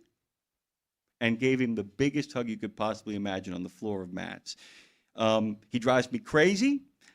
He's also one of the best people you will ever meet and one of the best ambassadors for anything that you are enthusiastic about. I have to tell you, there have been people I have worked with over the course of my life. He's actually sitting next to one of them who are equally spectacular, where you walk into a building or a room and you feel like you might just be okay. You might be in the worst mood of your life and you go, you know what, I'm going to be okay. And he is one of those people as well, and so thank you. So I bet you all thought I was going to thank Dave last, and I've already said the thing I've said about Dave. But while he was the forward face and the spirit of this company, I'm a little bit biased on this one. He wasn't the glue, and the glue, of course, was Claire Marie. Many of you know this, but it bears repeating. In 8 months, Claire remade the website. She kept up with the news page. She maintained relationships with numerous publicists, asked Tom Bray about the emails that they both exchanged over time. And by the way, she booked an average of, wait for it, 20 guests a week. Now, imagine the fact that she's doing all of that and all those wonderful sound designs she did as well. And keep this in mind. It was not her aesthetic. It's not her taste. She designed those shows for us and for you. Now imagine doing that for 17 years. You know, she did it with somebody else's taste in mind, and those tastes were yours. And that finally brings me to you guys. I have a job for you, really simple. I've said my thank yous over the course of the show to all of you for all that you've done. But I wanted you guys to do me one solid. I don't need you guys to go on the war path. I don't need you to attack anybody. I don't need you to raise a ruckus. I don't need you to do that. I do need you, though, to call out anytime anybody makes a false claim about an audience they've built. I do need you guys to call out anybody who is ungrateful to what Dave has given them. And I do need you guys to stand up for anybody who says an ill word about any of the people I've just talked about. You don't have to get involved in any direction. You don't have to be proactive. But if you ever hear anybody say any ill of the people that I have just named, if you ever hear anybody take credit for programming that Claire and Dave invented, for programming that Dave conceived of, or for boasting about their 1.3 million audience, call them out. It is the greatest favor you could do for me that I could ever ask for. Because it means that there are people who paid attention, understood what happened here, and are willing to celebrate it even when it is shuffled off its radio coil. From everybody here, for those who have been here, and for those who are still here as the last dog dies, And that includes our friend Madison in the back, who's going to be working with me over the course of the next couple of days to get some stuff straight around here while I sunset one company and plan for new things. I will let you know, while you won't see Dave, and probably not Lindsay, but I don't know her plans yet. I will be at Matt's. I have obligations to people who have stood up by me, and therefore I will stand up by them and announcements to make. Please, as I said before, go to the website at RadioNemo.com and subscribe to all the stuff that's coming up. And I will see you sooner rather than later, and I will let you know wherever the road takes me or any of us next. Thank you. Much love, Jimmy. And to you, my brother, and to you. What a great group of people we've actually put together on these chat rooms and this conversation. And it, as Jerry Bauer said, be well, friends. Be well. Paranormal Pie Man says, Claire, you're flipping awesome too. Zach says, thank you for all the great entertainment. And Mark says, Dre is a beast. You're a beast, dude. I get hairy like that at times. Yeah. You get knocked down, but you get up again by the light of the full moon? Yeah. I wasn't prepared for you to come to me whenever you were done with that, but I don't think you could have said it any better. You let the silence land, dude. Dude, You did it 100%. perfectly. You let the silence land. A little silence on the radio when it's planned and thought through. Yeah, no alarm goes off in New York, so we're good. We can have silence. We can just do that, yeah. Nobody's calling us. They might get a phone call from nervous Brooklynites on motorcycles going, where's my content? As long as I get my content, you're fine. Well, actually, I don't care if I get my content. You're not fine. Get out. Exactly. Exactly. It's like I said, and the idea that Dave always said, I just want to fade away. And despite our best efforts to not let that happen, he got his wish. Yeah. He got, like, even this morning, he's like, yeah, I'm not going to come in. I said, it's your thing. And Dre and I are sitting there laughing. We're like, perfect. Perfect. Sneaky Dave was our nickname for him. And it's a term of deep affection. It's like you literally would turn around, he was gone. We got 2 phone calls to get to here and give a chance to talk with some folks. I'm more than happy to let either one of you follow that up. Go on. I'm about to say, I'll probably end it out and just share my fair wishes and love. But let's get these callers in here real quick. We'll hang out with old Bruce Almighty first. Hello, brother. What's going on, B? Come from the toilet. Might be in a national park. Bruce, get out of the can. Is that what they call it? Oh, hey, what's going on? Bruce is Sorry back. about that. What caller am I? Hey, when you call a radio station or whatever, a live show, you're always like, what did I win? And I want to say what I won was a lot of friendship, a lot of knowledge, and just a whole heck of a lot. Oh. And I do want to give a special, thank you to Claire, because we don't say her name enough. And I think you said your anniversary is coming up, so happy anniversary.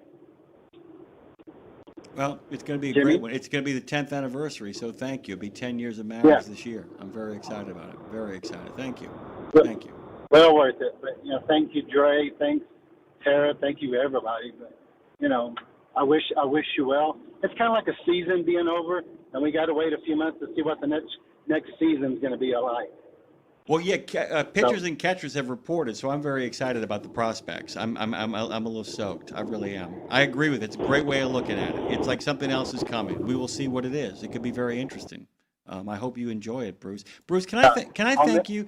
Can I thank you really quickly for the decency of your calls, for the generosity of your calls? It's never contentious, even when you have a problem. It's always framed in a place of warmth, and I can't thank you enough for your decency. And I just wanted to say that before you said anything else. Just wanted to get that out there. Thank you, Bruce. Oh, thank you very much.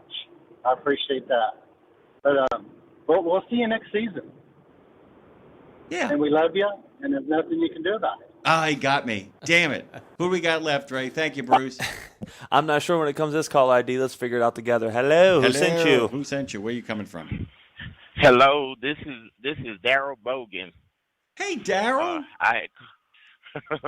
How's it going, man? Look, I tell you what, man, I'm sure gonna miss you guys. Lord have mercy. I told Dre earlier I didn't. Today was the first time I ever talked to Dre.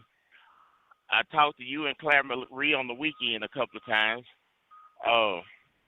But man, you guys was the reason that I was listening to XM Radio and then the YouTube channel. Oh, Daryl, thank you. And I always see you chatting out there just to tell people hi. I know you keep a low profile, but every time you pop into the chat just to tell people good morning, it was always great to see you, man. It's good. It's nice to hear your voice. Haven't heard your voice in forever, dude. Good to have you, man. Yeah, man. I know I don't call I'm a man a few words, but man, I love just listening. You know, it just seems like it just makes my day to listen to you guys until somebody called my phone, because that's how I was listening on YouTube on my phone.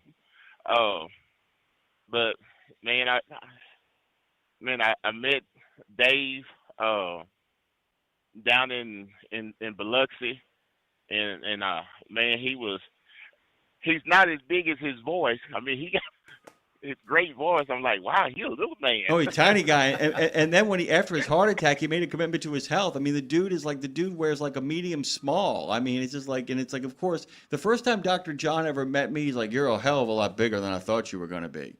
You saw the story when Dr. John met Dre and I, he's like, well, you guys could hurt people. That's literally what he said when he met us.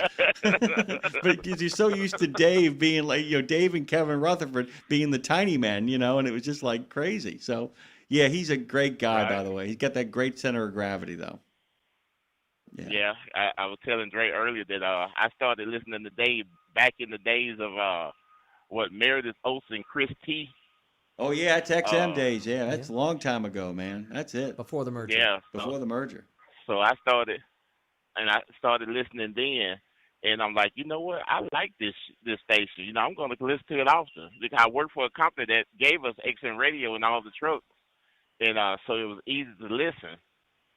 And then I started with a new company. I didn't have XM, but then I got it on my phone, and then y'all moved to YouTube channel, and so I signed up. But I'm down here now in y'all's great city of New Orleans at the ports, waiting to get unloaded. Well, dude, Dang. I mean, I got a couple of. How long are you going to be in New Orleans for, man? Just until I get loaded, and then they'll send me back up to Monticello, Mississippi. So basically, you're doing a trucking run. Okay. But next time you come down here, we got to go. We got to go to Mandina's and get a bite to eat. Daryl, I want to give Dre a chance to kind of wrap up his end of the show. Daryl, your phone call means the world. Like I said, it was so delightful to see you in the chat. I just love you, man, and there's not a darn thing you can do about it. Thank you, D. That's right. All right, and I wouldn't want to do anything about it either. Well said. Well said. Safe passage, my friend. Be well, be safe. Get out of that port, by the way. Brad can tell you that place is busy, man. That place, God. Always. My friend? Dude, I was going to say about Dr. John and Dave, you go from Dave being like wanting to talk music, and then you got Dr. John wanting to talk about, are you taking your fiber? You're not smoking cigarettes, are you? I'm like, hi, I'm Andre. Nice to meet you. And I always had to reintroduce myself with him, and it never got old to me. It's great barnacles. You could be a pecker checker, and I thought I could be a pecker checker, and they attached me to a Marine Corps unit. I fell out of a helicopter and broke my back, and then got up and started triaging people. Exactly, but that's a tough mother puss bucket right there. Dude, when you brought that up the other day, I didn't go into detail and I didn't talk more about it, but that rocked me. I wasn't prepared. That was someone that I talked to the very end, and man, he's going to be greatly missed, and there's not going to be anyone else like that, dude. Oh, God.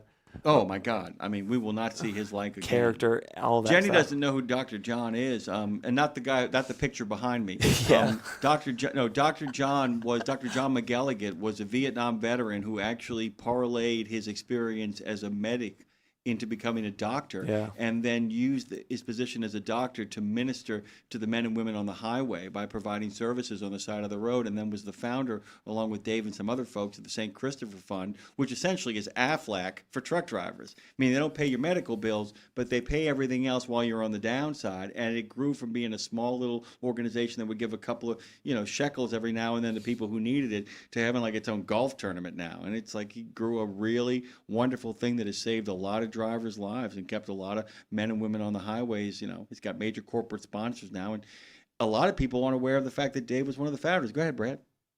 Yeah, the news for Dr. John to me, long-term relationship. He used to write health columns for magazines that I had. This is going back 20 years. And I know Sarah Lee from Waypoint Vets is listening right now. And a couple of years ago, we put together a trip for Vietnam veterans to go over to have a healing adventure in Vietnam. And Dr. John was the first person to commit to do that trip. And sadly, kind of last minute, he had to back out. And that's the first thing I thought about when I got the news a few days ago that he had passed away, that he didn't get to complete that journey that was bucket list for him. But the impact got pneumonia, that he made, didn't he? He got sick. He got sick. Yeah, he wasn't in great shape towards the end when I saw him last either. But he had one more Mats after that. Got to see him. Nice. Actually, I've got a picture of me, him, and Dave together at Mats that year.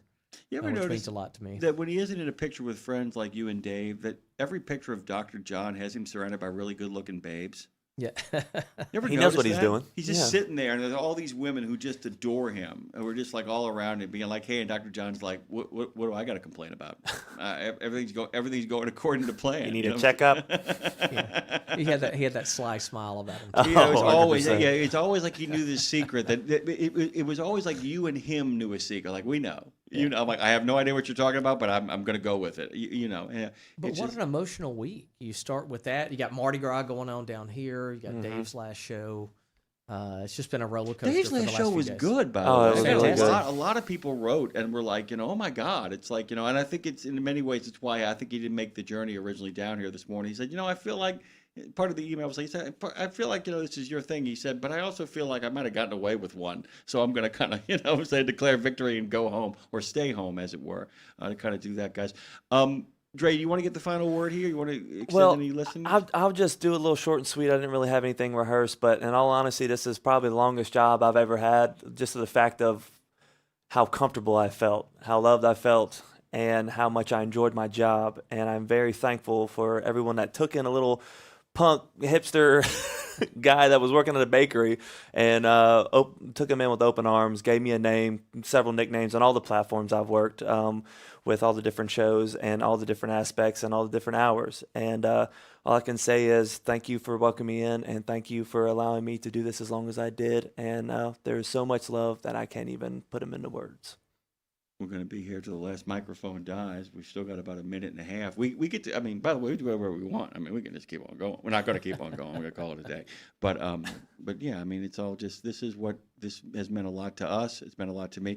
I won't lie, guys, I'm very excited about the fact that whatever format I take is going to be a different one, and one that I feel like is more in line with my sort of way of doing things. And I don't mean that like I don't like the way of doing things here. I just feel like it's time for everybody to get a fresh start, and that's a really important thing too. But we will continue to be here for truckers, veterans, and everybody who cares about the men and women who make their living on the road. That we can promise you moving forward. This has been Road Gang Radio. Thank you, Jimmy. Thank you, Brad. Thank you, Dre. Thank you, Brad. And thank you, by the way, to Trucker Bosun, Bruce Almighty, Scott Cooper, Donnie T, Bruce Almighty, Bill Hauser, Touchdown Tara Garris, Marshall showed up. We're going to miss you too, buddy. I'm glad you got through the surgery okay. Big condolences to our good friend Bandit. Thank you, Dave! Oh, yeah. That guy. It's been Thank Road you, Gang Dave. Radio, brought to you by RadioNemo of North America. Make sure you subscribe. News is coming. That's it. We're out.